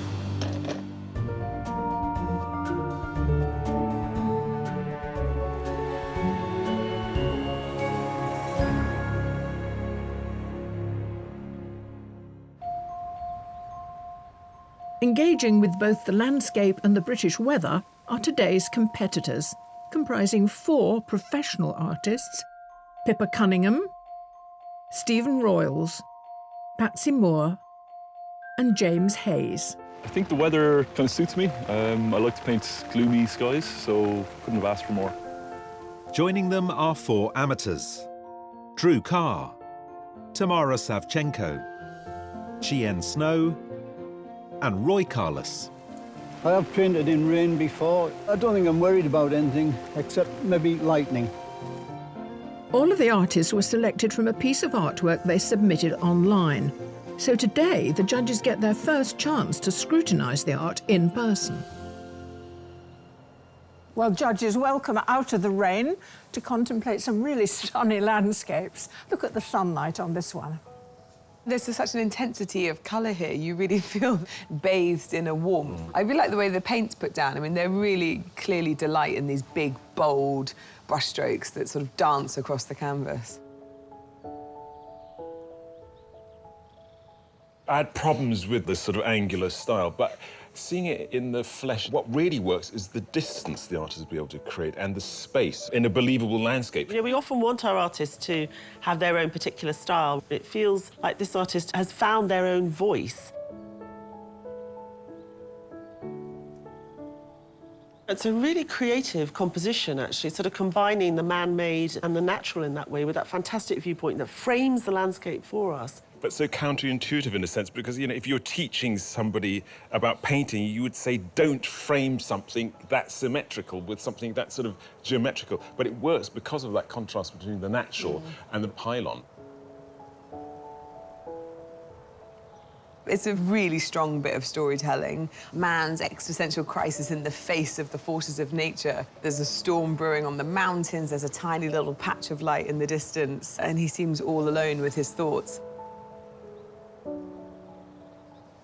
What a cheerful picture. Oh, it's fantastic. I want a coconut, I want my bikini. The way the marks are made, there's a speed to them, which sort of suggests also the speed of light somehow. It sort of matches the brightness. Today is a rather dull day, so I'm quite intrigued how they'll bring this language to bear. This is very gritty, it's very industrial, but at the same time, well, it's really quite cute with all these lovely colours. I mean, I don't think you look at this and feel kind of weighed down by industry. I think you feel intrigued by it. Again, a fantastic composition. The diagonals are pushing us out to the edges of the canvas, and a small work is telling a huge story within it. Water in a landscape. Water's always wonderful and refreshing, but it must be hard to paint. Very difficult to paint, especially in this way. I can hear the water rushing, you know, it's very well done. I mean, it leads your eye through the landscape in such a way that it becomes very abstract. I think it's a fantastic bit of painting. I love the colour palette. Everything's got this really lovely kind of yellow glow, so you don't know whether or not it's like a kind of sandy scene and that's echoed into this glowing yellow sky. The way in which they've sort of created these lovely blocks of colour with the different buildings and distant mountains, you know, and I think it's quite an interesting, not an obvious colour palette. So here we are, 8 extremely talented artists, all very different. Rain coming and going, how will they handle that? We'll wait and see.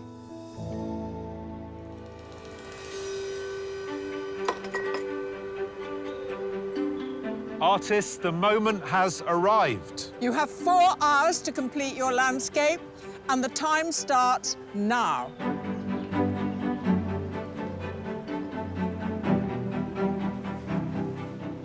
Assessing their surroundings, the artists get underway, each with their own particular technique.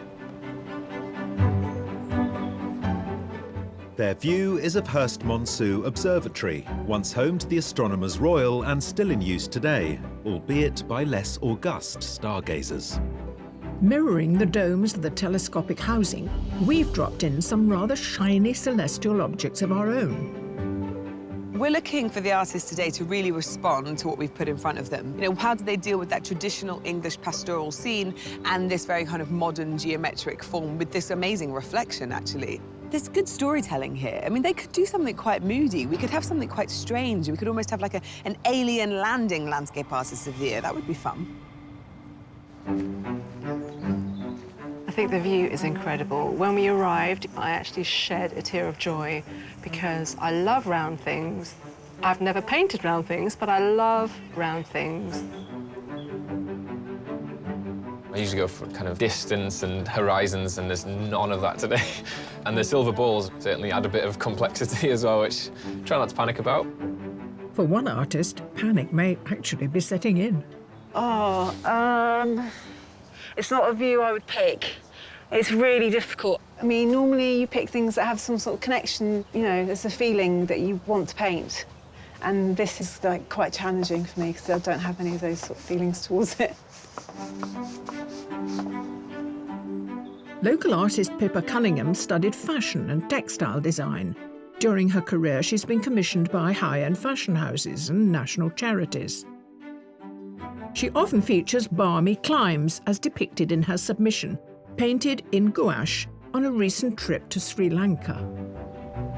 Now, your submission was the beach scene. Yeah, I like sunny, hot places. Sunny, hot places. Yeah. It's not. No. It's also quite a challenging image, isn't it? It is, yeah, it's quite hard. So you've started with a wash. Yeah. We've got this huge, bold splash of green. Yeah, I'll be splashing out for the next 4 hours, I think. Where are you going to focus? Probably just sort of, I don't know yet, exactly. Do you know, I think this is the hardest landscape we've ever presented to anyone. Really hard. But don't let me discourage you. No, thanks. Because everyone else is in the same boat. Yeah.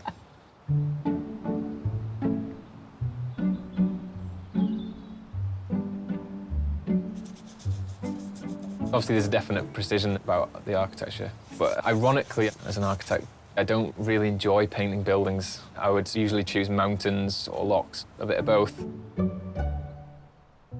Glasgow-based architect and amateur artist Drew Carr's submission in oils is painted from a photograph he took of Long Loch while out running near his home. The scene's been framed by the geometric form of an electricity pylon. Drew, you've sketched it in a sort of that kind of blue underpainting. Yeah, I always kind of do a quick wash, mark like 9/3, as it were, trying to figure out where I think the composition's going to sit. Is that because it makes for a better composition, or it helps you draw out the scene in front of you? It's kind of like a really lazy way of gridding up. Once this is done, you start applying realistic colour? Or? Yeah, so I kind of always get the sky in first and then kind of just work my way forwards, basically. Oh, OK. So actually the paint is physically coming forward as well? Yeah, I just did that when I first kind of got into painting. I kind of learned that the hard way. Like, trying to do the sky last was a nightmare, just trying to paint it around everything you'd done. It's a very beautiful start. I would like to hang that on my wall, but I think it needs to go on, so I'll let you get on with it. All right, thanks very much. Also experiencing the volatile weather at Hurst Monsu today are a further 50 weather-proofed artists, our wildcards. They're pitched directly in front of the historic castle, an army of umbrellas on manoeuvres, deploying tactical measures regardless of the rain. I've got 2 easels because I've got a metre-wide canvas, and then I'll have good firm, and I won't wobble at the end. It's fun, isn't it? It's day out. Be a nice warm bath later, I think. I'd sit down, but my seat's got a puddle in it. Should their landscapes catch the judge's eye, they could win a place in the semi-final. But some don't want to just catch their eye. If you come right back now and tell me what to do next, then I'll be very happy. Yeah, right. You've got a plastic bucket, you've got a broom, you've got a mop. We've got it all here. Was the art shop shut? I just wanted to cover this large canvas. Much quicker, you see. Is this- Didn't need any of those little tiny paintbrushes. Turner didn't know what he was doing, did he? Who needs paintbrushes?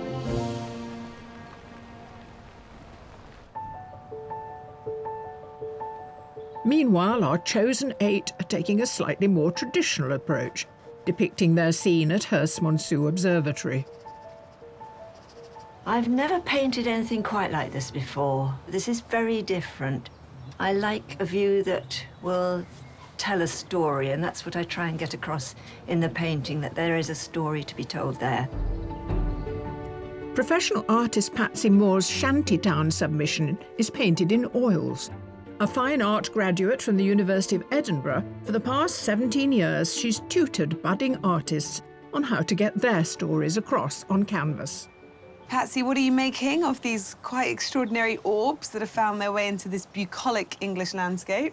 Fabulous. Oh, you like them? Good. I I'm do. pleased. They're reflecting. It's all about the sky, this view anyway, I think, isn't it? The story is about the sky.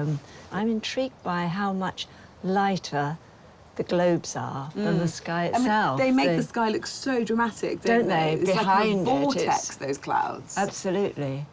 Well, it's been a bit vortexy today, Yeah, I think, hasn't well, it? that happens on Landscape Artist of the Year. I love this undercolour that you're using. There's a kind of almost fleshy pink tone. I think it has advantages because there's warmth in the atmosphere, and that can come through if you leave a few crackles of the I can see dusky you pink doing that. underneath. Yeah. OK, good. Well, let's see where we end up with the day. All right.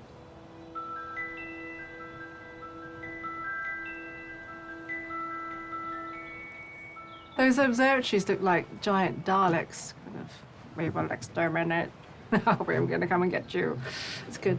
I like it. Somerset-based amateur artist Chien Snow is a freelance graphic designer and mum to 2 young girls. She revels in the freedom of oil painting, working quickly to capture scenes. Chien, you've gone off like a rocket. I mean, you're painting, not you. I'm keeping with the theme of the astronomical theme. Sending stuff up into the heavens. Yeah. You don't hang about, do you? I don't. I try to, actually. I try to sit back and think about it and be really sensible. Oh. Then I thought, no, I've got to just be myself. Yeah. So I thought, I'm going to dive in. Right. I've got 4 canvases. Have so you? If I mess up. OK. You've got a plan B, C and D. Yeah. So you Like wrestle me. with your art. Oh, yeah. It's a psychological battle with yourself. I'm never happy. Really. You smile, but inside there is... Crying.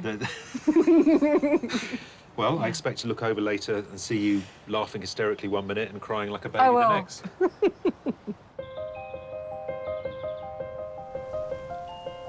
With an hour of the challenge gone, is the view still to everyone's liking?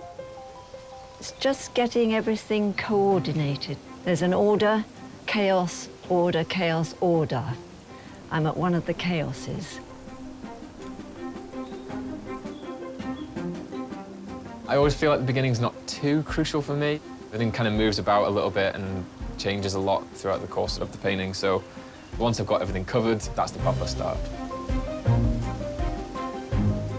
I'm finding it difficult. It's just feeling a bit blank, I think.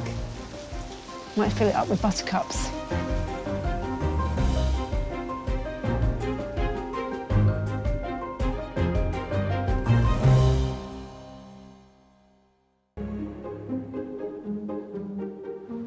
At Hurst Monsu Observatory in Sussex, our 8 artists are into the 2nd hour of their 4-hour challenge to capture the cosmic view. But for one, artistic license may play its hand. I think this view, I'm reasonably happy with it, but I think there is room for shuffling things around it. I'm juggling the balls. Not fazed by today's weather is amateur artist Roy Carless, who has a love for light, as demonstrated in his submission of Thornton Force in the Yorkshire Dales. An experienced landscape artist, in 2017 his painting of South Gare on Teesside won that day's wildcard heat. Hi, Roy. Hello.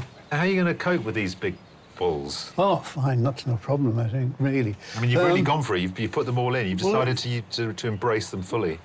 So you've started with the compass. Yeah, so I've let everybody else know that they are available for rent. Have you got no competitive edge in you at all? You should have kept them for yourself. No. This could have been your defining, glorious feature. Indeed. You're the only one smooth around balls. But one artist has no need of a compass. My specific style is just not to use curves, which is, with this many shiny balls, it's pretty challenging. When I started learning how to paint, it's just a revolt against all the curves. I just want to just be sharp and straight and still beautiful. Retired chemistry teacher Tamara Savchenko originally hails from Russia, but for nearly 30 years has made Exeter in Devon her home. Her submission, an oil painting of Budleigh Salterton Beach, is in her signature geometric style, something which might prove tricky with today's spherical view. Tamara, we recognise the reduction of the landscape from your submission, of course, but what's missing is the triangulation. If you look, everything is a little bit triangular-ish. So it doesn't have to be an exact triangle. Right. It's just a straight line which create the angular shapes. There's a looseness here that I'm really enjoying. It gives it much more texture. I just actually want to make a landscape which is more or less realistic, and on the other hand is chopped into my shapes. And I think you've done that really well. I love the surreal quality of it and the way the worlds are reflected inside the spherical balls as well. I love them so much, those Yeah. balls. And I've had the smiley face over there. Oh yeah, the gravel actually- makes a smiley face. It's actually a smiley Sweet. face there. Yeah, very nice, great. very nice. Well, let's see if the smiley face makes an appearance and what happens when the trees come in.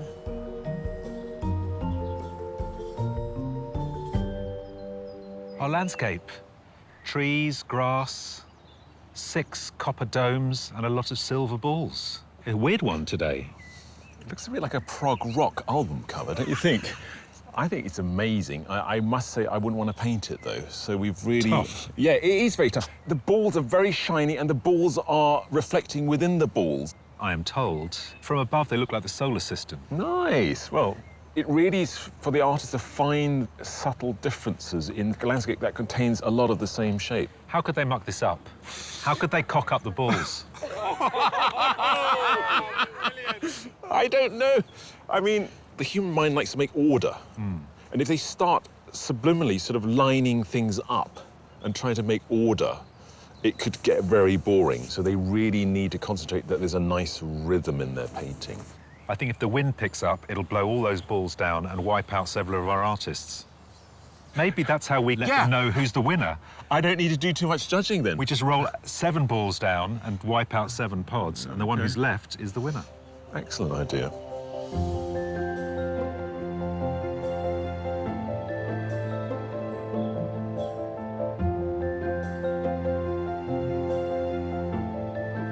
Trying to do justice the roundness of those spheres. I can't remember the last time I painted a sort of perfect circle, so we'll see. They might be imperfect, but... A love of straight lines in the landscape is also much more Stephen Royal's style. A Bolton-based professional artist, he has a passion for painting construction sites, fascinated by their dynamic energy. Steve, your submission was lots of straight lines, and we've given you a composition with lots of round things in it. I'm still trying to do straight lines. And I think maybe I'm going to do quite solid lines for the domes. And what about light? Is that important? Yeah. It is? Yeah, because it gives you absolute depth, doesn't it? And especially when we first started this morning, it was so flat, I was struggling with the sky. Okay. But now we've got sort of creases in the sky. It's really interesting, that. I can feel it happening. There's a way to go, so I'll let you get on with it. Brilliant, thank you.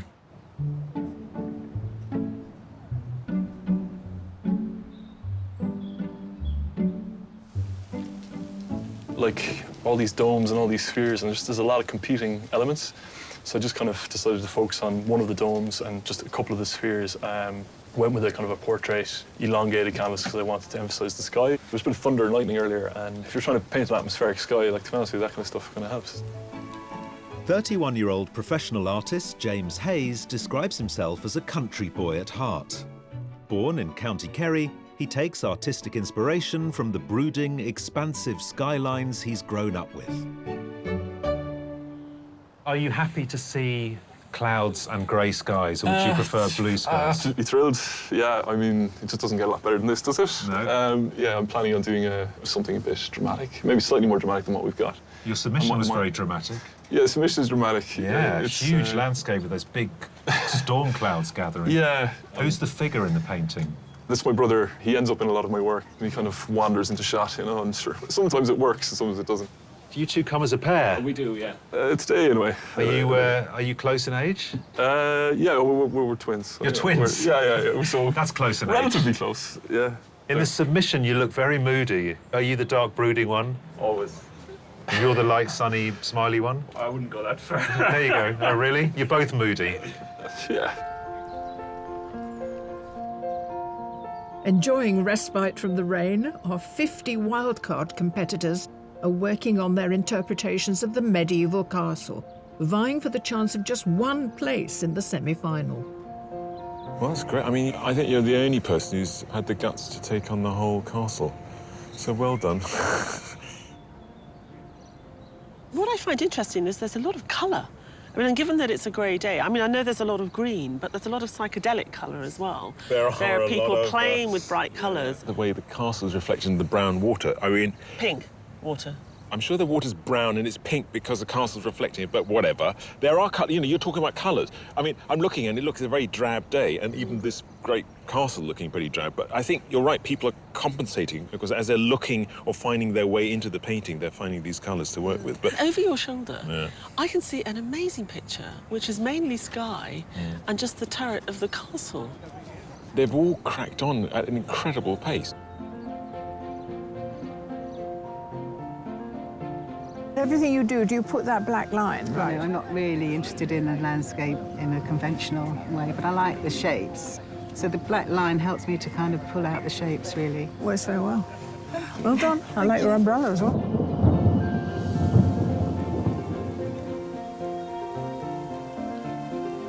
The fact that water's running down your painting, you know, adds to it somehow. Basically just got your back to this castle. You're bossing the castle out because you're saying, I'd rather not paint the castle. We've got the tiniest sliver.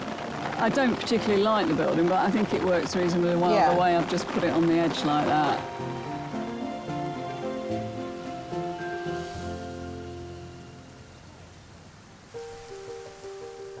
Back at the observatory, our selected artists are also feeling the effects of the meteorological mayhem.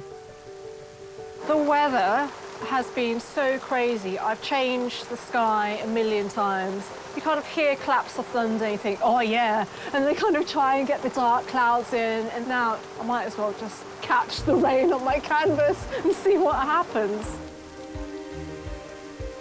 As the weather is changing, so are the colours, so are the tones, and you have to adjust to what I saw earlier as well as what I see now. Every time I look at the balls again, they've changed in colour or pattern. And of course, the sky's done the same. I'm going to have to rework that. Plenty to do.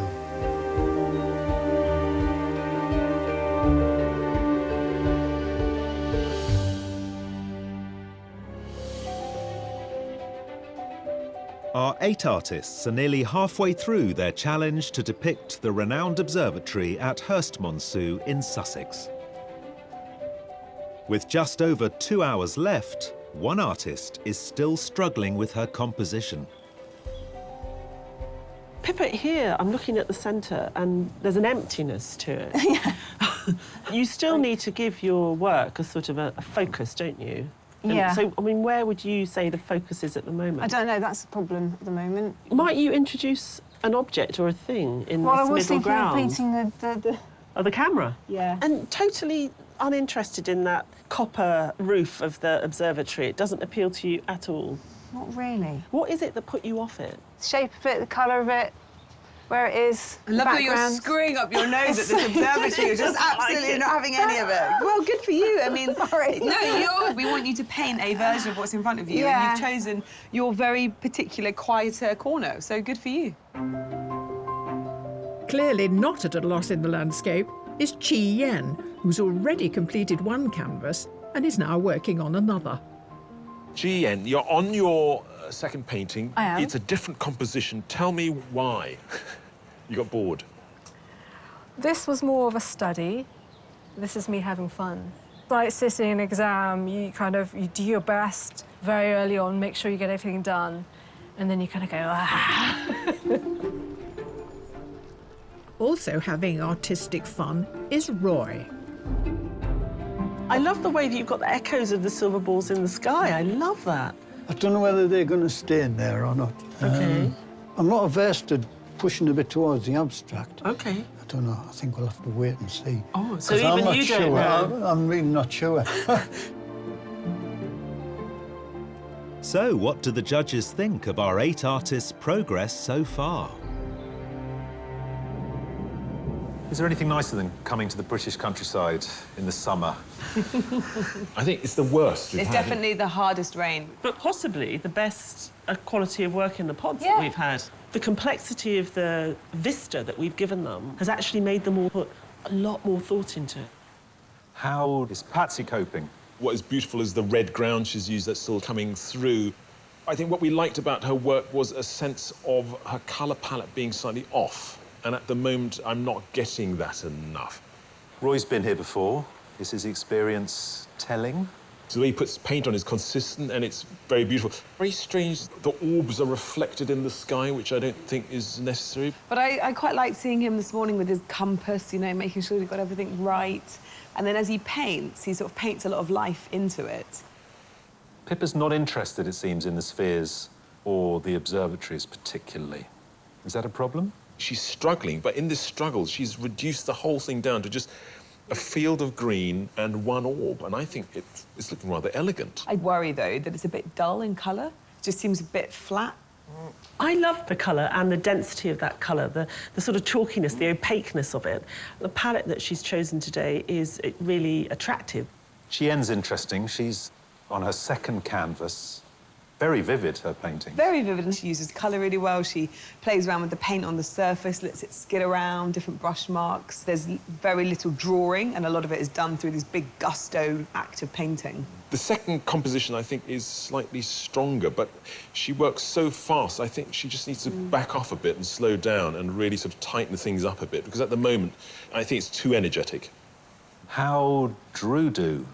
He starts with what's furthest back. Right. So when he paints something over the top, it is physically in front of what is behind. So the actual paint is following the same regression as what is... Rather than just sitting side by side. I don't know if anyone paint like that, really, on this programme before, but I think it's quite an interesting way of doing it. Some fine work out there. Let's see how they get on before those orbs hatch and our alien overlords rule the Earth. The view of the observatory our artists are painting today only came about in the 1950s. The original Royal Observatory was based in Greenwich, founded by King Charles II in 1675. By the mid-19th century, light pollution in the capital prompted proposals to relocate the observatory to a rural location.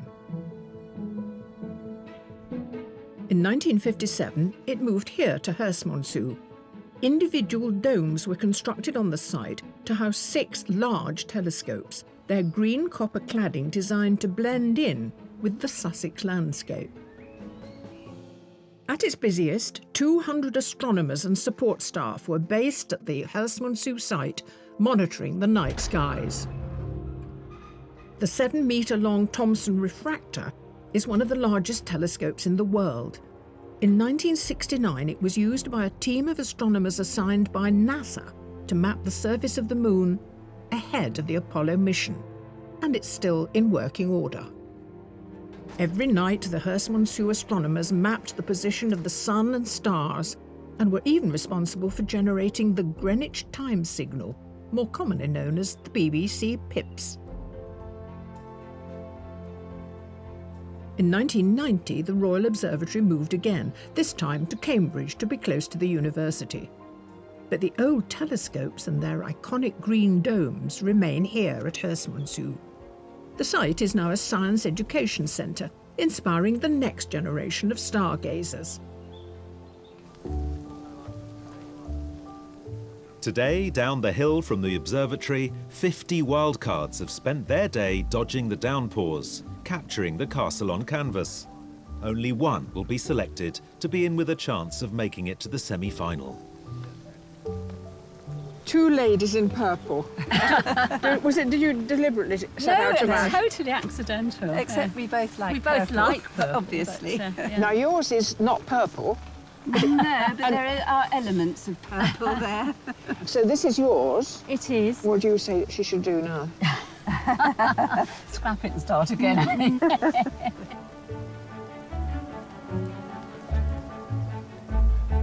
So which of our wildcards has impressed today? They've been amazing, and some really good work has come out of this dreadful day. There was a guy at the very far end, and he did a large landscape, and he was using masking fluid, and actually he really allowed the rain to literally tell the story of the morning. And that fantastic tree, did you see the... Yes. I with the love root ring and that. Beautiful. Beautiful. The one that stands out for me in terms of picture making is the woman who's got a sliver of... I love her. Do you like that one? I do like it. I think the way in which she structured the trees with the colours, I thought was very effective. So, yeah, let's go for her. OK, good. Yeah, cool. OK, we've got a winner.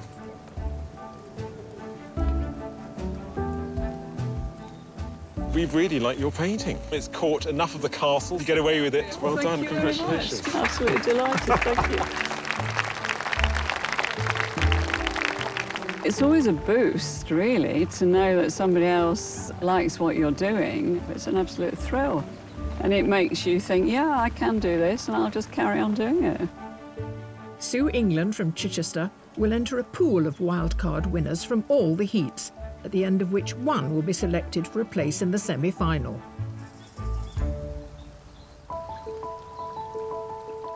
Back at the observatory, our 8 artists are into their final hour. The only thing that's worrying me at the moment is, will I get it finished? But it's an interesting challenge. I'm not defeated by it yet. Right now, I have no red brickwork in and rusty red doors. I've got those to do. If I don't get those in, then it's going to look weird, so I must get those in. There's a couple of things that I can't quite write, which I'm kind of just going to run with. Domes haven't been easy, but it's too far on to undo them now.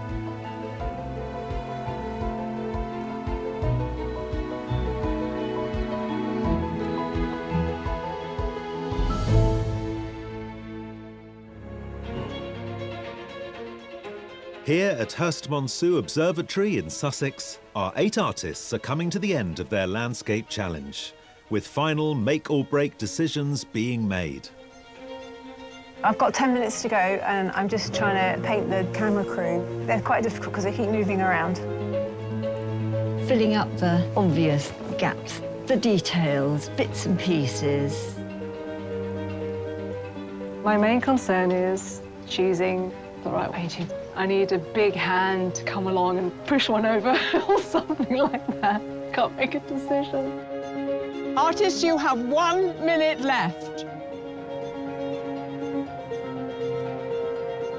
Another half hour would have been nice, but done what I can, I think.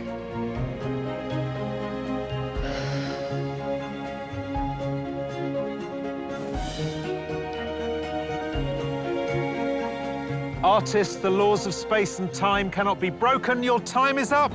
Please put down your equipment and stand away from your easels. Well done, mate. Nice one. Very well done. Well done, you.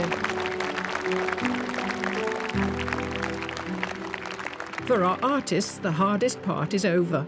But for our judges, it's just beginning. I think Patsy's been really clever. Sometimes when people have a seductive undercolour, they overplay it. And I think she's just given us enough of that fantastic deep rose pink. There's a kind of distance also in Patsy's painting, as though you've come across a very strange scene. Because the circus tent is, you don't know what it is from a distance. It gives it a certain mystery. What I particularly like about Roy's painting is the colour of the copper. It's so well observed. You even got the sense of its age, but also its wetness from the rain, and he's just caught it perfectly. Yeah, and that echoing of the spheres, the whole thing is just wonderfully weird, really, but also precise and accurate. I love Chi Yen's mark-making, the way she puts paint on. I'm glad she went for the first version because it's more contained. You know, with that kind of painting, you need some control, and I think this has just about got it. It's a kind of Alice in Wonderland trippy version of being here today. I'm really pleased that James chose this composition. I mean, the sky is a tour de force. You really get the sense of that sun doing its best to break through this thick cloud. A lot of them reduced that area of sky because it was just too much, but he's just revelled in it. I love Stephen's scratchiness. I thought that Stephen used line to construct space, but here he seems to use line to construct atmosphere as well. It's sort of rainy and uncomfortable. It leaves an awful lot to the imagination in a very sort of poetic way. Tamara's all about reducing form and colour and shape. There are really unusual shapes in here, which are very much Tamara's making. You know, these are not spherical. I do wonder, though, how successful this kind of green lawn is. Finally, the unsung heroes of Landscape Artist of the Year, the valiant camera team. This side of the canvas was crying out for something, and actually, you know, she resolved it with this inclusion. Pippa's such a master mark maker with gouache. If she'd picked a more complex composition, she would have pulled off something quite amazing today. Drew's made a very quiet, honest painting about today. He might be one of the most successful artists to deal with the orbs. The way that he kind of swirls the paint inside. I like it. It's got a freshness. I could spend a lot of time looking at it.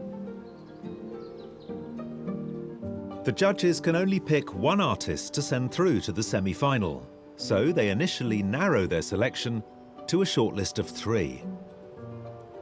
It's all about the balls today, isn't it? And the 3 that I feel have been most successful in dealing with that sort of luminescence that you get from them, those 2... Yeah, they're great. And that one. And those 3, which really stand out, for me, used the orbs to their advantage.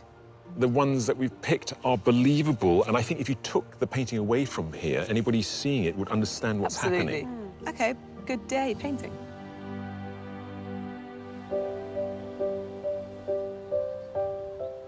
Artists, you've all done exceptionally well dealing with this extraordinary scene today. Sadly, only 3 of you can be shortlisted, and the judges have made their selection. The first artist on the shortlist is Roy Carlos.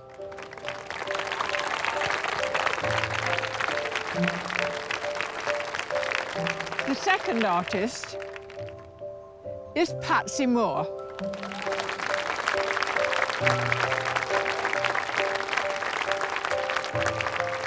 The third artist, Drew Carr.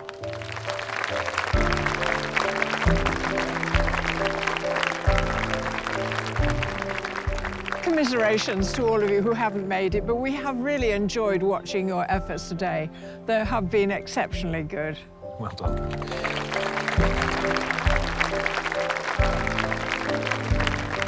It was an amazing experience. I will keep painting in my speed, with the same vibrant colours. I feel very encouraged. Taking into consideration the artist's submission paintings, the judges must now make their final decision.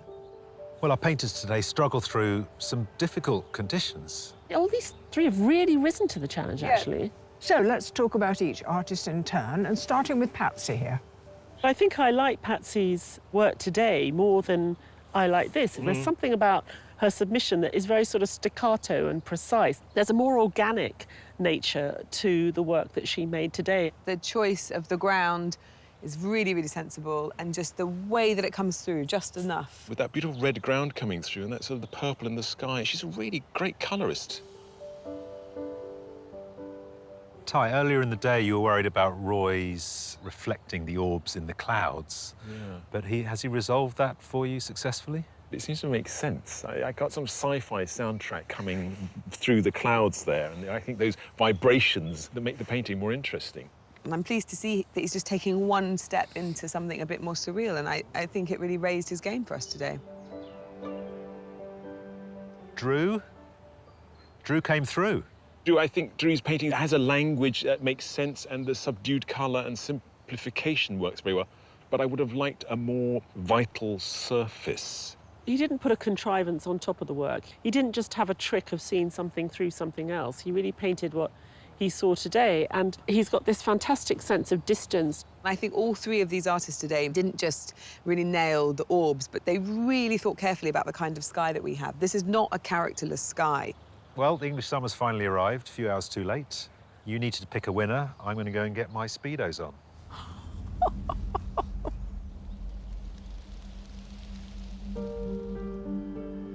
Patsy, Roy, Drew.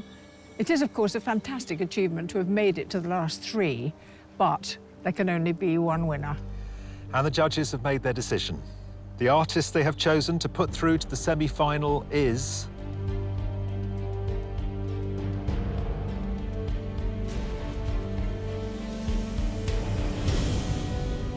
Patsy Moore. Thank you. I'm stunned that I've got through. The fact that the judges recognise something in my work is a big confidence boost. On a wet, miserable, cold day, Patsy sort of outshone the others. Beautiful colours, beautiful sense of mood. She gave us that slightly surreal nature of the scene, but also the reality of it at the same time. Winning this heat means the world to me. It's fabulous, tremendous.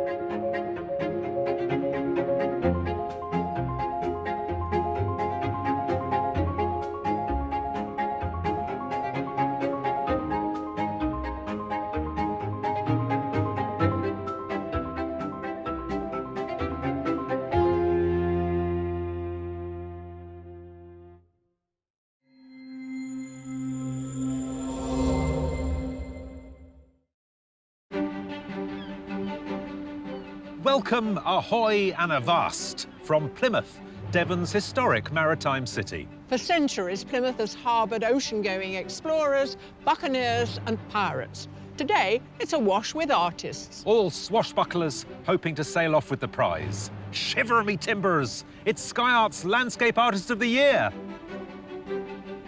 Throughout this series, we're visiting some of Britain's most enchanting and exciting scenery.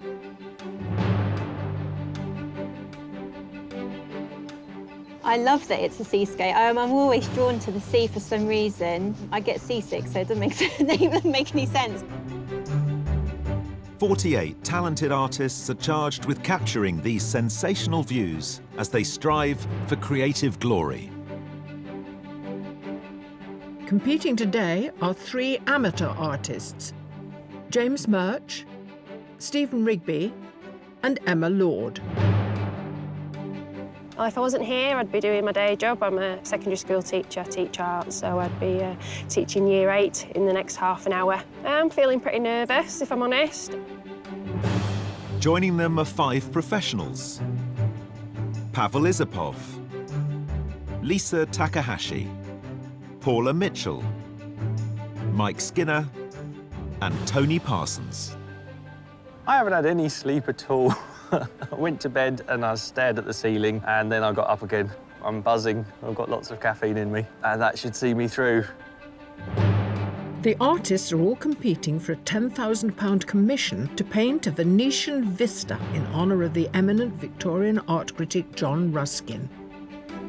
To be in with a chance of taking the top prize, our artists must impress our 3 exacting judges: Kathleen Soriano, Kate Bryan and Tai-Shan Schierenberg. It's good to have a time limit, really, because I think I'm starting to get fiddly. Oh, you've got the smallest brush out now, have you? Yeah. Yeah, that's always a bad Yes, time. that is a I know, bad it's time. time to step I away. know. Also hoping to impress the judges at every heat are a further 50 artists, our wild cards.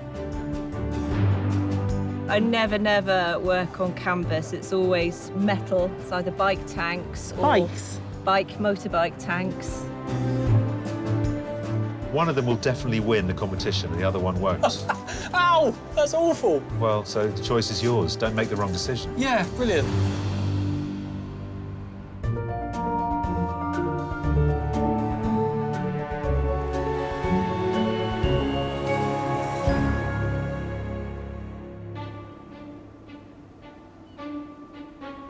While the 8 artists settle into their pods and each select their composition, the judges review their qualifying online submissions. Well, judges, here we are. by the sea. This is someone who loves water.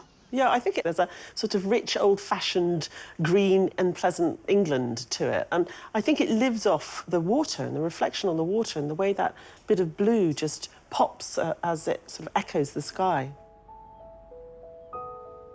This is a rather ferocious picture, isn't it? I think what I really like about it is the sky immediately makes me think of someone like Turner, and then you see that what's leading you to the sky are these really brutal electricity pylons. The whole thing is done by an artist who's fascinated in car tracks in the snow, and they've done it in a very naive but believable way. You just wonder, with this scene of emptiness, what actually has gone on? They've got a great compositional eye. I love that combination of the contemporary on the cliff above the building and the historic down below. It's like that mashing up of the two worlds that we see so much in English seasides.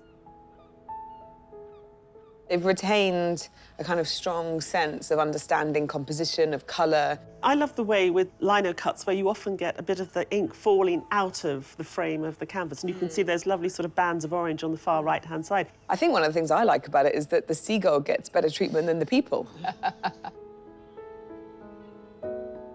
It seems that the whole landscape has been made out of accidents, in a sense, the way the paint runs, the way it pools, which is very beautiful. I'm thinking, how would the artists deal with a landscape like today to make certain decisions, and can they work with accidents? I love the way in which they've dealt with the rain in this foreground. You can just sense the wetness of the city and the twilight sort of coming down, these little pops of red with their brake lights of the cars observed so well. A third of the painting is taken up with this sand-strewn path that we're standing on, and this beautiful pile of clothes in the corner on the right, you know, is reminiscent of early French painting. And so it's got a lot of art historical knowledge in it, but above all, very well painted.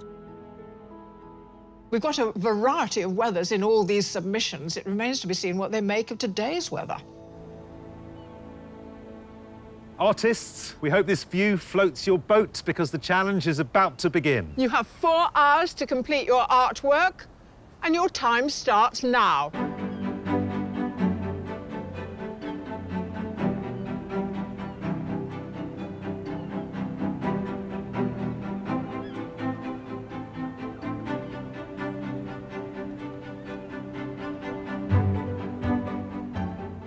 Our artist's first challenge is deciding which part of this panoramic vista to paint. Looking out across Plymouth Sound, the prominent landmark is Drake's Island, as well as a constant fleet of vessels, from the smallest of pleasure craft to colossal cargo ships. So what we've given our artists today is part of a long British art tradition, you know, the seascape or marine painting. You've got a fantastic foreground, middle ground and distance with the little island. You've got a wonderful sea that's really calm at the moment, but has a lot of intricacies and complexity to the surface of it. And if they're not interested in the sea, they've only got to look over to the right-hand side and you've got that lovely little harbour. So we've given our artists a quintessential British scene in quintessentially British weather. First impressions are, it's deceptively tricky. Obviously, it's a limited colour palette at the moment, but obviously if the weather changes, then the colour palette will change. It's still nice, even though it's not great weather. I think I'll make something of it. The view I'm really happy with. It's quite a nice kind of letterbox shape. As the rain is starting to clear, it's looking really interesting.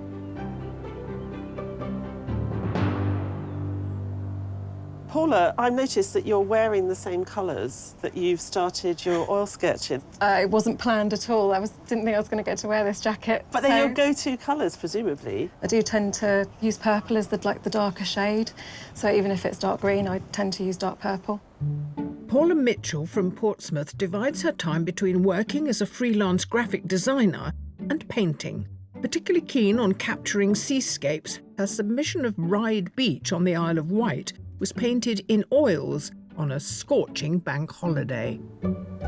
You've started off here with a fantastic composition. I mean, how did you land on that arrangement? I always try and find something that has a strong structure, so it has a lead-in, so your eye gets drawn around the picture. But you've been quite brave. You've given yourself quite a big expanse of sea, which I know is what we see in front of us. But you could have gone a little bit closer. It seems like a huge expanse, but there's a lot of colour differences, there's a lot of texture differences. I've got the currents on the top of the water, which I can use as a mechanism to lead you into the painting. Great, well, good start. Nice size, nice composition, lovely I hope colours. so. I hope so.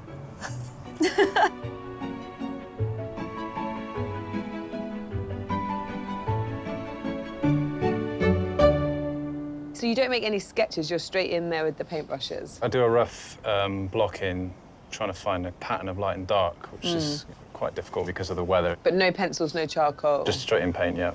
Brushes, fingers, doesn't really matter? Yeah, I use fingers sometimes, yeah. Just to block in, really. From nearby Paynton, amateur artist James Murch paints plein air as often as possible. His depiction of a local boating lake painted in all its spring splendour took 9 hours to complete, requiring numerous trips to capture. What do you think about this kind of grey seascape we've given you? How would it's you not feel my if first choice. What about if the sun came out? Better or worse? If it stays more or less like this, I'll be okay, I think. But sometimes the sun coming out can give you just what you need to kind of put a bit of interest in there. Talk us through why. Does it make a painting more punchy if there's more light and shade? Because in your submission, the greens are very varied and your paint actually gets very, very thick. This is what happens. The colour gets stronger and the paint gets thicker. Is this what we're looking forward to? Well, yeah, I try and focus a lot on colour, and I suppose naturally you do get more of an impasto effect. Well, it's early days, but we've got lots of nice greys on there, James. Let's see what happens. One artist has arrived with an impressive array of kit to realise her seascape. Well, now, Lisa, you've come with a lino cut. Yes. Now, you've arrived with a lot of equipment, so here's obviously the cutting equipment. Yes. But what's going on with all this stuff here? The so mirror. The mirror is where I ink up. It's a bit of a good luck charm.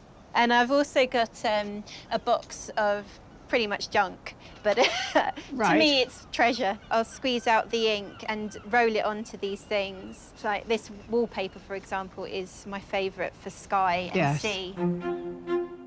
Lisa Takahashi made it to the semi-final of Landscape Artist of the Year 2018 as a winning wild card with her oil painting of Broadstairs in Kent.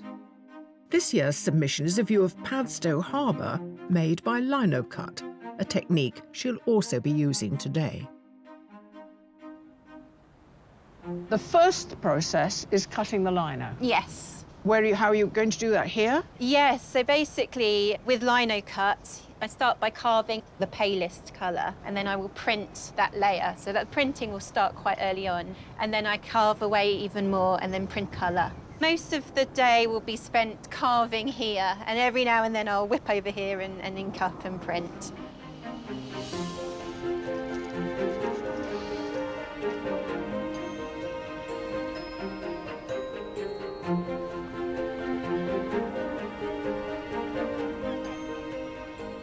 Also embracing the dank day on foggy Plymouth Hoe is a veritable armada of 50 artists, our wildcards, all vying for the chance of a place in the semi-final. Their view today is the eye-catching lighthouse, Smeaton's Tower. It's a bit of a disaster, isn't it? I'm trying to balance act here. Important bits. That's a completed picture. I'm just going to put a grey mess on it and that'll be finished.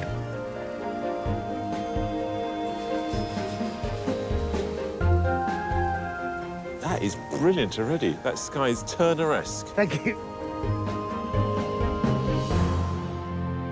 Despite the sea fog hindering their view of Drake's Island, one of our 8 competitors has rapidly seized the scene. I've got the island, that's quite key. Everything else is kind of up for grabs. So I've got boats coming past and they're going to create ripples. So that's big slashed lines across the composition and I'm going to use those to point at the interesting things, the island, the headlands. So very much the boats are a movable feast. A professional artist based in Brighton, Tony Parsons' favourite subjects to paint of the city's Victoriana, including this lift on a local beach, which took him just 90 minutes to complete. You look like you've almost finished, and we're less than an hour in. I have bought 2 canvases. Oh, okay. I thought maybe you double booked yourself. No, the idea is to go fast and have expressive strokes. Once I've made all the decisions, put as much as I need to say what I want to say, and no more. I really hate overworking a painting. So you go speed and then you bring in a second one to stop you overworking? It's speed and chaos, yeah, and then try and chip happiness out of the chaos. 1 hour into the challenge, and as varied as the views today, so too are the artists' interpretations. You've chosen to avoid the building. I wanted just one statement of composition, really. Otherwise, it can start getting very fussy, and that's what I was worried about, really. It's going to have a quiet nobleness to it, isn't it, that island, in order to beat everyone else here, don't you think? You do want to win, don't you? Possibly, yeah. I mean, it's about the colour for me. It doesn't really matter what the subject is. I'm going to cut the architecture out of the lino and the sort of decorative elements. Lots of detail. Yeah. OK, I'm looking forward to seeing those little windows pop in. I like to think that you spend the first 10 minutes putting the art in and then the next 2 hours knocking the art back out of it. That's when I'll take the canvas off and I'll put another one on and try again. It might be better, it might be worse. Here on the headland at Plymouth Hoe, our artists are approaching the second hour of their 4-hour challenge, with one artist navigating a free-flowing medium. The painting alcohol inks, some ink in an alcohol base rather than a water base. I use gravity, I use a heat gun, and I use a hairdryer to manipulate the inks around the canvas, so it comes up with some really interesting shapes and blends of colour, so it's completely unique. I'm not always 100% sure exactly what it's going to do. Head of art at a secondary school in Preston, Emma Lord has been using this distinctive technique for the past 4 years to create semi-abstract landscapes, like her submission of the light falling through trees in the forest of Bowland. There's very little drawing there. So, Yeah. I mean, in your mind's eye, do you know what the composition is? I know that the headland is going to yeah. be coming through and just gradually getting darker as I come forward. It is a matter of layering, so I'll do another layer and then I'll mask out some areas of that I want to keep that colour and Can then you build see it the up. finished work in your mind? No, not really. Oh, can you see it, the steps that you're going to take? Yeah. I have like a little bit of a process in my mind, but at the same time, there's quite a lot of areas that are not under my control, so there is a little bit of serendipity involved in it as well.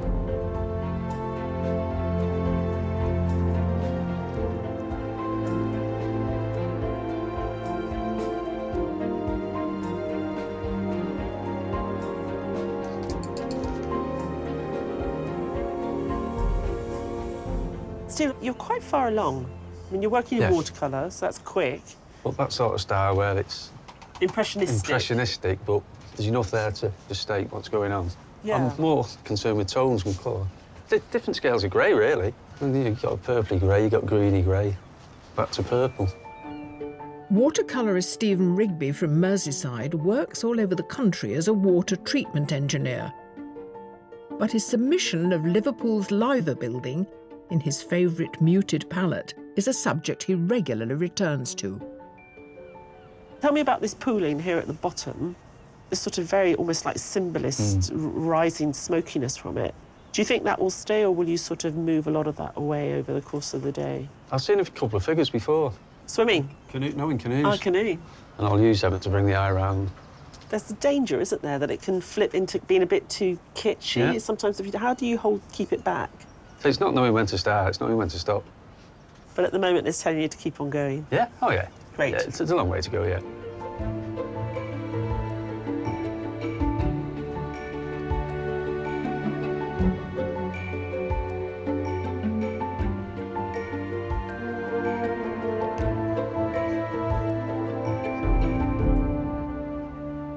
So things are looking up. The sun's coming out. It's a very different proposition. It's actually quite warm. This morning I was freezing. There was nothing to paint. The sky and the sea were one, and I couldn't see either of the headlands there, and I could just about discern that that was an island or some lump of grey in the middle. So, yeah, it's looking good. It's looking much better for our artists, and there's a lot to paint. I know one artist has used the opportunity of a rather large boat came across and sort of splitting it in the water and creating sort of current. They've got to be careful with boats, though, because your tweometer goes off the scale very easily. It does, indeedy, yeah. I haven't seen any twee boats, though. OK, good. That sea's incredibly flat. It's tough to paint, no? You're the artist. What would you do if you were painting that?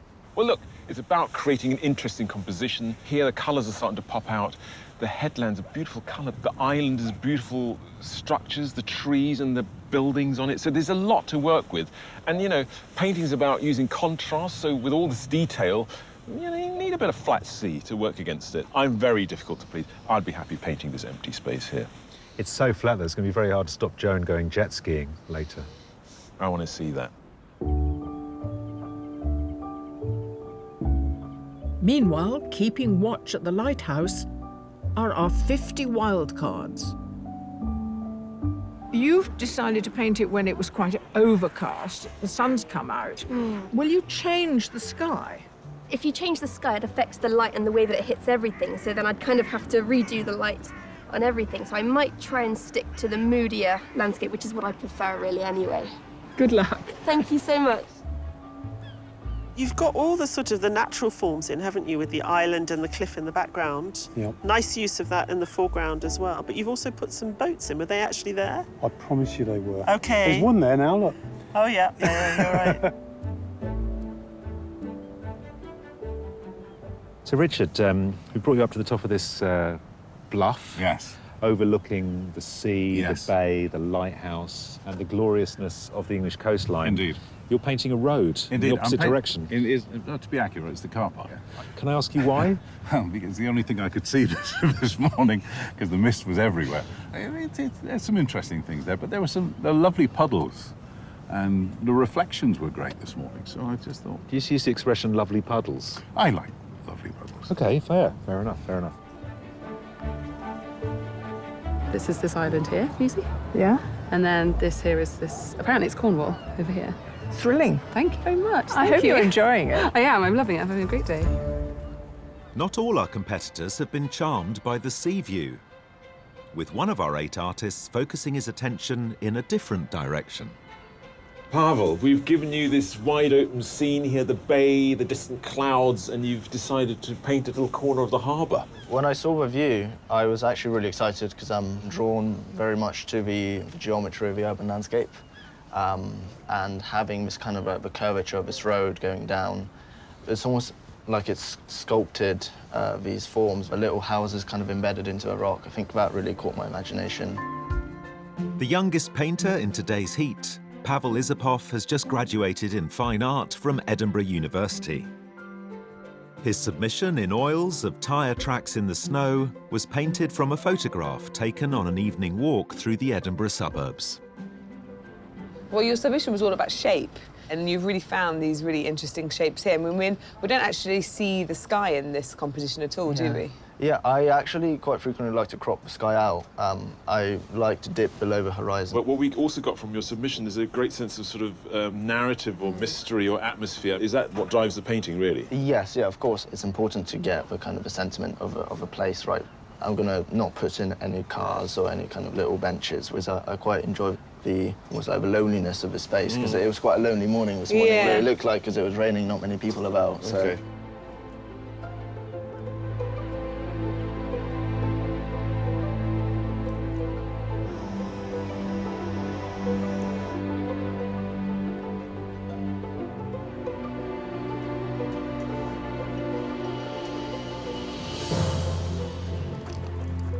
My work is slightly dystopian. I'm trying to sort of get underneath the landscape in a way, to the bone structure, and describe it in a modern way. Hopefully that works. Mike Skinner from Stroud switched from being a professional commercial artist to one who could choose what he wanted to paint: industrial landscapes.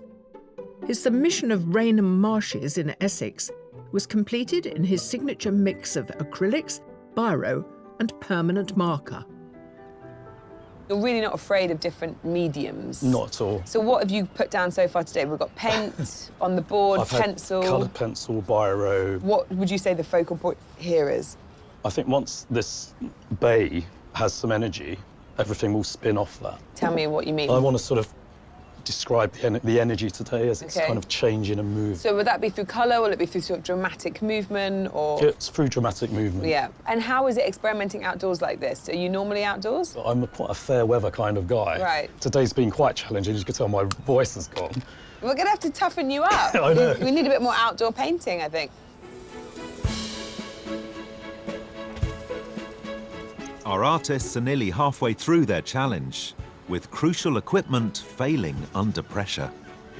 Maybe it's the stress of the day, but I've been sort of furiously burnishing my print, and as a result, the bamboo leaf is now fraying. So I'm now having to use Plan B, which is the metal spoon. And there are concerns about artistic decisions already made. Maybe I've tried to include too much. It's really tricky. If I can get an essence of the day, even if maybe some things are not a little off, I'd be happy with that.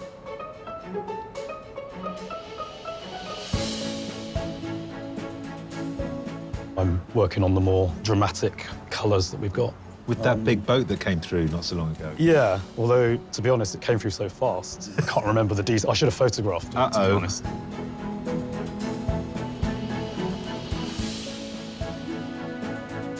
I've put another canvas on the easel. I feel a bit like the kid in an exam that's finished an hour or two before everyone else. And I was sort of thinking, what are they doing that I've missed?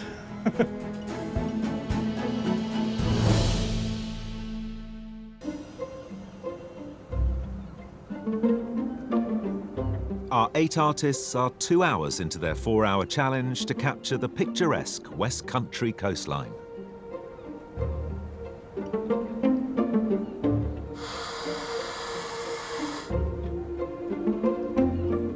At this halfway stage of the competition, what do the judges think of our artists' progress? So we're at the seaside, and often when you're by the sea, you contend with a lot of different weather. It makes it interesting for them, doesn't it? It does. It makes it difficult too, though, because they start off with this misty, mysterious place, and as the day's gone on, it's sort of revealed itself to them. James's submission suggested that this would be an ideal landscape for him. Is it turning out that way?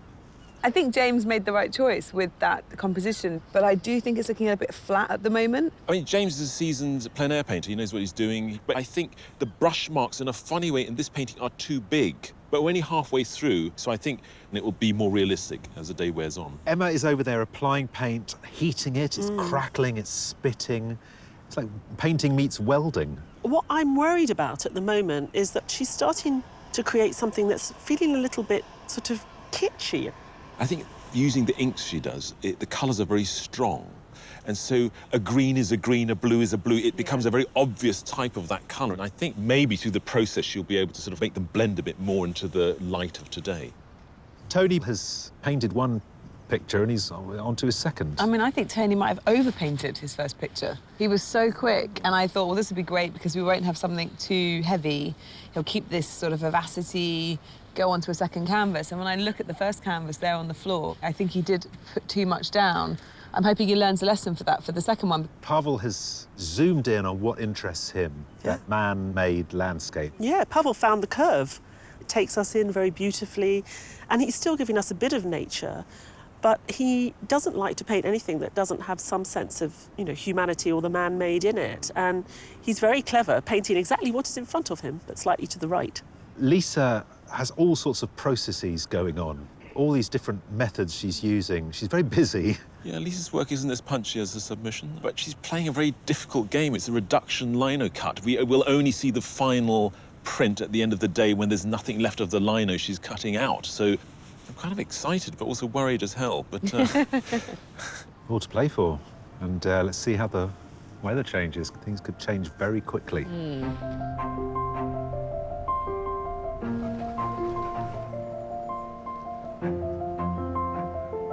I've been panicking quite a lot. I've just noticed that I should have inked up some of the windows black. And the thing is with this printmaking, you don't know how it's going to be until the very last pull. And so, you know, I'm sort of in the dark a little bit about whether it's going to be a good print or a bad print.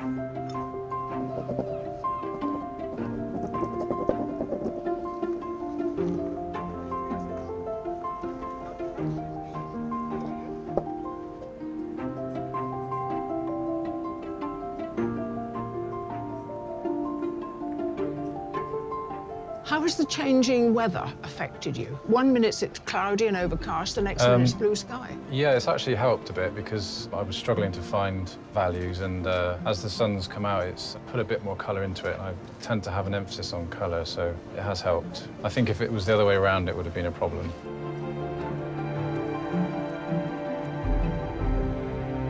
Pavel, you like to take what reality has given you. Yeah. And you like to put it through your own imagination, your own filter. Oh, absolutely. I anticipated the changing light, so I decided to go for an experimental color palette, which will give me room to maneuver if the sun came out all of a sudden. Yeah. I'm really trying to capture the stillness of this road, very serene nature of it.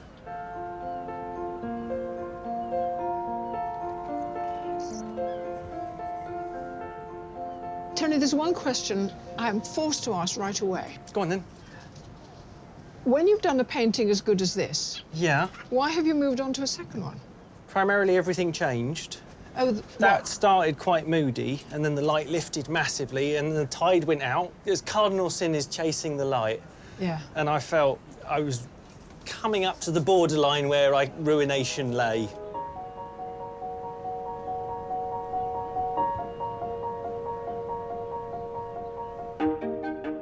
The view our artists are painting today features Plymouth's historic Drake's Island.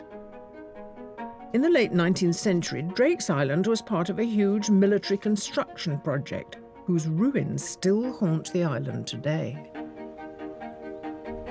It was 1860 and a time of great instability on mainland Europe, with a resurgent French navy threatening British waters. To combat this, a series of forts named Palmerston Forts after the then Prime Minister was built along the south coast and specially constructed to house a new generation of armaments. You went from having wooden ships made with pitch and tar, which you could attack with cannonballs that had been heated to partially set them on fire. They now became ironclad. Artillery technology was moving on as well, so you had bigger, more powerful guns. The new defences consisted of concrete gun ports called casemates, wrapped around the south of the island. The Palmerston Forts were the largest and most expensive construction project of 19th century Britain, but the guns here were never tested. As the century drew to a close, a devastating new form of land warfare loomed on the horizon, with the Palmerston Forts eventually renamed Palmerston's Follies.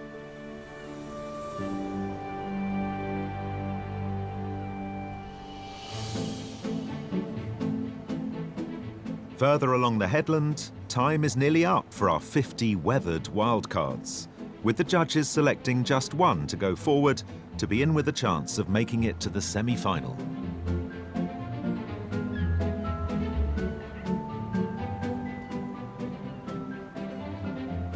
It's been a good day. Funnily enough, being by the seaside, I think this happens quite a lot. When it gets sunny, the cliches of the seaside start popping up in the paintings, and really good paintings sort of tip. There's been so much potential here. I really like the lady who made most of the picture, her umbrella. Yeah. There's a young woman who's painted the lighthouse from early this morning, and it's grubby and it's gloomy and it's sort of got a strange narrative to it. Yeah, and it's the banks of colour are sort of really abstract in a way, but they belie the level of complexity of the greens in there, for example. I really like that one.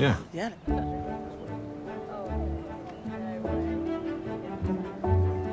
Hello.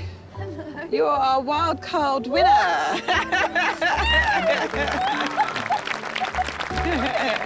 am absolutely serious.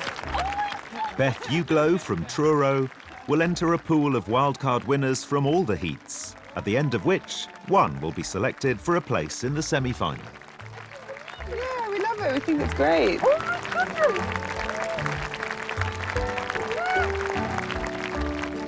the lady sat next to me said she's coming this way, and I was like, no, no, no. Oh, just shock, absolute shock. I feel amazing. I feel completely blown away. I'm just gonna go home and try and wrap my head around what's just happened, I think. But for our artists looking out over Drake's Island, it's all about those final artistic flurries as the competition reaches its concluding hour.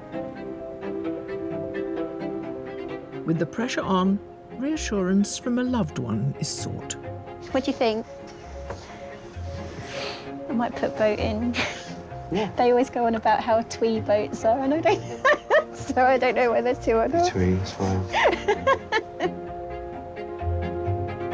I used to have a little cottage behind that headland. There's two little fishing villages that you can't see. Let's pop it in. There you go. Oh, my cottage. Joan was here. I really kind of want to keep that ethereal, grey qualities of the landscape. And yeah, I actually am enjoying the atmospherics today.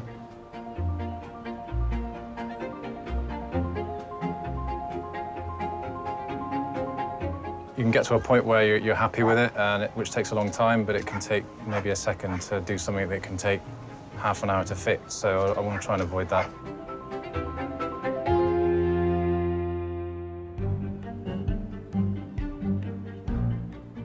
Here on Plymouth Hoe, our 8 artists have just minutes left to complete their marine masterpieces.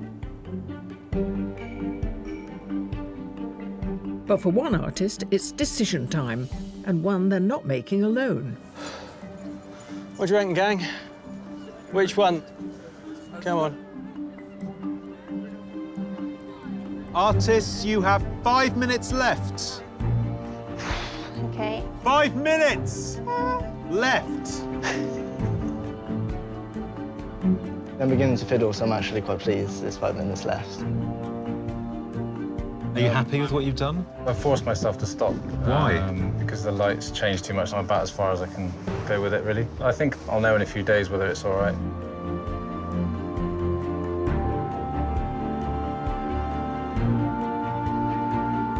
I think I've been looking at it too long now. Packing up now. Well, yeah. You've got somewhere to be. I'm We need to tell the teaching ju- tomorrow. Oh, are you? So we tell Yeah. the judges to get on with it? Yeah, that'd Fair be enough. nice.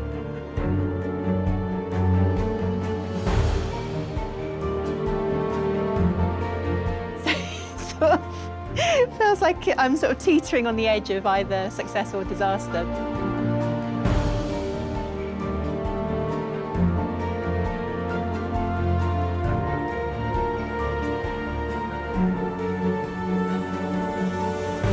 Artists, your time is up.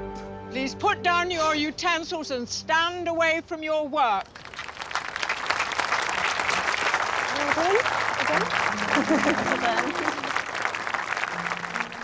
With our artists' work complete, it's time for our judges to assess the finished seascapes.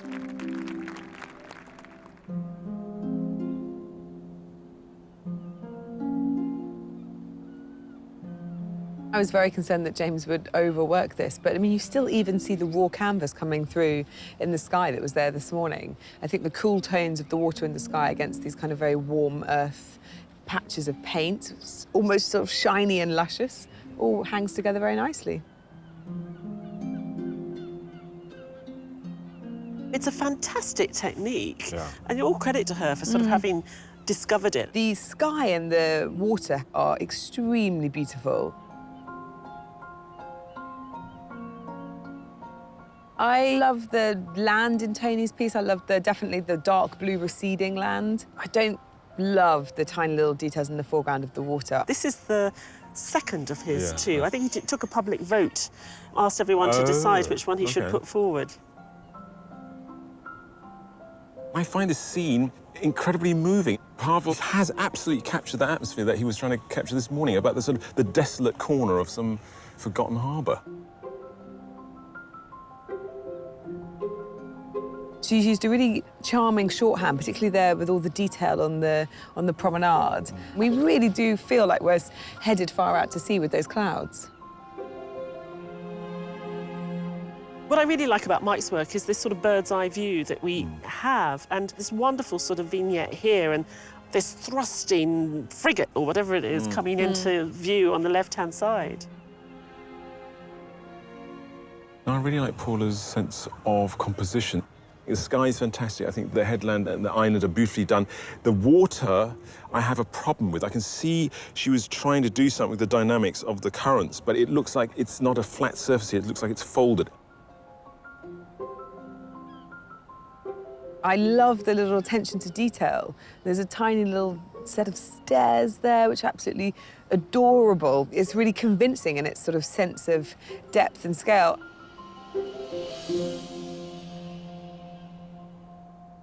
The judges can only pick one artist to send through to the semi-final. To help their decision-making, they start by reducing the selection to a shortlist of 3. I see 3 who are very realistic or traditional in a sense. Funnily enough, this larger one doesn't do very much for me, so I almost think this counterintuitively has got this kind of real zoomed-in sense of real scale. I like the serenity that some of them captured, actually, but that one for me has caught it really well. I do think, for me, it's these 2 and that one. Yeah. Very nice. Top 3. Artists, we commend you all on the remarkable artwork you've achieved today. But of course, this is a competition, and the judges can only select 3 artists to shortlist. The first artist the judges have selected is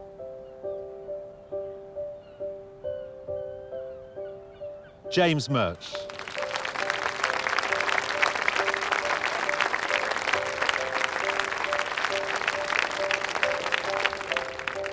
The second artist on the shortlist is Lisa Takahashi.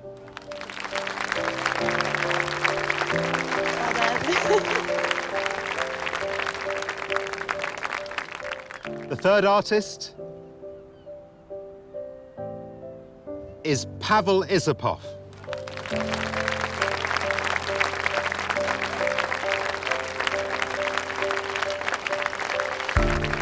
Our commiserations to the rest of you, but your talent and enthusiasm has kept us enthralled all day, so thank you very much for coming.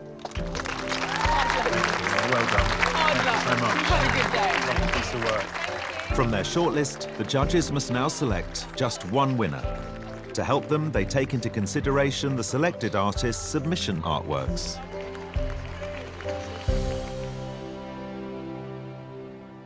What variety you've given us in your shortlist today. You'd be hard-pressed to recognise that James and Pavel have painted the same place. And Lisa's work is in a completely different medium. It'd be a great exhibition, wouldn't it? Yeah. So how do you come to this list? They've all found their own little corners or excerpts of the view that we had and given us a real sense of the bit of Plymouth Hoe that they experienced today. James, in his submission, gave us a lot of green with a bit of water. Today we've got a lot of water with a bit of green. He's very consistent, and, you know, the brush marks are put down in a very similar way. And, you know, and he's kind of getting away with murder with those big dashes of blue to delineate this blue sky that we had. I mean, it's convincing, although it's, you know, really quick. What we have a lot of today is sky. Pavel has avoided that. Pavel chose to concentrate in a corner of a busy port town, and when he looked down this morning, there was nothing going on. And I like the fact that he grasped that as something poignant and worth painting. And he's kept it with his signature style, you know, with that wonderful curve. He was looking for that shape right from the very start, and he found it naturally in the landscape. Lisa gave us this very brightly coloured Padstow scene. Today, she's altered her style. I thought what she did with the houses is really sweet, and it's got a charm that's certainly there in the submission. But here, you know, I see a sense of her, but I just see her showing us that she's got a lot of range, and that's really encouraging. Well, you've got 3 styles of painting, processes and outcomes, so deciding will be a real problem. It's a lovely problem we like having as judges, really.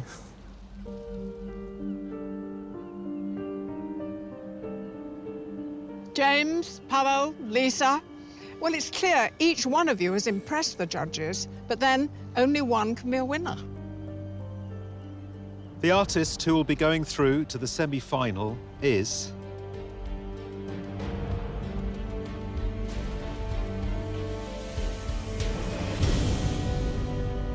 James Murch.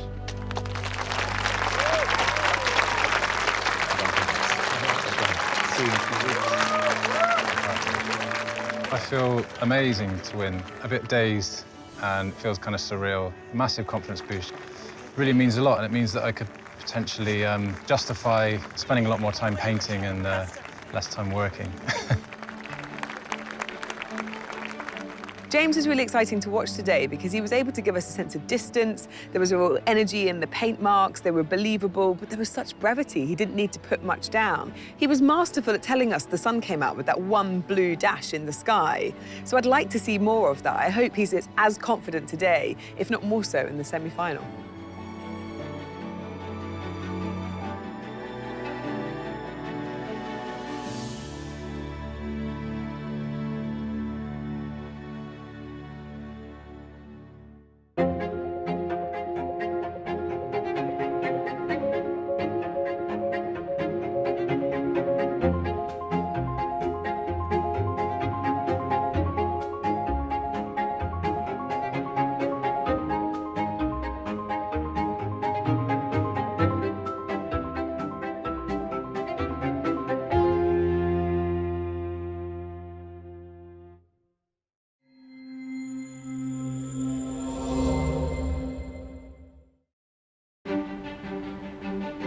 Hello and welcome to the Firth of Cromarty on the east coast of the Scottish Highlands. Famous for featuring in the shipping forecast, Cromarty is about to see some serious high pressure as 7 artists confront this amazing sea view.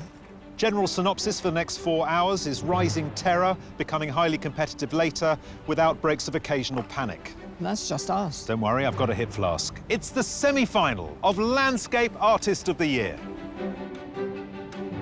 Over 6 exhilarating heats, 48 artists have battled for a place in the semi-final by capturing on canvas some of Britain's most breathtaking scenery.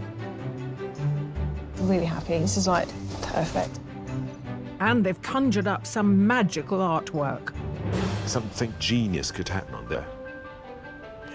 Now only the heat winners remain. I'm so happy. To battle it out for 3 coveted places in the final. I'm absolutely shocked. I'm still shaking, like, with my hands. Wow. For an older artist, it's like we've still got something to say. Bring it on. They're all competing for a sensational prize, a £10,000 commission to paint a scene in Venice to celebrate the bicentenary of the art critic John Ruskin. To claim the prize, the artists must impress our hypercritical judges, Taishan Schierenberg and Kathleen Soriano. How do you put yourself into those rigs? I've been walking around like a spidery transformer. So it's time to take up their brushes to see which of our semi-finalists can paint their way into the final. I'm dancing with colour. The colour whisperer, the colour shouter at the moment. There's not much whispering going on there, is there?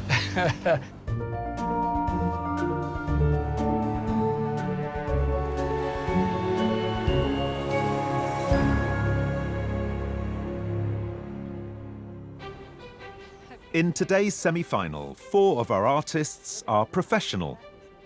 Patsy Moore, Fujiko Rose, Kathy Reddy, and Gary Jeffrey. Since the heat, my sleeping pattern has been all over the place. I've been waking up at 3:30 in the morning and going to bed at 9 at night. I'm so excited.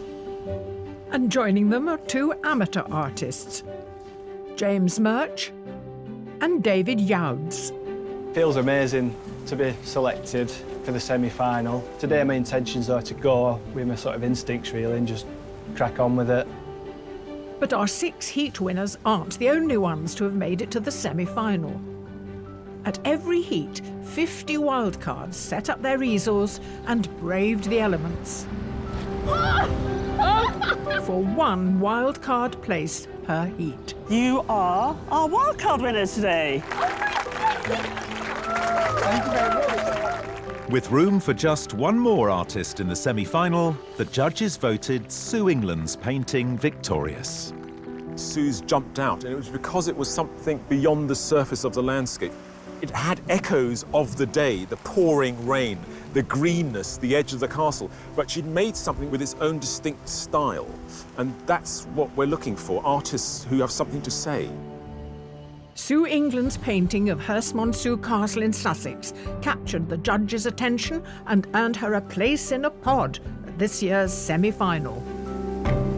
I don't do a lot of plein air painting, so what I did at Hurst Monsu was quite revelationary to me, and it made me paint in a different way.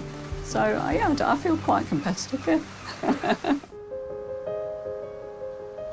Before the day's competition begins, the artists gather their materials and take stock of the overwhelming seaside view and the unpredictable seaside weather.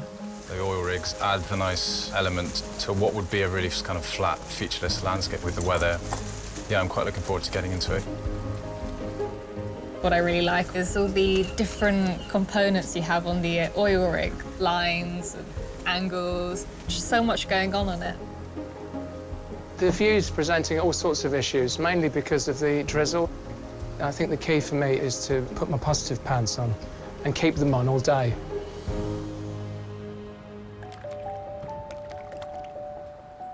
Artists, I hope this astonishing oil rig view has got your creative juices pumping, because your challenge is about to begin. Because it's the semi-final, the judges will be looking for some really special art. As usual, you have 4 hours to complete your work, and your time starts now.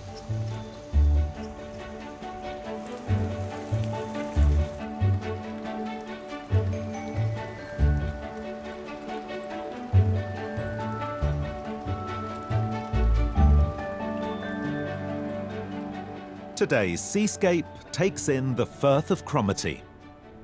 Dominating the view is a group of imposing oil rigs, temporarily moored here to undergo maintenance work before heading back out to the North Sea oil fields.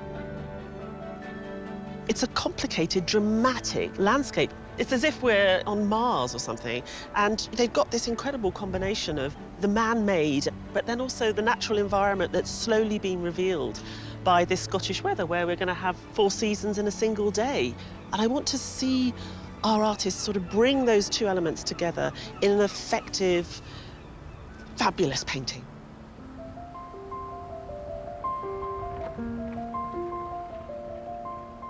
The obvious thing is the verticals. I mean, there are such strong verticals. So I'm using the canvas in a portrait way. There's a lot you could paint here, really panoramic view, and I work quite small, so I've got to be kind of brutal and think, right, which bit should I go for? So I think I'm going to go for these 2 rigs with some of the boats in the foreground. Whilst the artists consider their compositions, Kathleen and Ty consider Kate's latest creation. Can I show you baby Juno? Oh, please, yeah. So, oh, my goodness, they look so happy. Look at them. so much more exciting than hanging out with us, isn't it? Sadly, I think maybe so. But maybe Juno can help us in the final. Yes, another judge. That's great. Well, Patsy, you haven't committed yourself yet, have you? Quite. No, I have 1 vertical line so far. 1 vertical line is a good inspiration. Do you think they'll be happy with just 1 vertical line? I don't think so. Okay. You might. Professional artist and art tutor Patsy Moore often takes to the 7 Seas to give art lessons on cruise ships. At her heat, she sailed into the semi-final, impressing the judges with her ability to manipulate colour by combining vibrant and cool tones. One of the things you like is water, isn't it? I do like and reflections. Yes. If we don't get any reflections, you might get 1 or 2 in my painting, perhaps. You might reflect it.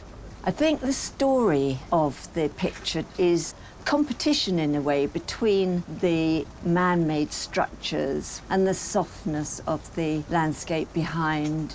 So it's finding the balance between the 2 that interests me. There's so much choice here, isn't there? Because there are little boats, oil rigs, there's a little jetty, I know, I'm already beginning to think, do I want to do that bit or do I want to do that bit? I don't know now. It's a battle.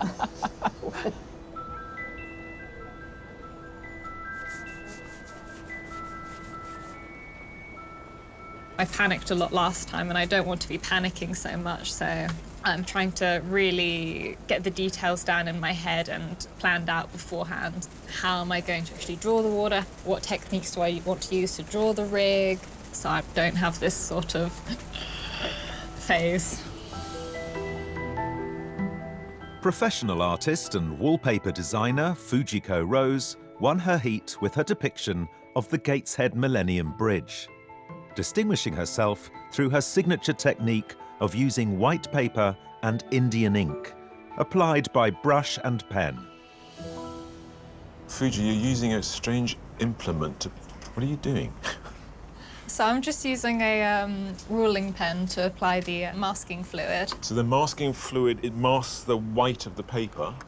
Yeah, I'll draw and paint over it. Afterwards, you can peel it off. Yeah, it'll come right off. Then you'll have these white marks. Yeah, it's just like the weeds down the bottom. Is that what inspired you? The yeah, grasses? yeah. So it's almost, if you're looking at it from there, and these okay. are kind of cutting across. I get you. Okay. They're not random.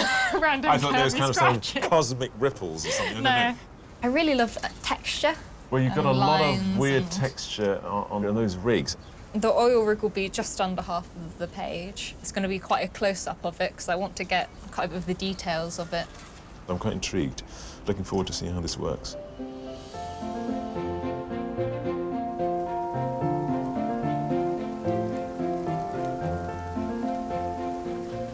Every opportunity is an opportunity to experiment, so I might experiment with more drawing because a good drawing is the foundation of a good print. It's like if you build a house, bad foundation's a bad house.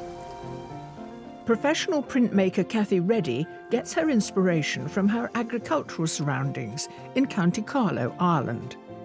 The effect of her painstakingly detailed monochrome work in her finished lino cut print surprised and delighted the judges. So you gave us that fantastic circle in the heats, and now we've gone for the rectangle. I mean, what made you decide today to go for that? Well, the landscape is quite horizontal. I didn't want to do a circle again because I was like a bit of a one-trick pony with the circle, even though I loved it, but I thought I'd give the judges something different. You are drawing it the way we see. So we're going to see a reversed image. Yeah, some artists flip the image so that it prints the right way around as you see it. I prefer not to because I believe that's part of the process. Yes. I mean, the ultimate irony with the lino cuts is that you do this fabulous drawing on top and then you just take it all away. Yeah, it's all gone. So you're going to give us a richness of clouds in the sky. We're going to see reflections on the water. Yeah. All in black and white. All in black and white, hopefully, anyway. Fantastic. Good start.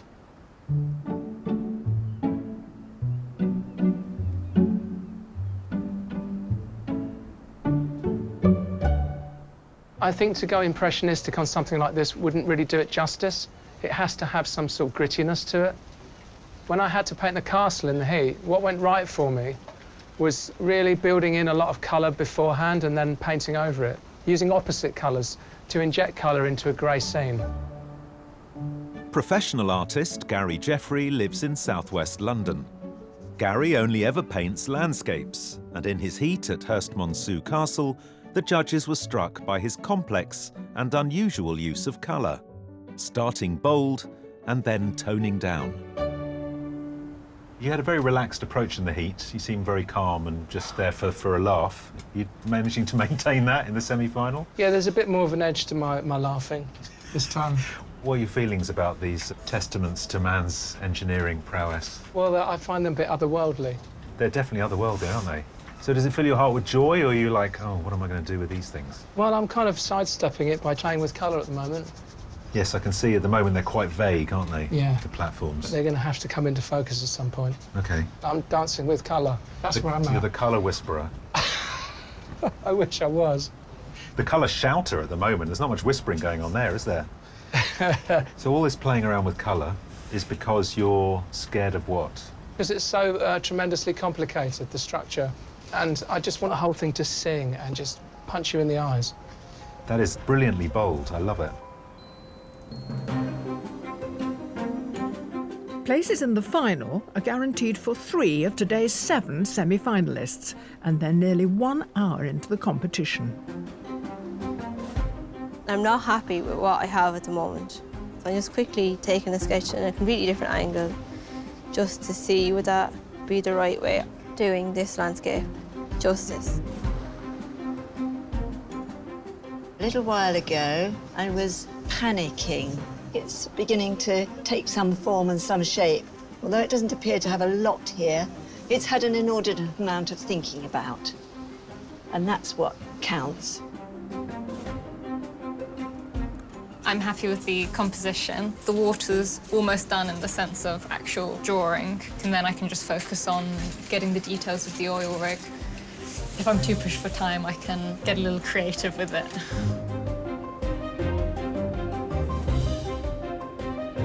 I'm feeling the pressure in the sense of the strategy of how I paint this scene. I basically throw myself off the bridge and then hope that I can learn how to fly before I hit the bottom.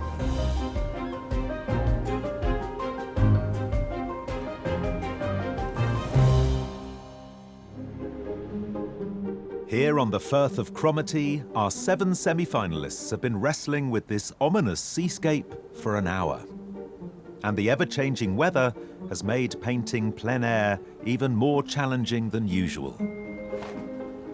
It does seem slightly odd now it's stopped raining that I'm suddenly getting an umbrella out.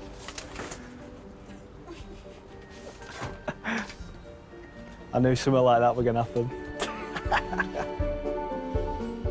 Despite graduating with a fine art degree, David Youds shied away from a career in the art world. However, in recent years, he's been gathering his artistic momentum. And at his heat on Tyneside, the judges were taken with the naive charm of his work. What's with the umbrella do? Yeah, it does seem slightly odd, but it's just to keep the glare of the sunlight off the board, really. But you tend to paint darker when there's light on the board, so it's just to get a more accurate tonal value when I'm putting in the blocks of colour. So seascapes, are they a normal part of your armoury? No, it's not often I paint. Ever? No. Never? I live inland, so it's kind of a bit alien to me. At the minute, the water's quite still, so I'm going to simplify the tone as a whole colour and make tiny adjustments when the light alters. I used to be quite a slow painter, really, but I've learned to speed up a little bit and try and sort of capture those sort of moments. But does that mean if you're working at speed that we might see more than one work today? I'm not that ambitious. I mean, But I hope you are that competitive. Yeah.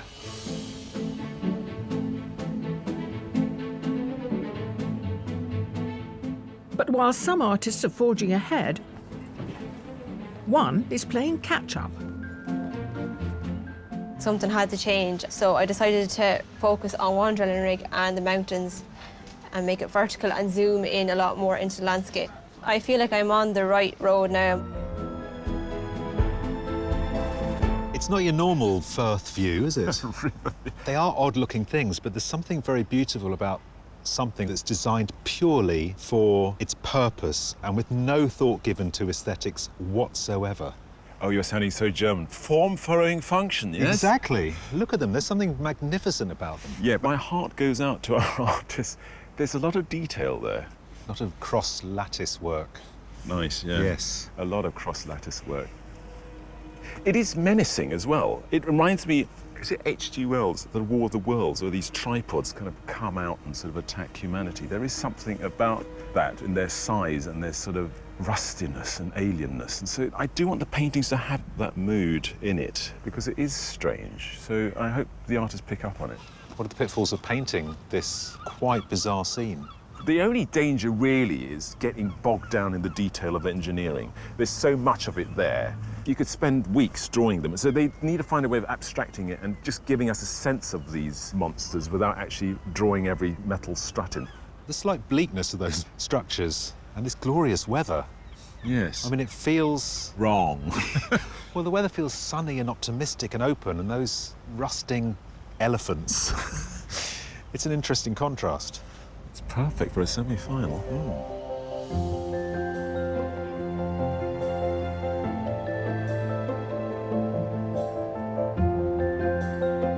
Enjoying the protection of the pod for the first time is amateur artist Sue England.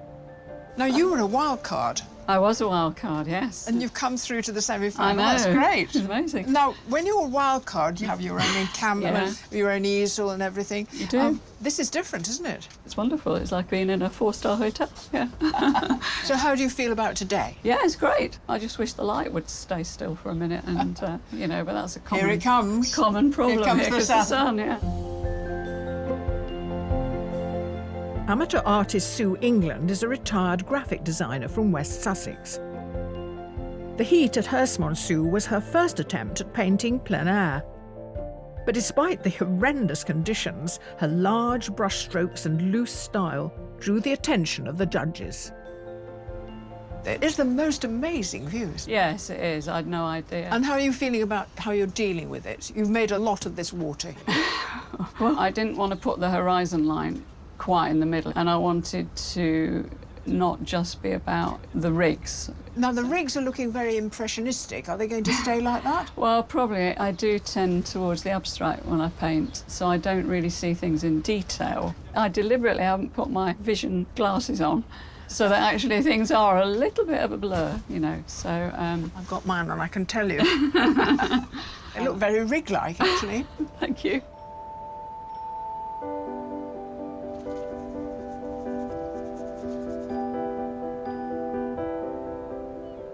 Because I focus a lot on colour, the biggest challenge for me is really trying to dig into what's there and see what's happening with the colour, because it's still there, it's just very subdued. Amateur artist James Murch's accomplishment in painting plein air saw him win his heat at Plymouth. His technique of underpainting before creating the light and shade with a combination of horizontal and vertical strokes impressed the judges. James, you're piling on the paint. How's it going? It feels like a bit of a panic still. I haven't quite got hold of it yet. I look at that scene and I want to scream because there's so much detail. And you're quite a painterly, wristy artist. Yeah. How are you going to deal with that? Is that what's making you freak out a bit? No. The detail. I'm not really worried about that because I'm not going to put it in, basically. Oh, OK. I'm just going to consolidate one block of tone. I still feel like I'm putting all the elements in, and once they're there, I can start kind of shaping them and pushing the paint around, and some things come through that you hadn't planned. Have you had any happy accidents up to now? No. Oh, Unhappy, a few unhappy ones, I think. Oh, OK, so that's also part of the panic, is it? Sort of... Yeah, fighting against making the structures too small. They tend to shrink as you push and pull the paint. And how are you feeling about sort of semi-final? Are you feeling pressure? I am feeling the pressure a bit more today, actually, yeah. I want to paint a good painting and I want to win. I think it's very evocative there. Nice one. Thanks very much. With the semi-final halfway through, the Firth of Cromarty, with its vast seascape, intricate oil rigs and ever-shifting skies, is really making life hard for our 7 artists. The thing I'm most worried about is just having enough time to completely carve the lino block and print it. So time is tight because it took so long at the start to nail down what I wanted.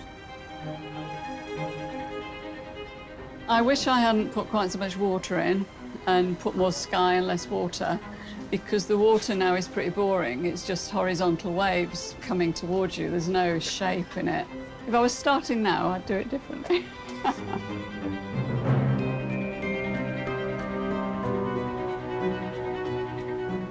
I'm really pleased with the overall feeling I've got on the canvas, and I'm really concerned about getting those rigs put in and actually facing down what I've been avoiding. It's about how much to put in, how much to suggest. I think I'm about the right place at the moment. I can't go too crazy on the detail everywhere, but there's enough time to still add enough to make me happy, I should say.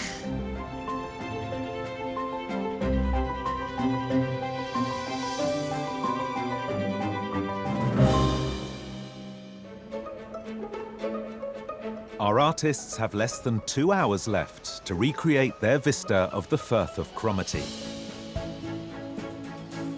But even halfway through, the landscape is still producing all sorts of surprises. Patsy, I see you've got sort of yellow in the sea, and it's funny, I didn't see it till you pointed it out to me. I suppose that's what good or interesting painting does, isn't it?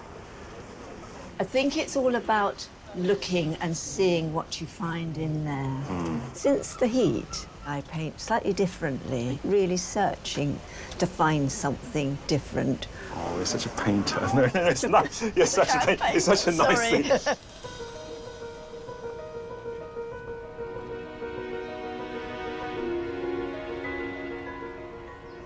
One of the things I really like about this work is the way in which you've given us that sort of sense of distance by using the platforms themselves, sort of going backwards. I think that's really effective. I'm sort of feeling the ghost of Turner's Fighting Temeraire. They're like ships. That's generous. Well, are they ships? Are they buildings? I mean, how are you negotiating them? They do have a real scale to them. That was one of the bigger challenges. So I kind of tried to bring the clouds in at an angle as well, just to kind of exaggerate the scale. It's quite an abstract painting at the moment. I want it to be truthful, but not literally what's there. Cool.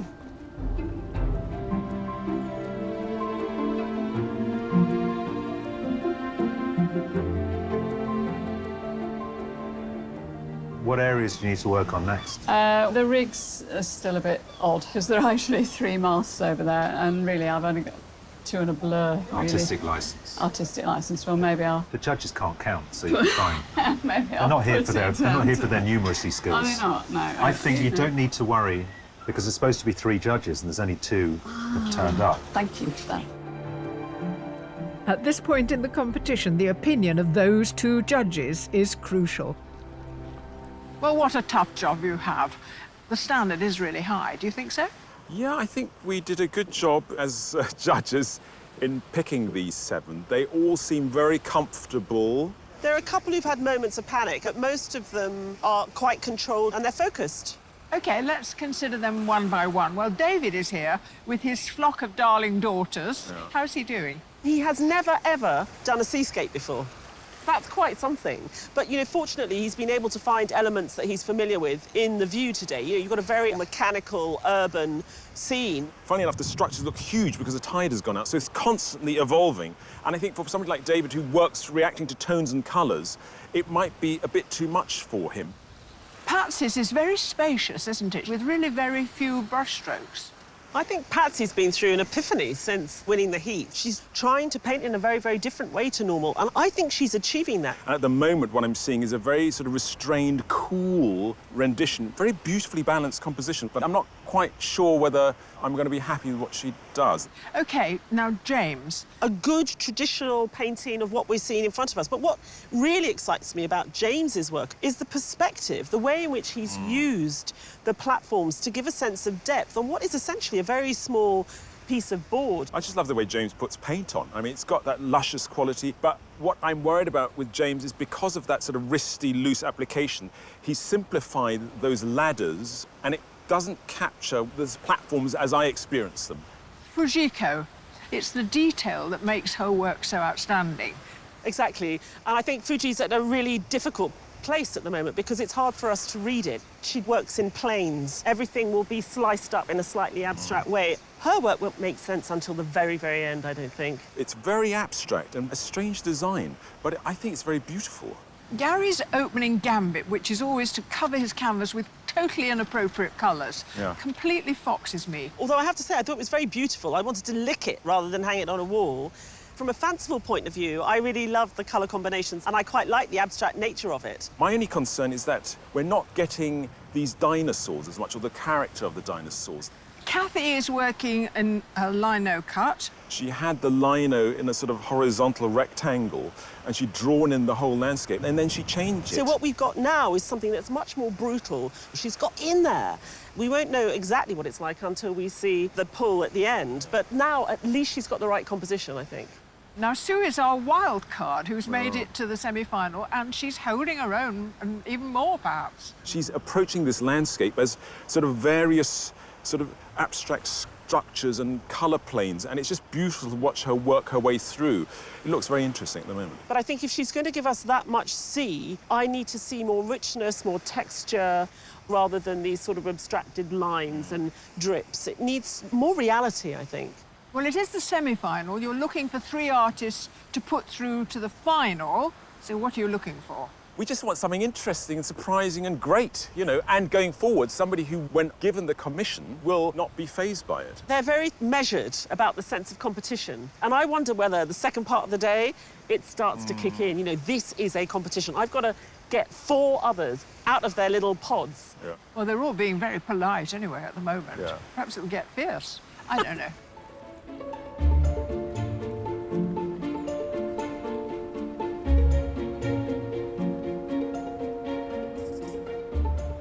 Bit of colour's gone in on that big structure. Like a couple of lifeboats. And the boys. And the boys. This morning there were loads of greys, and I was thinking, yeah, I need a little bit of colour, and that really stood out.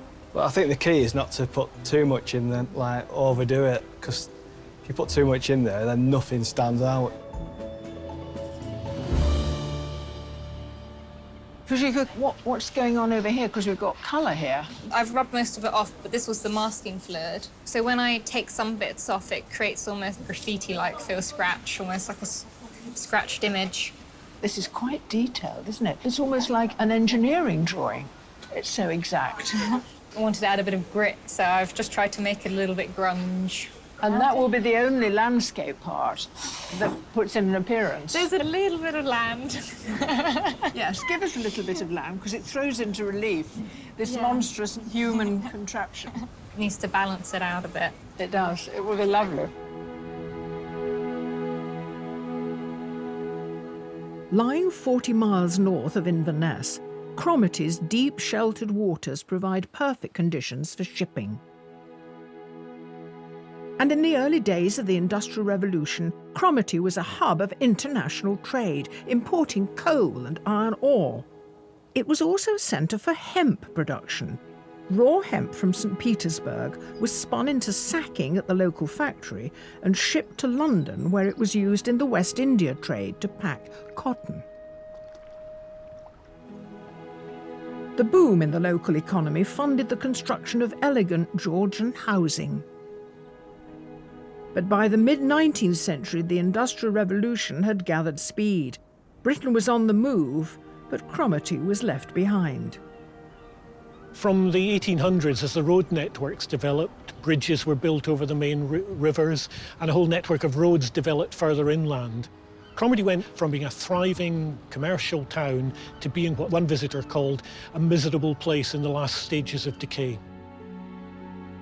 This once wealthy port descended into poverty, and for over a century became an obscure backwater, until a discovery off the coast of eastern Scotland changed the course of its history. In 1970, British Petroleum struck oil in the North Sea, and soon afterwards an oil rig construction site opened at the village of Nigg opposite Cromarty. 2 years later, the first North Sea oil rig, Highlander 1, was floated out through the Cromarty Firth. But the industry is notoriously unpredictable, and over the past 4 decades, the people of Cromarty have seen its rise and fall at first hand.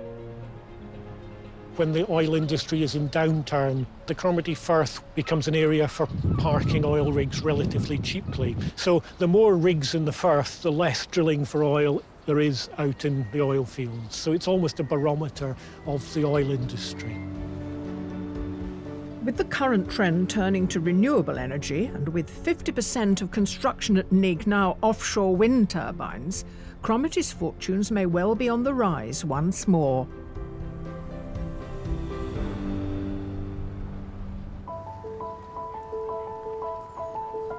There are just 30 minutes to go, and our 7 semi-finalists need to use the remaining time wisely to bring their artwork to life.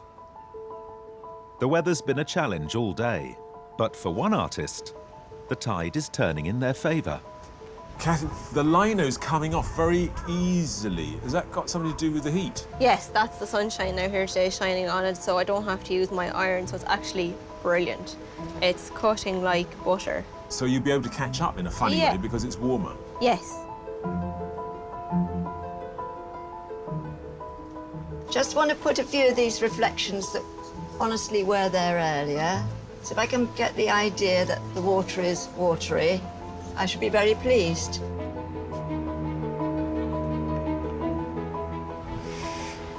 Struggled a bit with the detail of the rigs. Keep scraping it off, putting it on, and kind of doubting myself. Hopefully I can pull it together.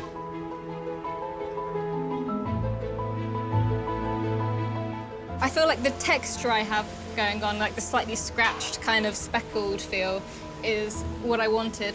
I don't think it will be totally finished, but I'm trying to draw as quickly as I can.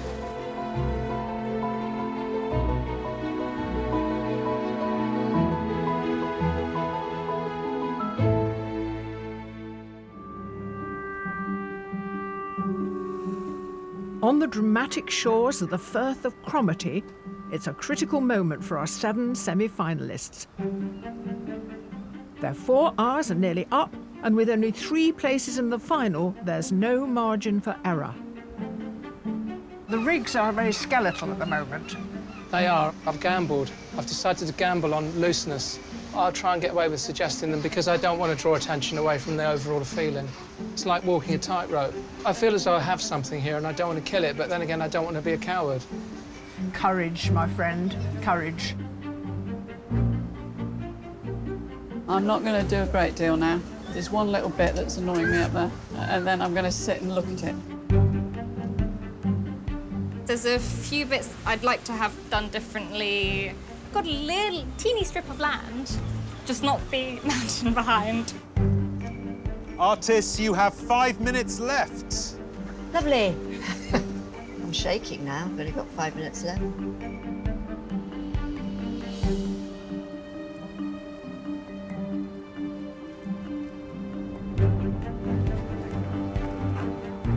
I might need help laying paper. No, I'm very happy to. Shall I go to where you are? Yeah. Because I can't. Oh, God. I can't help you with this, I'm afraid. It's going to freak me out. So if I hold these and you just pull it off. 1, 2. Yes. Good flat. Hey. That is really That's well inked. Great.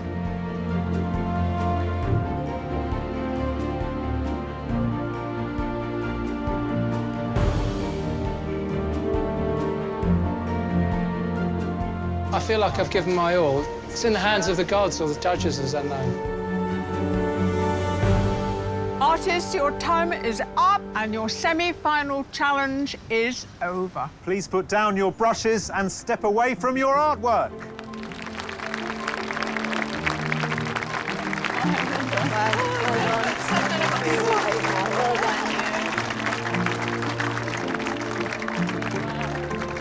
The light, it just changed so much throughout the day, and I've kept to rework the sort of columns and the frames. But I'd like to think I've done enough. I mean, I've given it everything today. With the semi-final challenge over, the judges evaluate all the finished artwork.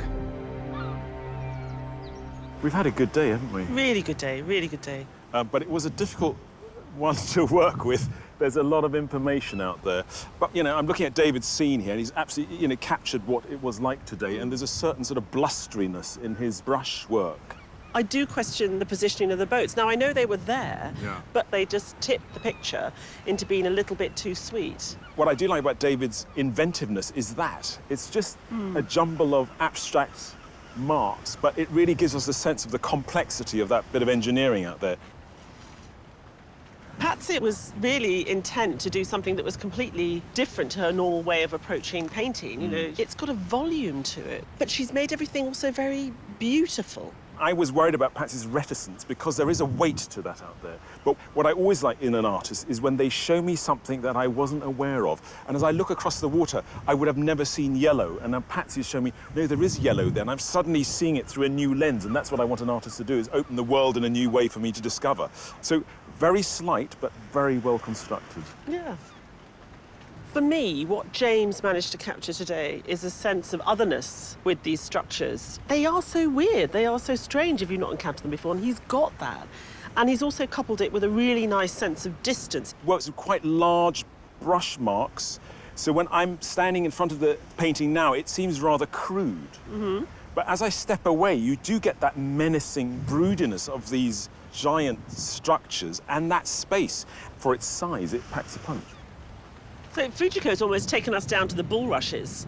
I know that she's using that device of the grasses to sort of push us further back, but I wonder whether it doesn't take me slightly too long to get to the platform. She's given us an element of something that it's really hard to understand what it is, but the whole structures are weird, and she's captured that. The surface of her drawing has what I feel those structures have, a sort of a decayedness and sort of the sense that the end of the industrial age, and she's caught that very beautifully. I love Gary's use of colour. I like the way he works. He doesn't take sort of route one, he sort of goes around the houses, and then you get these beautiful accidents happen where sort of colour leaches from the back as he approaches the correct colours. I love the fact that he stayed true to his principles as a colourist and he wanted to push it, but it's as if he's been a bit too heavy-handed, like it's not as polished as his work that we would normally see. I'm so glad that Kathy decided to change her composition in the end. You know, as a lino cut artist, she really needed to get in underneath that structure, and she's gone much closer to it. And here she's been able to revel in all the detail of the structure itself. And you get the size and the height of these towers and the huge sky behind it. So considering she was an hour behind, I mean, she really has pulled it off. Yeah. Don't you just love it when one of our wild cards manages to come through and produce something that stands really confidently in amongst everything else today? I love Sue's inventiveness, the way she uses paint and layers it and drips it and is able to create textures. She hasn't given us an exact depiction of the surface of the sea, but she's given us a sense of the currents and the flow of it by the washing over of that brush. Maybe she ran out of time or something happened here when this is so interesting, inventive, to then, it's quite crude, this, isn't it? She's a very urgent, frenetic artist, and I think that gives her work an energy. But only 3 can go through to the final. I think that artist wanted to be brave today, and I think that delivers. One on the right, I just love the inventiveness and of the paint application. Well, we're happy with that one, aren't we? Going through? Yeah. Happy with, That I one, think, this that one. this one. And I'd really like to see this artist again. No, definitely. Artists, congratulations to each and every one of you. You've together created a marvellous collection of seascapes. It's never easy for the judges to choose just 3 to put through to the final, and you certainly haven't made it any easier for them today. But they have reached their decision. And the first artist to reach the final is Patsy Moore.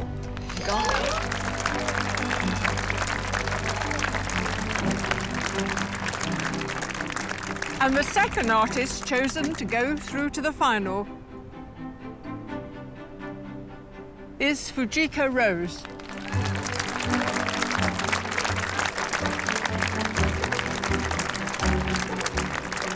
The third artist to reach the final is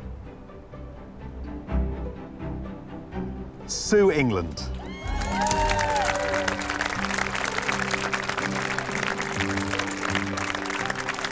Our commiserations to the rest of you. Each of your work has been distinguished, and we hope you've enjoyed being with us today. Thank you all very much. What's just happened? I don't know. I can't absorb this at all. What a compliment.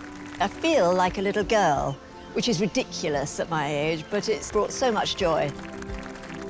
Patsy practically had a spiritual awakening after the last heat, and she's totally reinvented herself. And she's an interesting colorist, finding colors in this landscape that made a mood in a very restrained language. I thought that was extraordinary. Really, really happy. In that process of trying to tackle things today, I've found different techniques that I really like. It was really about an artist responding to what she was seeing. Fuji was reacting to that and thought, how do I make marks that gets across what I feel about this today? I've never seen any work like it. It's wonderful. Get through to the final. I can't really take it in. To know that what I am doing is being validated in some way is really encouraging and exciting, yeah. Monsu straddles figuration and abstraction. It's always a journey between these... Like her brushstrokes. Yes, like, where she's never comfortable. So that keeps her work alive and open to possibilities. The three that we picked had something more than just energy and focus. They were courageous. 3 female artists being courageous, I think that's something special to celebrate. They're true artists in the sense that they use art as a vehicle to investigate something. And all 3 did that today.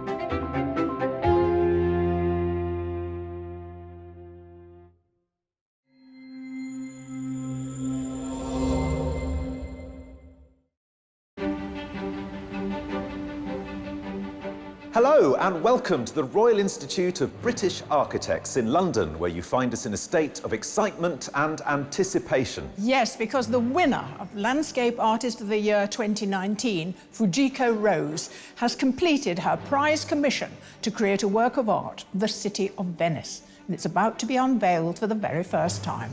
As a keen crowd of family, invited guests and our own esteemed judges gather, it's almost time for the moment of truth.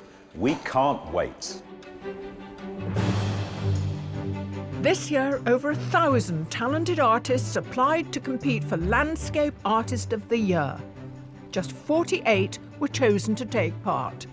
The prize, a £10,000 commission from the prestigious Royal Institute of British Architects. Across 6 heats, they've pushed their artistic talents to the limit. But one artist consistently stood out from all the rest. The Landscape Artist of the Year 2019 is Fujico Rose. Wow, it's one of the best things you can really ask for, isn't it, being an artist? It's a bit of a birthday present for me, since my birthday's in 3 days. Now Fujico is on her way to Venice. It's so different. I've not been anywhere like this, so it's exciting. She'll be following in the footsteps of 19th century British artist, writer and lover of Venice, John Ruskin. He says that buildings are like old people and we should take care of them. And facing some particularly Venetian artistic challenges. I'm getting myself confused about all the proportions. This is all going to be really wonky. Along the way, she'll be meeting up with some old friends. Actually, if mankind has the audacity and the imagination to create this, then we're not doing too badly. You don't know where to look, do you? There's so much to see. And she'll experience at first hand the environmental dangers facing the city. Water is sort of the friend and the foe of Venice. It's what makes it so special and different, but it's what's damaging it. Can you swim? The artwork will be the first major commission of her career and will be unveiled in front of an invited audience at the Royal Institute of British Architects. I loved her work throughout the competition and how it evolved. Fujico loves a challenge, and so I really can't wait to see what she's done this time, because I think it's going to be brilliant. I think when the red cloth comes off, I'll be staring at my shoes. Are you ready?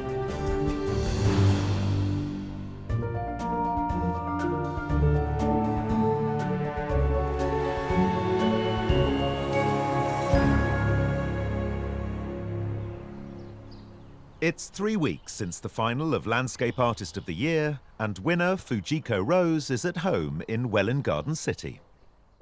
Although it's business as usual in the studio today, the past few months have been something of a roller coaster. I still find winning, it's such a strange feeling. Obviously there's happiness. I'm so chuffed. I just feel it's quite overwhelming, yeah. Fujico gained a place in this year's competition with a delicate, textured drawing of her family home, and went on to win her heat in Gateshead, where she brought a timeless quality to the city's Millennium Bridge. For the first round, I was really, really nervous, actually. And then the semi-final, I was just so happy I'd made it through. In Cromarty, her evocative drawing captured the haunting beauty of the oil rigs.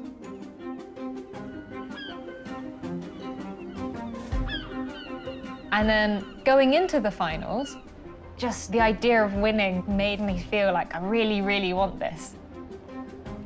After a long night in Battersea, her striking night view of the power station and a breathtaking commission drawing of Lanterney Priory ultimately won Fujico the title of Landscape Artist of the Year. It's just really fitting that we've got an artist who's ready to go out and do it properly. I mean, you know, I think her and Venice are going to get on like a house on fire.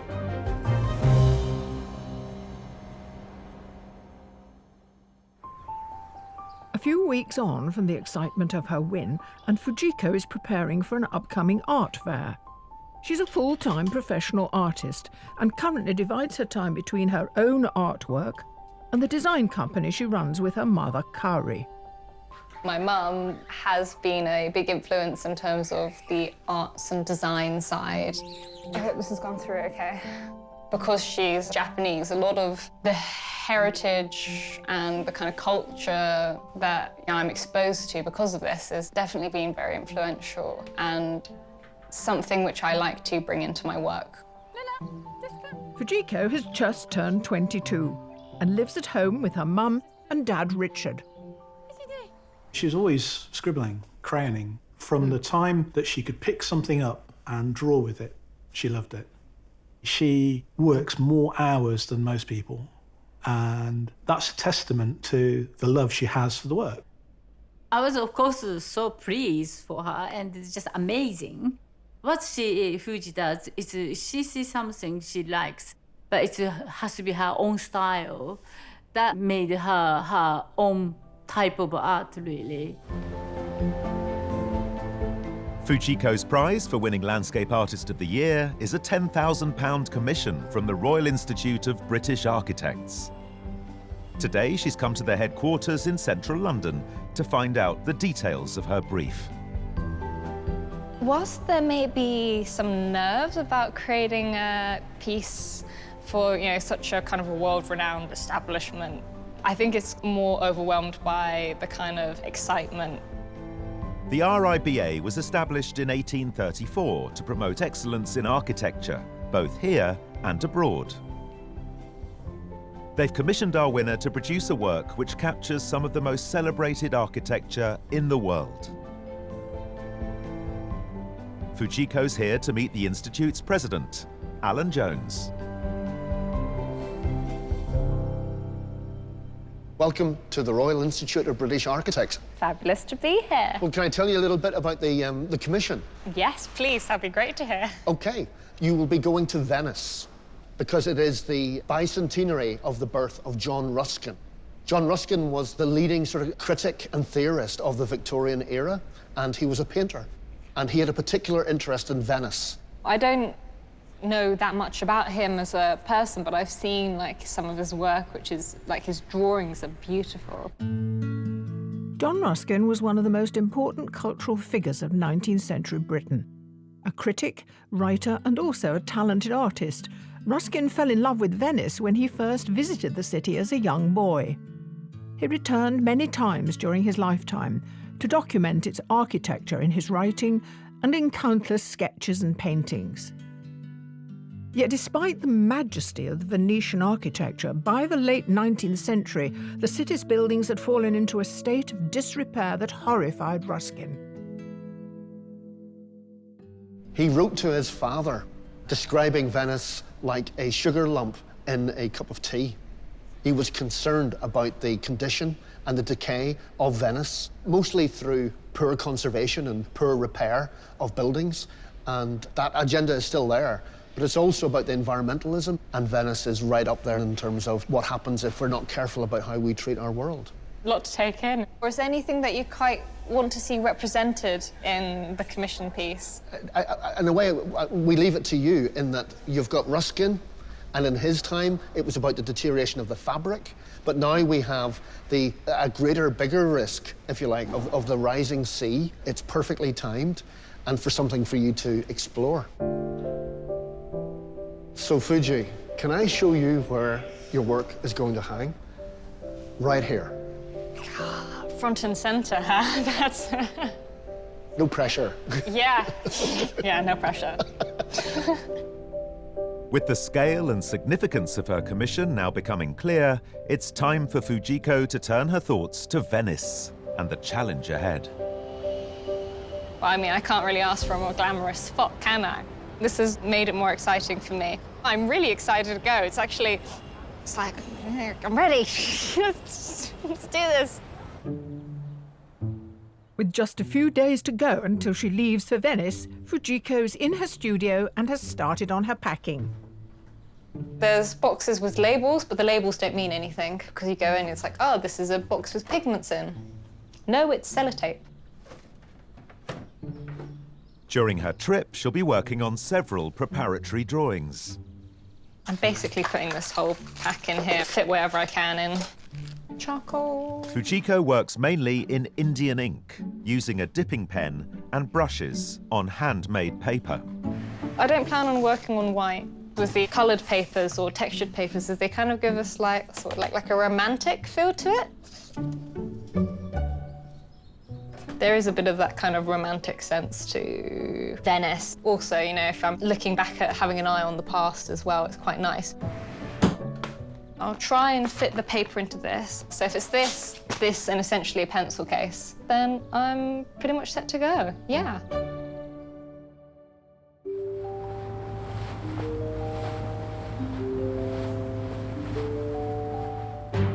For centuries, artists and writers like John Ruskin caught their first glimpse of Venice from the water. And today, it's Fujico's turn. I like this way of travelling. It feels quite glamorous.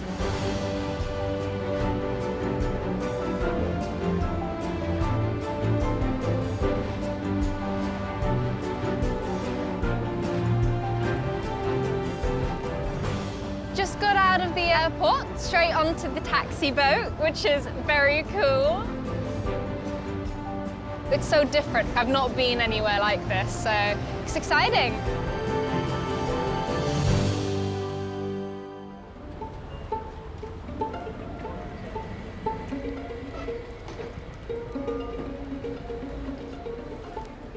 Winner of Landscape Artist of the Year, Fujico Rose, is in Venice to research her prize commission for the Royal Institute of British Architects. She's following in the footsteps of 19th century British art critic John Ruskin, whose books established Venice as one of the architectural wonders of the world. Fujico is staying at Hotel La Calcina, on the spot where Ruskin lodged in 1877 during one of his many visits to Venice. To start her off on her journey, she's joined by Artist of the Year judge and expert on Venice, Kate Bryan. Fujico, welcome to Venice. Ah, it's amazing to be here. It's so beautiful. So you have the best commission. Reba have asked you to paint a scene of Venice. We're commemorating the bicentenary of John Ruskin. Ruskin spent a long time here, meticulously recording every building, every corner, every stone was interesting to him. So today, our entire vision of Venice, our understanding, our passion, a lot of it comes from Ruskin. John Ruskin first visited the city in October 1835, aged 16. 20 years later, he published one of the definitive books on Venice. The Stones of Venice was a love letter to the city, which celebrated the beauty of its art and architecture, but also contained an impassioned warning for the future of its fragile buildings. So I've got a little present for you. This is a traveller's edition of The Stones of Venice. It's a really beautiful little book, and I wanted you to see this because this is really Ruskin's rationale behind writing this. He was really worried about the fact that the city was sort of dissolving before his eyes, and so he says here what he's so worried about. I would endeavour to trace the lines of this image before it be forever lost, and to record as far as I may the warning which seems to me to be uttered by every one of the fast-gaining waves that beat like passing bells against the stones of Venice. I'm so excited to get you out there onto the water to see these buildings that Ruskin really, really brings to life in this book, but there's nothing like seeing them in the flesh. Fujico's here in what John Ruskin called the paradise of cities. He saw its architecture as the closest that human ingenuity would ever get to God's own act of creation.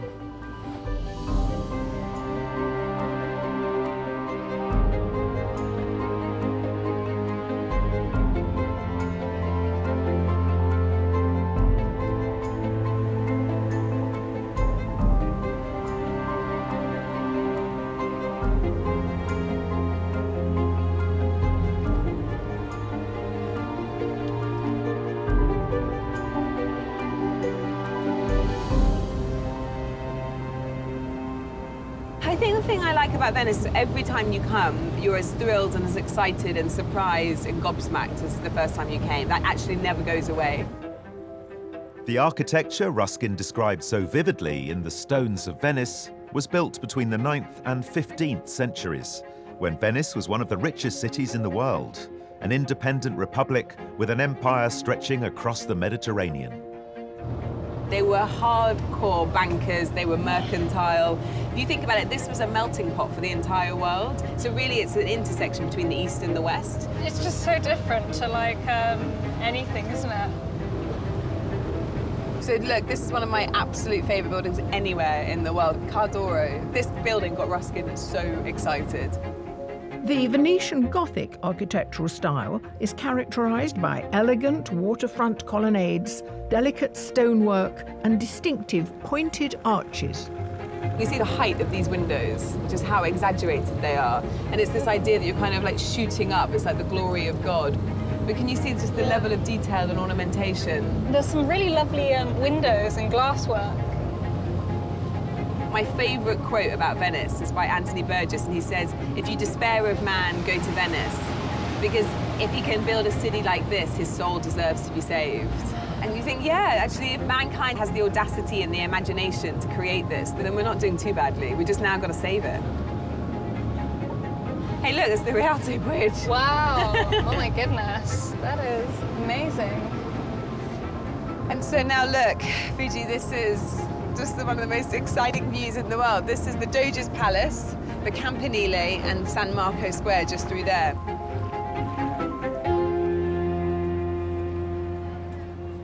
St Mark's Square and its famous basilica were, for John Ruskin, the most beautiful buildings in the world. But he was increasingly dismayed at how little was being done to protect them from the ravages of time. You've got your sea legs.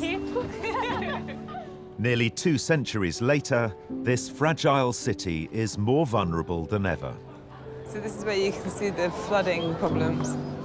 Rising sea levels due to climate change and the pressure of 30 million tourists each year are damaging the fabric of the city.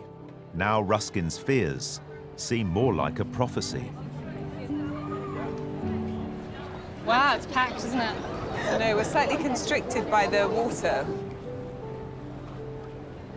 St. Mark, the patron saint of Venice, this is his church. It's like nothing else on earth. It's completely covered with the spoils of their amazing republic. It is the most sort of magnificent building. It's showing off and saying, we're doing really good.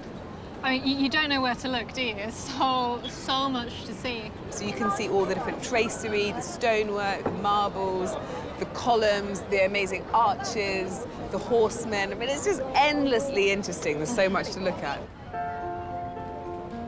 Fujico will have the next 4 days to explore Venice. She'll be looking for a view that suits her style and captures the spirit of this extraordinary city. Fuji, we need to spend a lifetime together in Venice to really see every little detail that Ruskin wanted us to see. But I think already you're getting a bit of a sense of this very special, very complex city. I have to wish you good luck. You're following in the footsteps of loads of artists. You've got to avoid all the cliches, and you've got to do something which is very distinctly Fujico. And I cannot wait to see it. It's going to be a challenge, but it's a welcome challenge for sure. Yeah. Very welcome challenge. During his time in Venice, John Ruskin spent many hours sketching the buildings he wrote about in The Stones of Venice. To try her own hand at capturing the details of Venetian Gothic, Fujico's returned to the palace of Cardoro on the Grand Canal.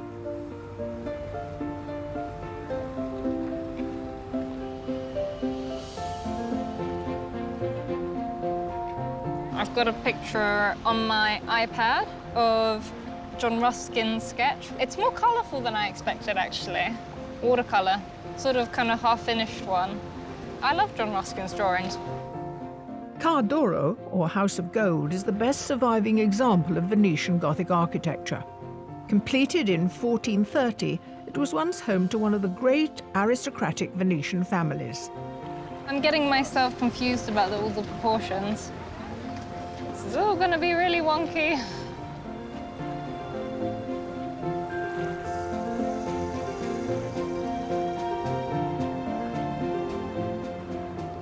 At first, I did a very simple pencil sketch just to get a rough sense of what I'm planning on including. And then I've just moved on to this brown ink. And it's a mix of using the brush and the dipping pen and using some water washes. I'm just going bit by bit. As much as I like the structure, they are something I usually would avoid sketching just because there's so many things and I sort of struggle to get it all in there. Suddenly I'm missing half of the columns. I think I chose too much of it, like I should have just taken a smaller part of it to sketch. Go with it now. It's gonna be some moody building, slightly evening view.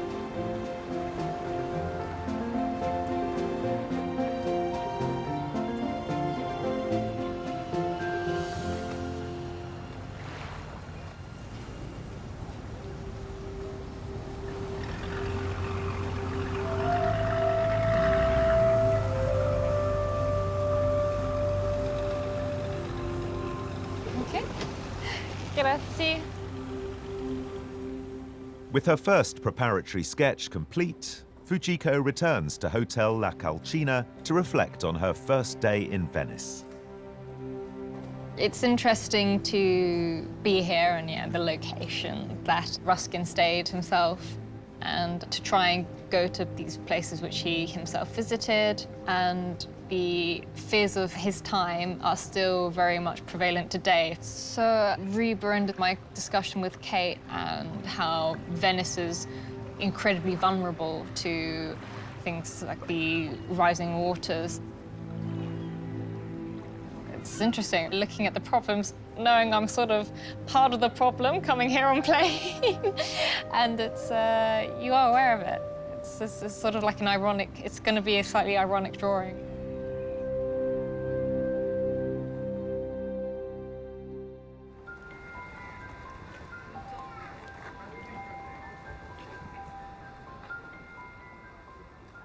Landscape Artist of the Year, Fujico Rose, is in Venice, researching her winning commission for the Royal Institute of British Architects. Today, she wants to explore a different side to Venice, away from the Grand Canal and the crowds of St. Mark's. She's come to meet Nelson Kishi, a Japanese artist who's lived in Venice and been inspired by the city for 30 years. Venice is like a labyrinth, you know? Here in my area, every day or every moment is different. Kishi's studio is in the residential district of Cannaregio. He's offered to take Fujico out sketching in the day-to-day world of ordinary Venetians.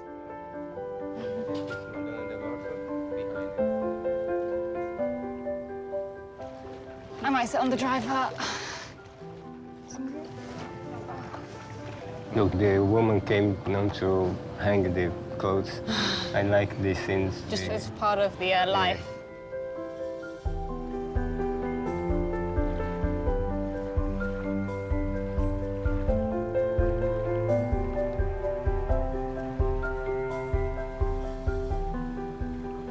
You're capturing more all the daily life, and you've got the people. I always just ignore all the people. So I think it's nice. There's different approaches. I like.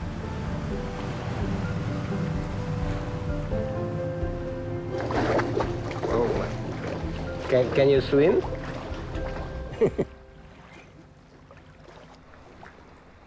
As Kishi returns home to dry off, Fujico chooses to stay in quiet Cannaregio, where she's found a view that's caught her imagination.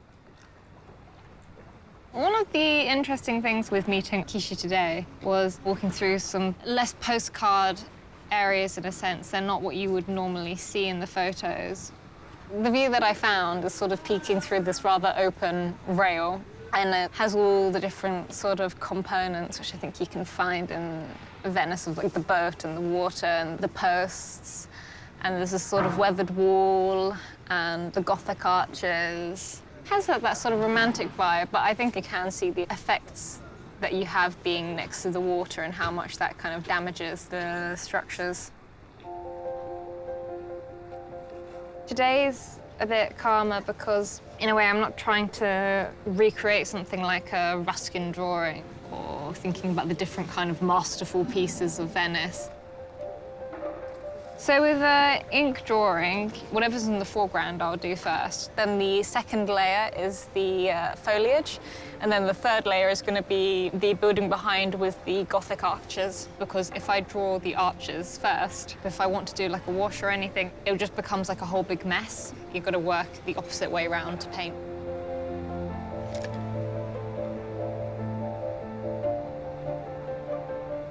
It's a nice little spot, isn't it?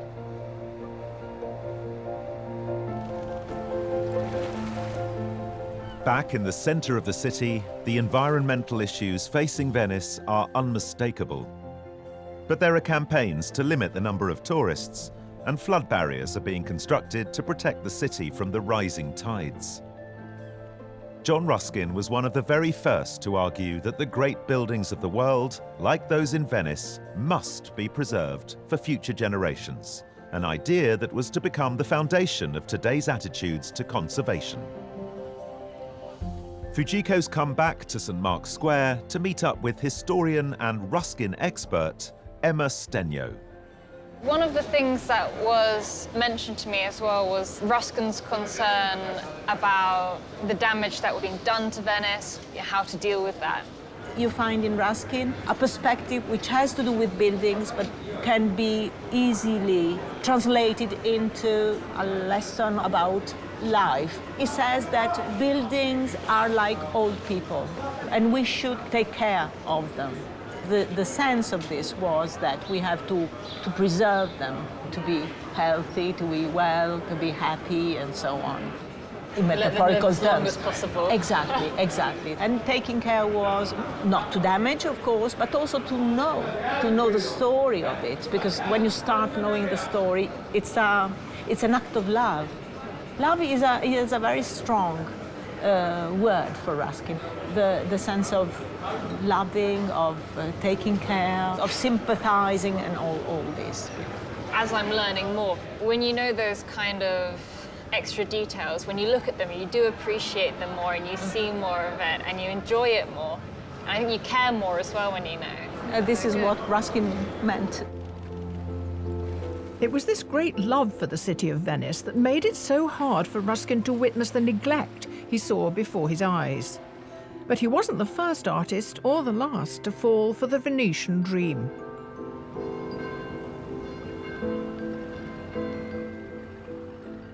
The 17th century Venetian painter Canaletto was one of many to construct so-called impossible views, playing around with the layout of the buildings. Some famous artworks even appear to have been painted from right out on the water.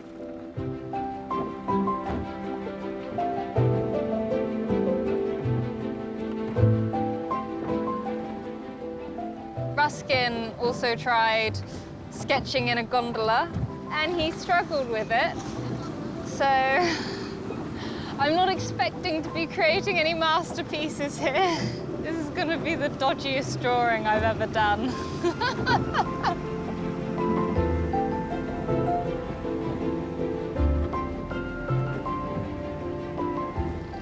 Is it hard? Is it very hard? You have a lot of movement, you know, left, right, something like this.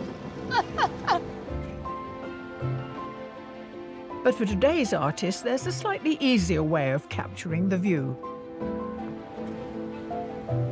I think one of the benefits of photography is that later on, when you go back and you work on the piece, is you always find bits that you've missed in person.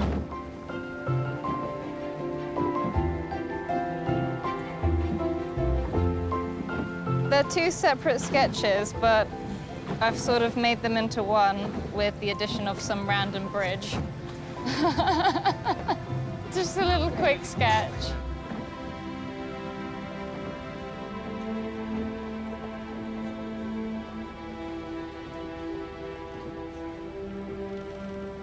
Thank you. Thank you.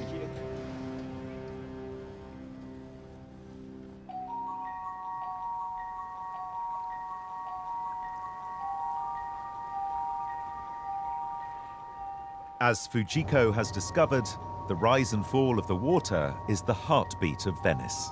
The city sits in a shallow lagoon on the North Adriatic Sea, and when the first peoples arrived here in the 5th century AD, they settled not on Venice, but on the nearby smaller island of Torcello. Today, Fujico's taking a trip across the lagoon. So it was an early start today. Just saw the sunrise over the lagoon, which was amazing. It's very nice to see some nature around as well. It feels quite different, and that's nice.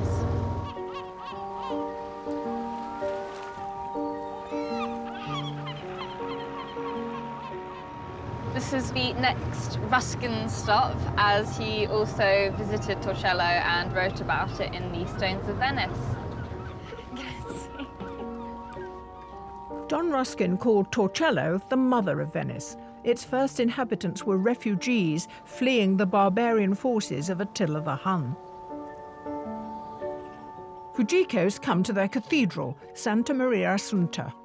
In the Stones of Venice, Ruskin praises the beautiful simplicity of its architecture, in contrast to the buildings of its more flamboyant neighbour.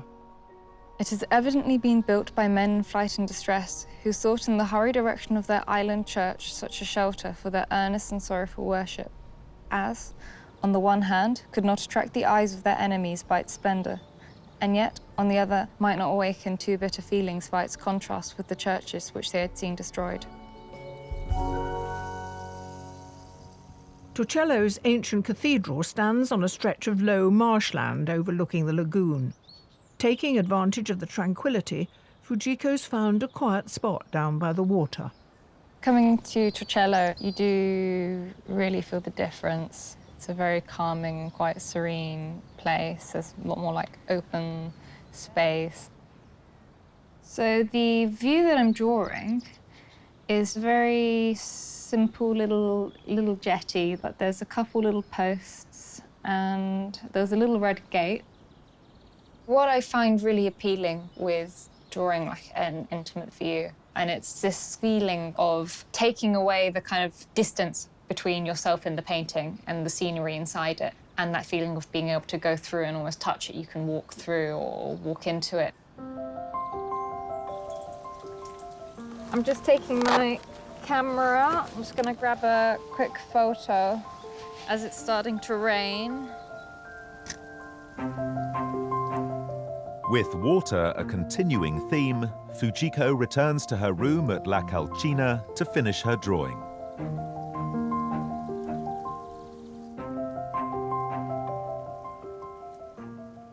Ruskin loved Torcello because it was the start of Venice. It was where the first people came to before building Venice, and that history behind it is also what I found to be quite interesting. So I'm not trying to literally put in, you know, people running away from barbarians, you know, that's not what I'm trying to put into the work. It's also about the future of Venice, and I really want it to be kind of a balance of the kind of the past, the present, and the future, sort of try and inject all those things in such a way that they come together.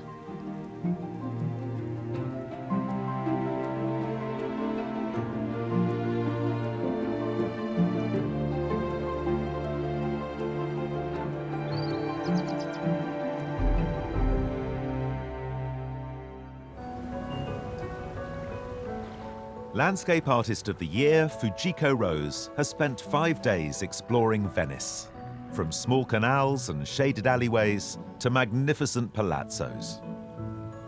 She's spending her last day sketching the famous Grand Canal, the artery of the city, and a view that John Ruskin drew many times.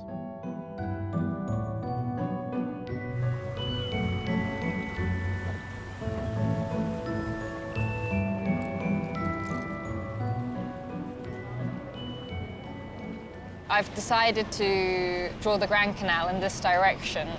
I thought I should challenge myself a little bit and do something which involves more dimensions than I'm comfortable with normally. The composition I've chosen is about 60% foreground, and the reason for that is, in a way, if I was only drawing the Grand Canal, I feel like I'd have to pay more attention to the details on like all the windows, and then there's too much. Whereas if I focus on what's near me, the background can be more like in a soft focus. That's just my way of dealing with such a vast amount of things. Like so many artists before her, Fujico will leave Venice inspired by the complex perspectives and changing light of this floating city. Venice has been something that has really challenged me. It's made me try and think about composition differently in places. It's different exploring a city with the thought of creating a piece of artwork. It made me stop and look at those little bits and details, and I think that's really stuck with me. Venice will definitely be a special trip for me, just completely unlike anything else. I will miss it, but I would love to visit again there at some point.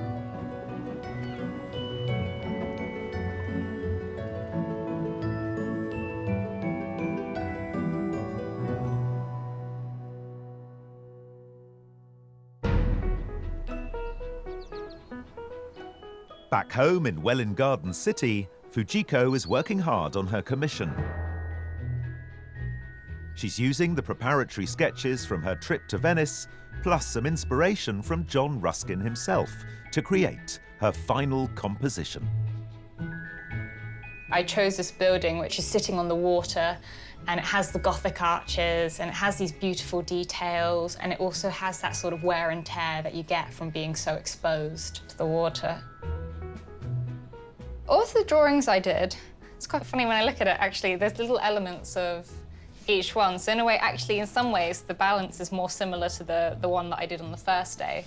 But I think I've tried to take the feel of the kind of more out-of-the-way places. I'm just starting to draw what's actually the most detailed part of the picture at the moment, which is just around the door. I think the actual process of drawing, I've never found relaxing. I'm sure a lot of athletes, the actual process isn't exactly calming as such, but there's such satisfaction from it. I like coming up with the ideas in the first place and, you know, climb up the mountain when you're drawing it, and then you're at the top right at the end.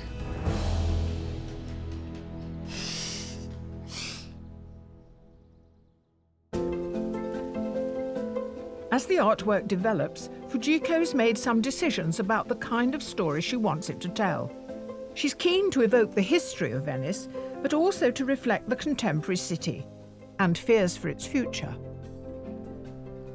I'd say between like a third to a half of the picture that I am drawing will be water. The water is sort of almost leaking out, it's not contained. Water is sort of the friend and the foe of Venice. It's what attracts people, it's also what makes it so special and different, but it's what's damaging it, what it's sinking into. One of the things I have, which is quite bold in the picture as a feature, is this sort of diagonal line, like a beam of light coming across the picture. Everything that's in the light is quite well defined, and the parts which are sort of swallowed up by the darkness, if you will, I've sort of obscured a lot of it.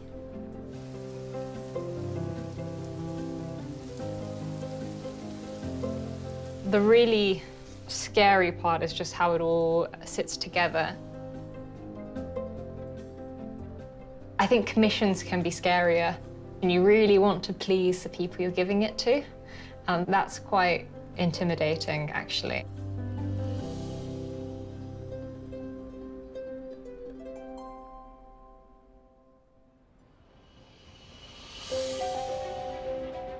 Today, Fujico's winning commission will be unveiled at the Royal Institute of British Architects in London.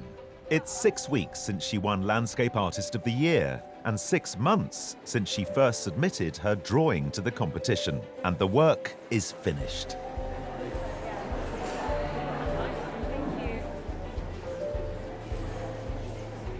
Today's definitely a milestone. This is my first sort of proper commission. Definitely a big event. I think when the red cloth comes off, I'll be staring at my shoes. As an audience of friends, family and RIBA members gathers in the Institute Gallery, there are 3 guests in particular who've been looking forward to this moment. I'm really excited. I think Fujico is one of our best winners. Her work is, you know, it's incredible and it's new, and I haven't seen anything like that. And also we have a perfect marriage between Venice and Fujico. It's really exciting. But I'm expecting to see something quite masterly and large. Yes. and detailed and intense. Anything else? And wonderful. Yeah.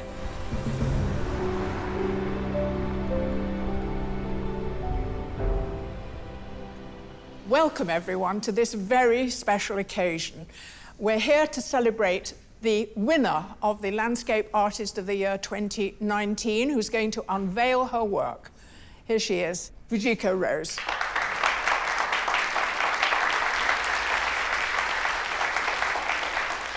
But before we see the finished artwork, we're going to hear from the man who commissioned it. It's Alan Jones, who is the president of the RIBA.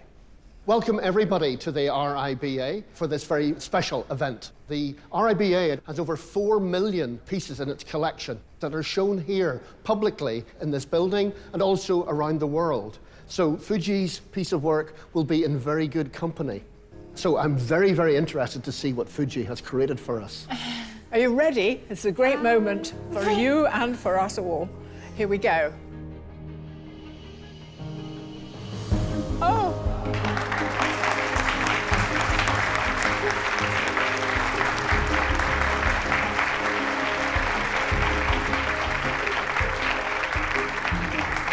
I think Ruskin would be pleased. Very, very much so. Very impressive, and I'd like to look at it in much more detail. This is a really wonderful work of art, and you're to be congratulated. Well done, well done.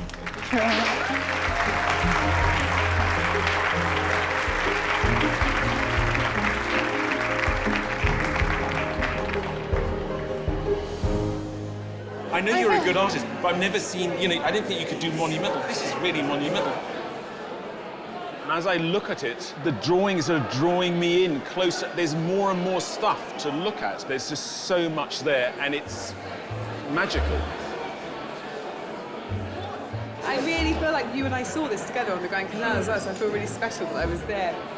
We wanted something big. We wanted something which thought about the past, but also talks about the present. We wanted a little dash of gold. She's completely spoilt us. We're ruined now. I like the urbanness of it too. Even though it is this sort of ancient city, there's a grittiness to the elegance. Here we've shown that ink can still do the business well. Fujico's done us really, really proud, and it's a wonderful piece of work. Very, very impressed. I think it really captures Venice and the beauty of it, but also the vulnerability. I think it'll sit very well in our public building. It's a great piece.